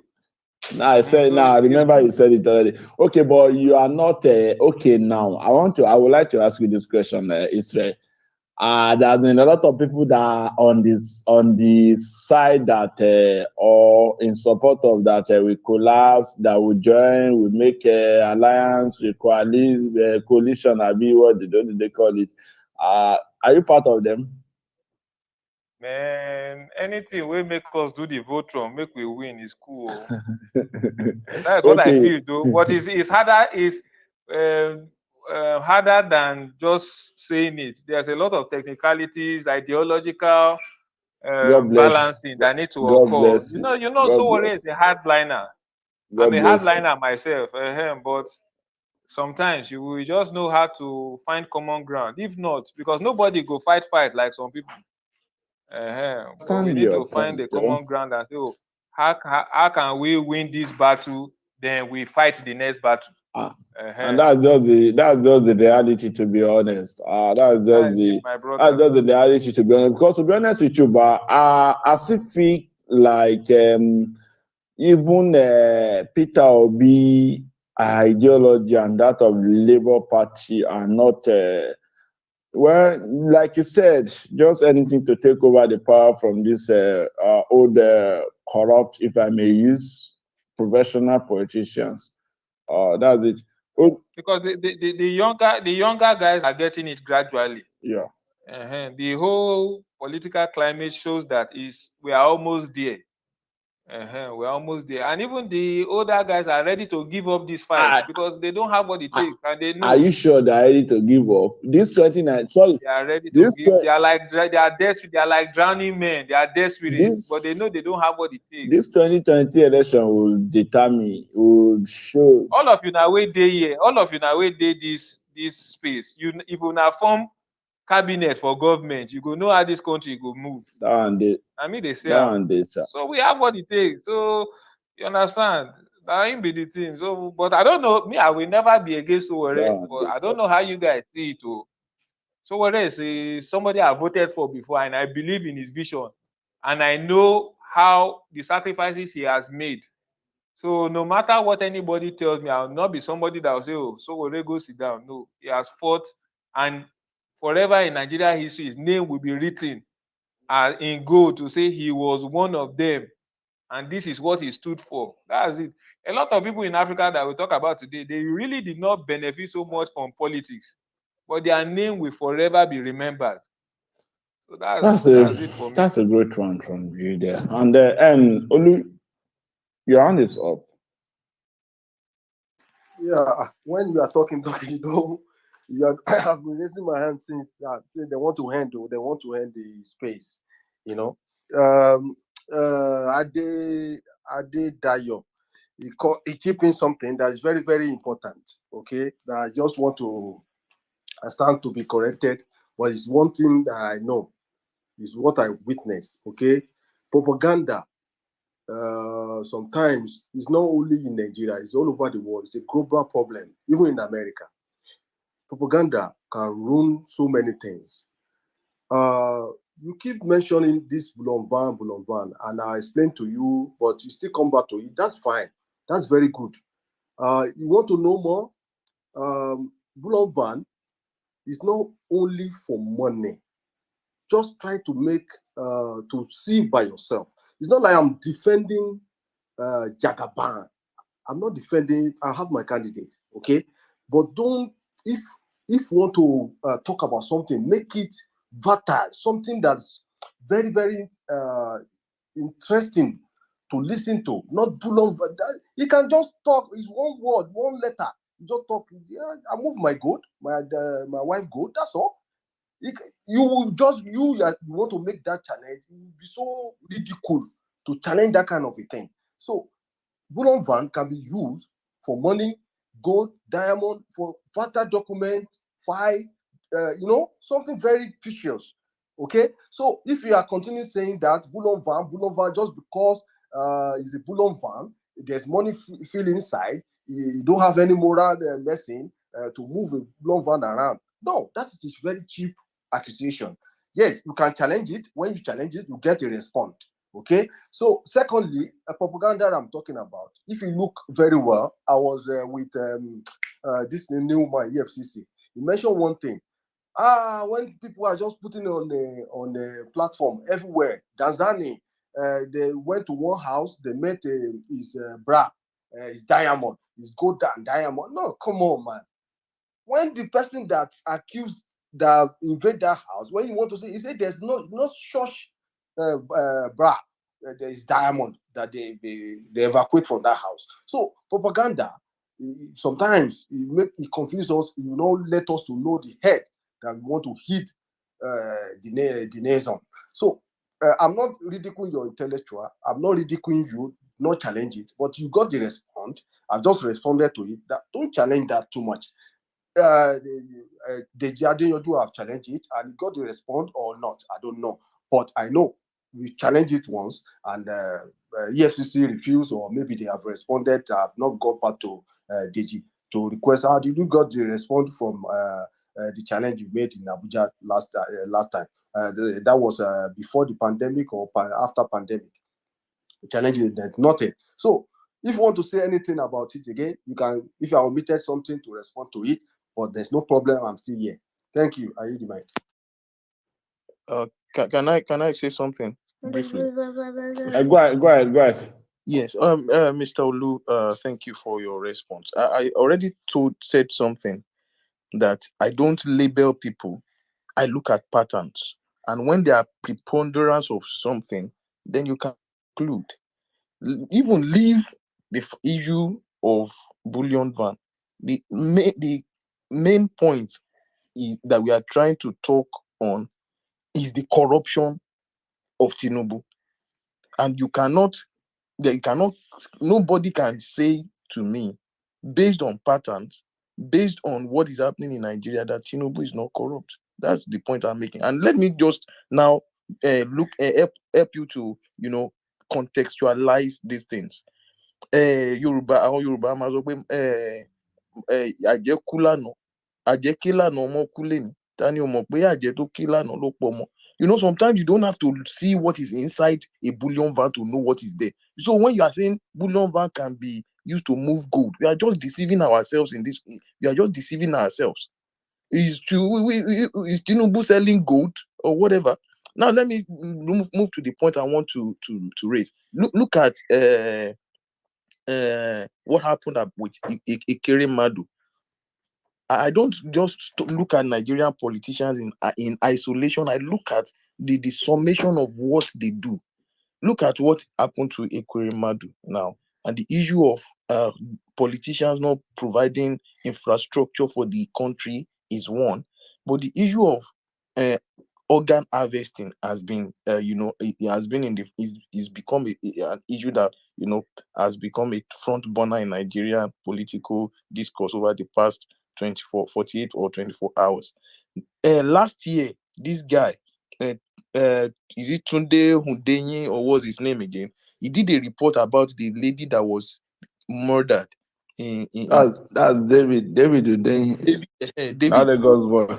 Exactly. So he did a report last year about the lady that was murdered in Akwa Ibom or Calabar now, and part of his conclusion after bringing some events together, linking them together, was that the guy that was accused, of killing the lady, of murdering the lady, was not working alone.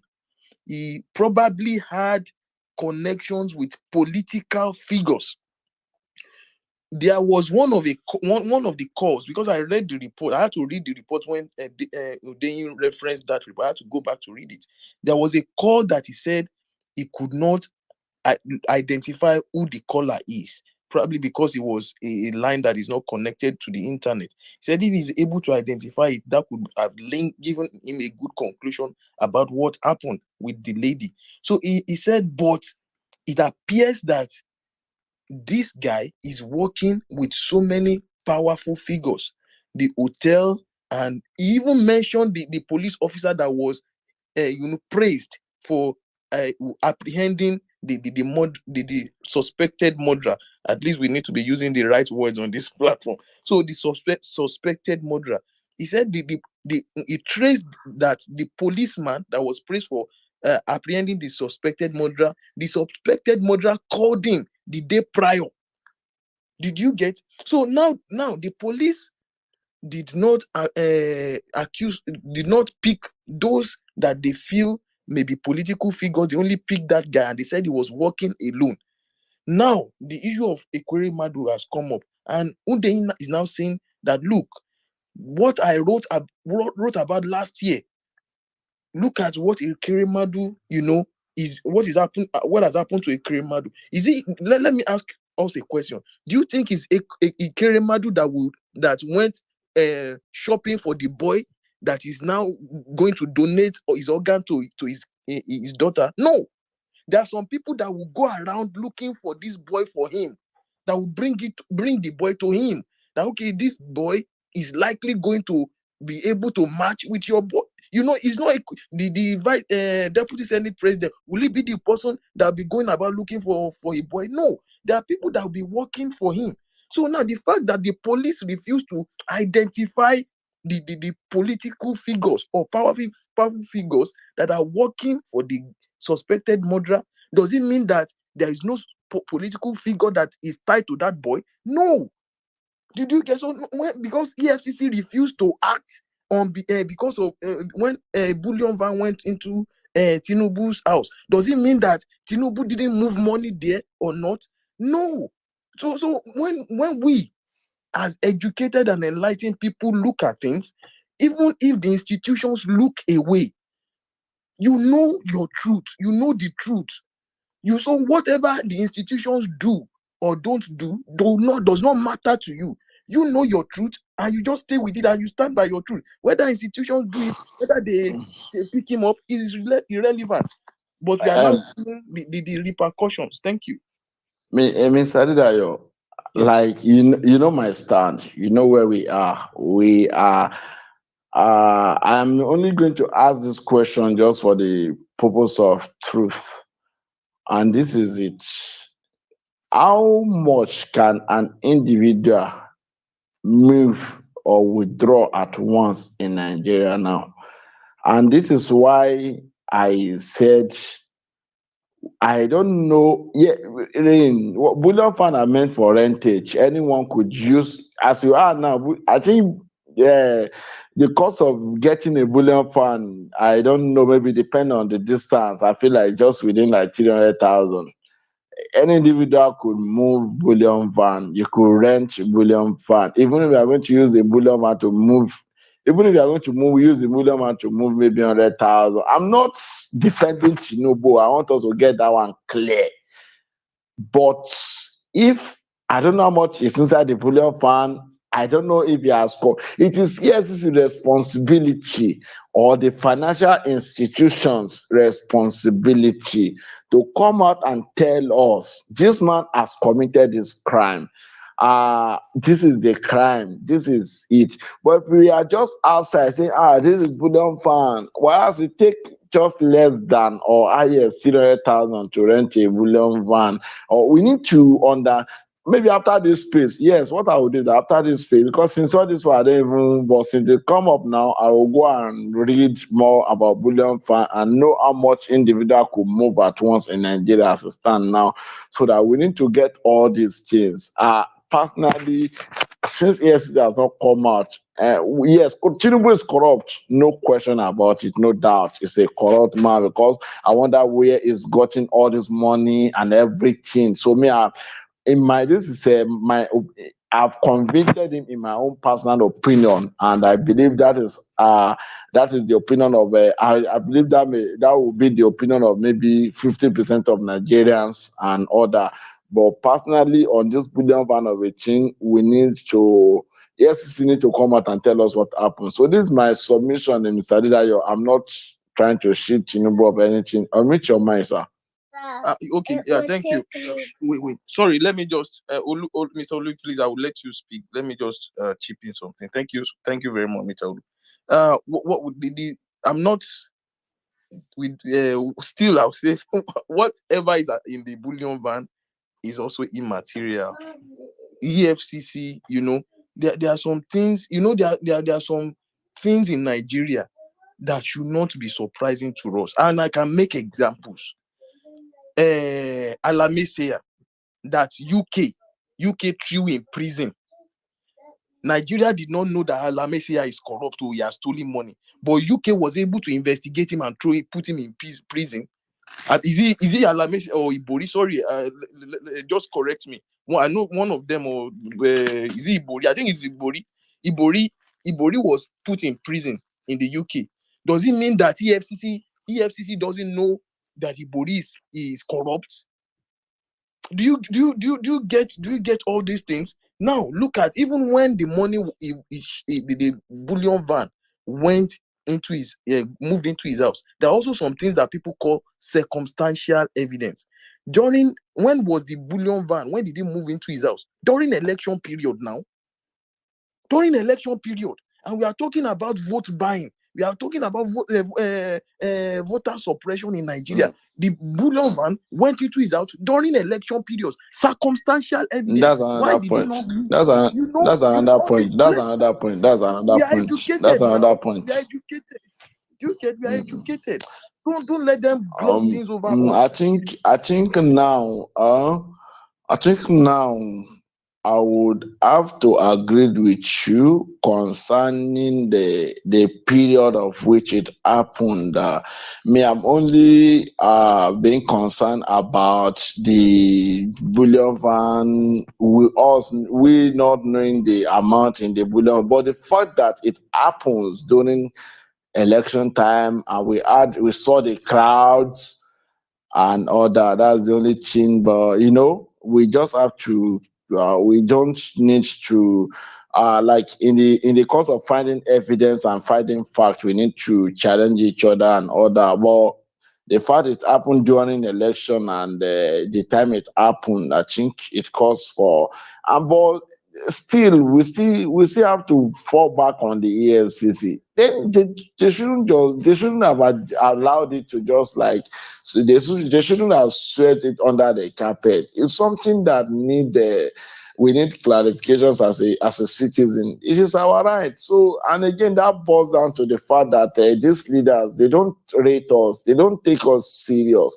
To be honest, nothing. Everybody should be able to try to get feedback from the financial institution and the Economic and Financial Crime Commission, that's EFCC, and all, they should come out and tell us what happened and stop that. They just left us in this, our personal opinion conviction of Tinubu. I know Tinubu is corrupt, and you just wake me up again, just woke me up again on the fact that it happened during the election. And it is a sad one. Mr. Olu, please, you have the mic before we end this space.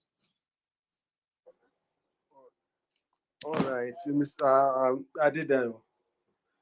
Mr. Adedayo, thank you for that valid point of that last one, which you could have been your primary accusation. So, yeah, thank you for that picking up that. Why is it on that day, that period of time, which is challenging? Nobody have ever challenged this on any platform or on any moment. Yeah, you are right. And it has been challenged. Ask United. He made mention of it this few minutes ago that it has been challenged. I'm not defending Tinubu. I don't. It's not my candidate. You can see even all the platform. I have my candidate already. But when you want to make a point, we make a very. You see now when you make a valid point now, our eyebrow raise up like, oh yeah. Why is it on that election period of time? Because if you keep mentioning Bulova without a concrete valid point, it will look like you want to unseen crime. You want to validate unseen crime that is not even relevant. It has gone. That doesn't be challenged at that moment. That is how it happened. Okay, and it has been challenged. I don't know. Maybe I will repeat it again. Maybe Deji Adeyanju have got to respond. He haven't got back to us, and it have not revealed anything to us. But the only thing I know that he revealed to us then, that moment he did it together, are the people reported to the embassy vote buying then. It happened in Kogi, and another one in Oyo or something like that. He reported them, and there was a visa ban on them, on the candidate. I will not mention them, but there was. I'm very sure of that. There's a visa ban that one raised alarm. One in Kogi raised alarm about it. What a nonsense. What this is.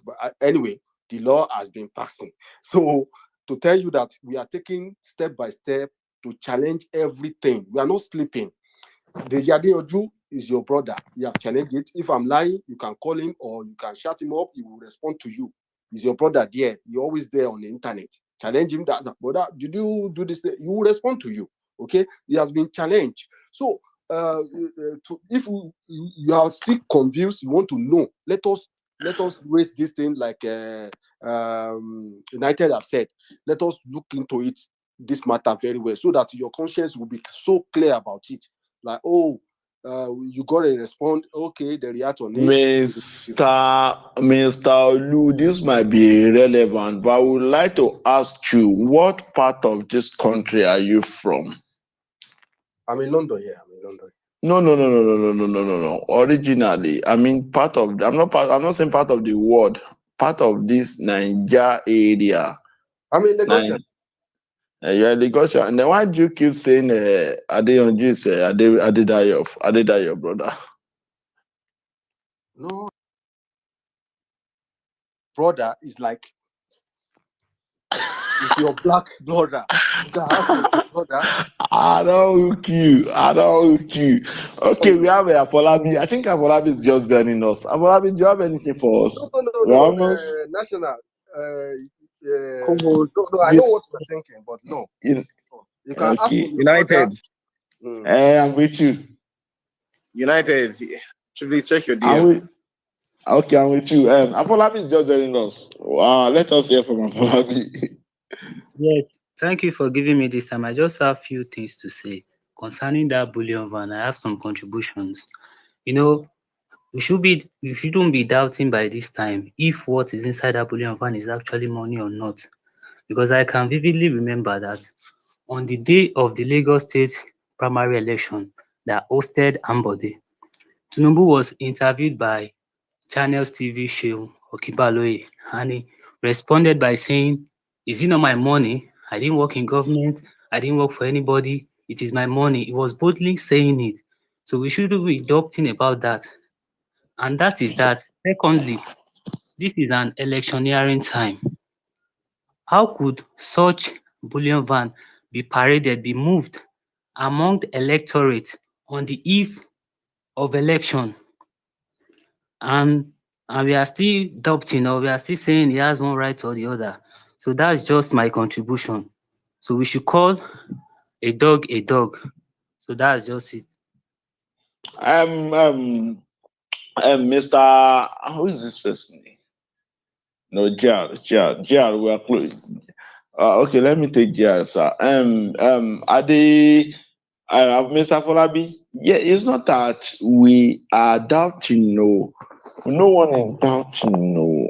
While we are arguing like this, we also need to be objective. While we're arguing, we also need to be objective.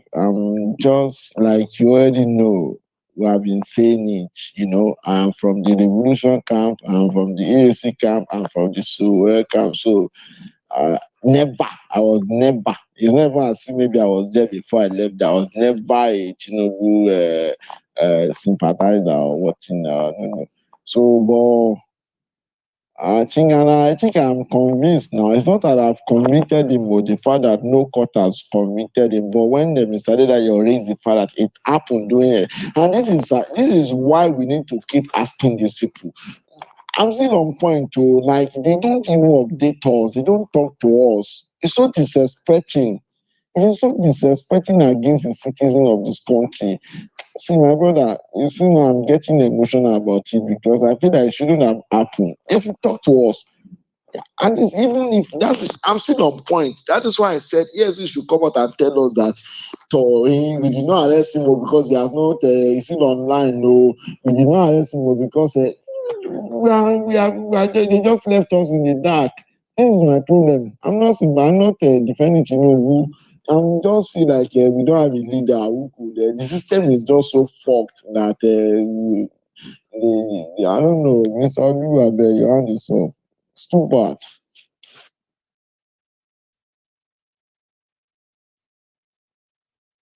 This one now, I don't know if that hand is Sorry. okay. Yeah, All sorry. right, thank you very much, guys. Thank you very much for a lovely 5 hours, if not 6 hours now, conversation. Thank you very much. It's even about 7 hours because this space has been on since like 12:30 or so, and it's almost approaching 7:30. Thank you very much for this lovely conversation. United is laughing. I've been begging United to end since, but it seems like you guys want to keep going. Bullion van money has finished. I hear arguing. Anyways, thank you guys. Maybe later this evening we will tweet to announce if we'll be hosting another space. Thank you very much. Don't just say because that one is finished. If Tinubu had the election that doesn't concern him and he use billion pound, they might be using a helicopter or private jet this time around because this is his election. I'm serious. This is his election. So and the one that doesn't even concern me use a billion pounds. So this one we should be expecting private jet. And to be honest, that's even normal. Even during Jonathan government, okay, during general election now, money that used to go to We can hear you clearly, United. United, you're muffled. Can you hear me now? I say yes, we can hear you. I say it is even a common thing, it's a general thing. During general election, the money that usually go to each state on the eve of election is about during Jonathan's time because I think I followed it up. I think the money that usually go to each state on the eve of election is about 2 to 3 billion naira, and that is when they usually use helicopter to move their money up and down. I'm saying this based on facts. So that does it, my brother. All those guys, Jonathan election 2015, you need to come and see how the way they are using the helicopter to move money. So we need to keep our eyes on our central bank. Thank you, host, and thank you, the listeners. And or by 9 p.m. or 9:30 p.m., we are going to have what I will call an interesting space. At time we are going to blast both on Peter Obi, Atiku, Bola Tinubu and all the chiefs. Now I can use the word.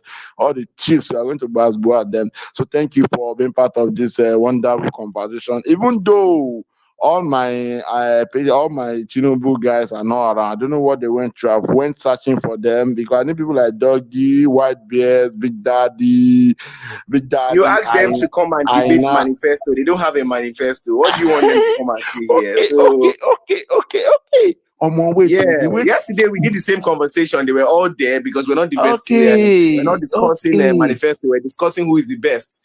So So the yeah, way so Tinubu has been running away from the media. This is how his supporters run away from the Bernie manifesto. My brother, you just okay. Don't worry, they will come this night.